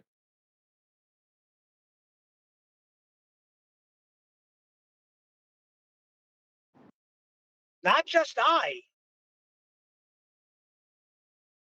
You know who else feels that way? Mighty Mush. Well, you know what? I'm not that much into feelings like you guys, so you guys can have at 'em. Well, the thing is, with that word, look what they did with that word. Look how they duped the world. And once it's brought to the attention that it's paradox, why use it anymore? It's because that's how people understand it, Neil. See, when I go shopping at a grocery store, I'm not gonna go Atmos plane. They're gonna go, "What are you talking about?" If I say atmosphere, they're like, "Oh, he's I talking wouldn't about say the." Atmos plane either. I would say air. Don't rumpus him, Neil. You didn't let him finish. Because whoever said anything about Atmos plane, that's a David Scheiss word. Well, you know, the general atmosphere plane of the room when I walked in was really nice and it had an upbeat feel to it. Not How an about the Atmos general plane. air? It's not an Atmos plane either. Exactly. Gases don't take shapes of a non-shape. All right, how about this one? Somebody asks me and says, something about the atmosphere outside. How do I reply to them? Atmosphere is a paradox. Air is a shape. Air is a shape. Air is a gas. Sphere is a shape. Gases have no inherent shape. That's what you would say to them. Right, because you just appealed to the thing I said you shouldn't appeal to when you're using that word. I was trying to stick with vibes and like not making claims, but you immediately made a claim with it. No, I'm talking about the air. Hold up, John. I thought he was talking to me, for God's sake. Yeah, but I got the positive position that it's okay to use it as long as you're not making claims about the physical world. You would have to still caveat it by stating that that word that is used is a misnomer, paradox, or is untrue. No, you wouldn't. Not if you're just talking about the atmosphere of a room. You can say that. That is not going to make or break reality. That's an equivocation. That's just you're talking about like what is that? No. Now you're equivocating. That's an now you're equivocating. How is it an equivocation when it's my point that the term atmosphere to attack it constantly is not? You don't need to do that. You only do it when they're making a claim inside this subject. Please, righteous. Right. So somebody talks to me about the atmosphere, and he's constantly using the word atmosphere. And I don't want him to know that I'm FE. I don't even want to bring up the subject of FE because I don't want to start anything or risk starting anything. So I continue talking to the guy. Yes, the atmosphere that you're talking about, so and so. And now you start using the term atmosphere to match his term of atmosphere. What's wrong with It that? depends. I don't. Well, the end doesn't justify the means because you're enabling them now to start out with a paradoxical premise. But understood. It depends on the context. It depends on the attitude. I see where you're going there, but technically speaking, you'd be in error. You would be, not only them, you, for not correcting them. Yeah, just say the air. If they say atmosphere, just go, yeah, it's in the air. That's all you have to say. You refer to the same thing they're referring to, but you use a word that they can't jump on. That's why when Neil said air, that's what I would say. Yeah, the air, this, that, and the other thing. Yeah. You don't need to use atmosphere, and you don't need to come up with atmo plane. See, I didn't use the S key. There's only one place that can use that word. That's the Sphere. That place where they hold concerts in Florida. Not Florida, Vegas. Let me ask QB another thing. I shan't be arsed. Is it mandatory that we have to correct people on everything? No. Okay, I'm just saying they would be in error. And if you enable that and use their phraseology, it's good in communication. Like I said, it would depend on the context. However, that doesn't render the fact that you are also in error and are enabling if you don't correct it. Paul? Before you know it, I'm you're saying things like, how does it know to be food?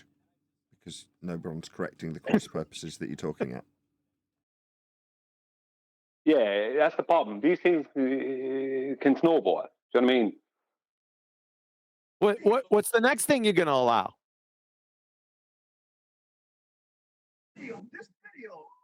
Oh, depending upon your situation, sometimes you pick your battles, and sometimes you stand firm on everything. Correct. I think that's really the point that needs to get across, because, QE's right. The thing is, are you really think about who you're talking to, why you're talking to them before you go insane? Yeah, but why wouldn't you want to enlighten somebody? Everybody I've said that to received it. Because it would interrupt the stream of the conversation, Neil.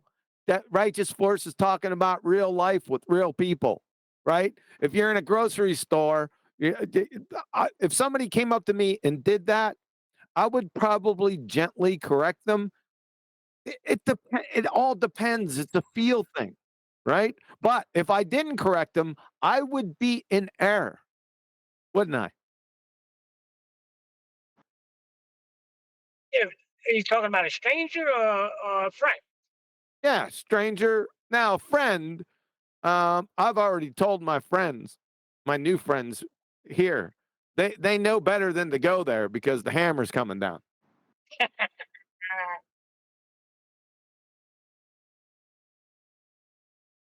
They sometimes breach the topic. Sometimes. But they have to be together, right? They won't do it individually against me. They wait till there's our small little group, then they'll bring it up in jest. They need support. What's going on? Yes. Step away for a minute. What are we talking about? Are the Globers making fun of you? No. There's still globetards, but a couple of them know that I'm a flat earther and I don't play any games. And if you bring something up, you better have your shot group tight. Obviously. Yeah. Yeah, I'd say. But I mean, you're like that on just about any subject you're speaking on, I've noticed. Yes. You're not really one to shoot the crap and kind of just throw stuff out there. Well, it depends. Like Righteous Force said, if he was in like a grocery store or something and a stranger came up and we started talking and they said atmosphere, I don't know. I would have to feel it out in that second, whether to correct them or just go along with it to explain something to them if I knew the answer. However, that wouldn't relieve the fact that if I do that, that wouldn't relieve the fact that I was still in error. For allowing that happened to me at work, and I said, "That's a funny word you're using. Do you realize?" And I laid it down for him. He was like, "Wow, I didn't even realize that." I said, "Yeah, sure. It's a feel thing." Right, and like with the when you're talking about the atomic model, somebody brings that up, and you're talking about the idea of valency. Right. But when they bring up the idea of valency, and you point to like the orbital crackpot stuff that they used to have, if all you're trying to do is convey the idea of valency to this individual, that's fine to use, as long as you caveat with it, this is not what an atom looks like. You know what I mean? But this is just to help you understand what the idea of valency is. I don't have too many people coming up and asking me about atoms.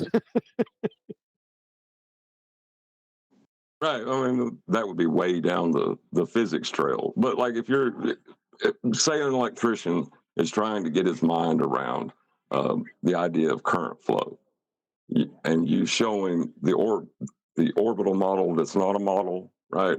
To get him to understand the idea of valency and how electrons transfer from one atom to the next to give you that current. There's nothing wrong with using that for that. Just don't let them get the idea that that is what atoms are. Who said there's nothing wrong with it? So that's how I learned the concept of valency, but it was also stated to me that that is not what atoms are when I learned it, and it was a good way. So there was something wrong with it. Who's making this judgment whether it's right or wrong?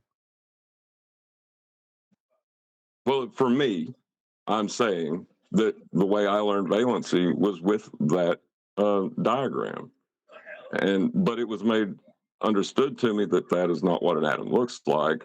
This is just a diagram to give you an understanding of valency. I don't see any problem with that. So you understood it from the failed analogy.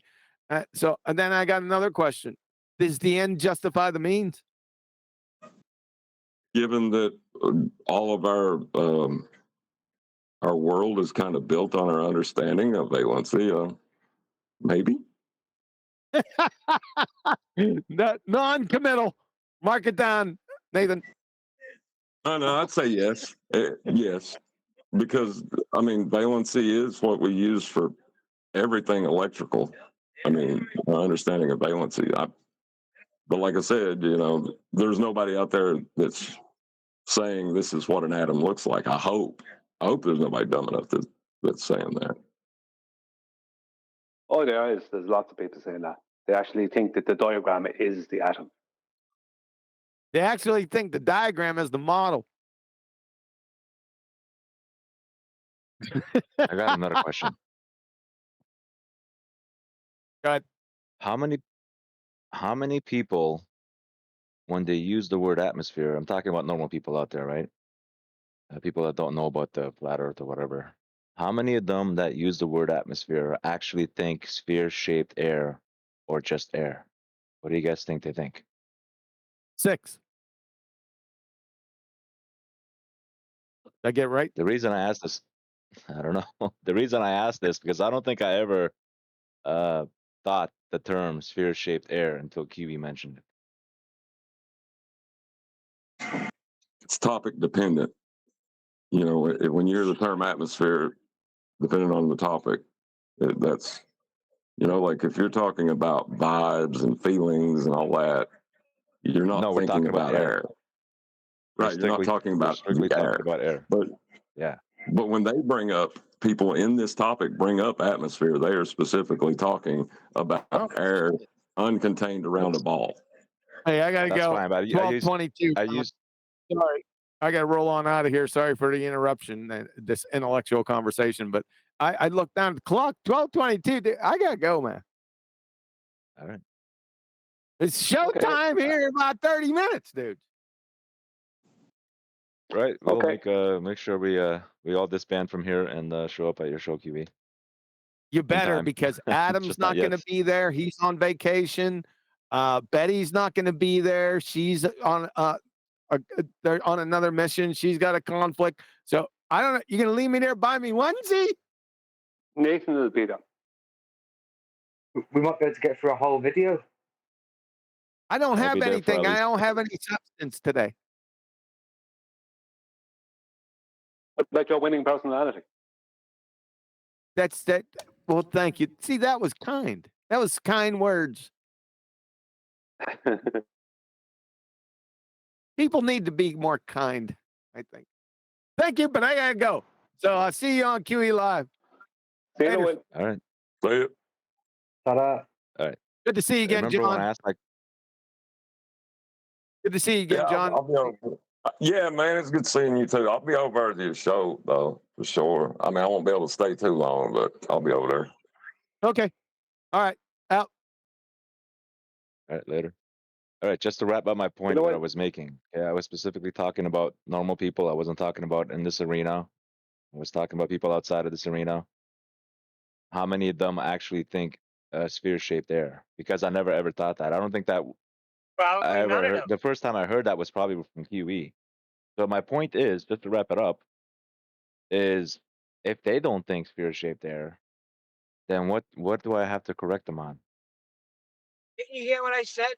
I explained it to my friend, and he said, "Well, I never thought it meant that. That's interesting." And I made I made him wiser. Now he knows what the word atmosphere means, and he's not duped into believing that it's spear-shaped there. But he never was duped. He never believed that. He never thought like that. Yes, So what because is when the they definition say of the atmosphere then, rocket's in Rodney? upper atmosphere, So what is the definition of atmosphere then? Can you read the definition of atmosphere? No, I was talking about normal people. Okay. And I Yeah, gave my normal context. people, when they say the word atmosphere, they mean something. The word in the dictionary What defined. you're trying What does it to point mean? out. Sorry, John. Go on, Brian. Sorry, I was just trying to say what you're trying to point out. If you say anything to him, is you're trying to point out the magic trick, which is they've been using a word that they just refer to just as the air, that actually has a different meaning, and them using that word for the whole life, thinking they're referring to one thing, actually referring to something else, is them actually being duped. If you're going to point out at all, that would be my point.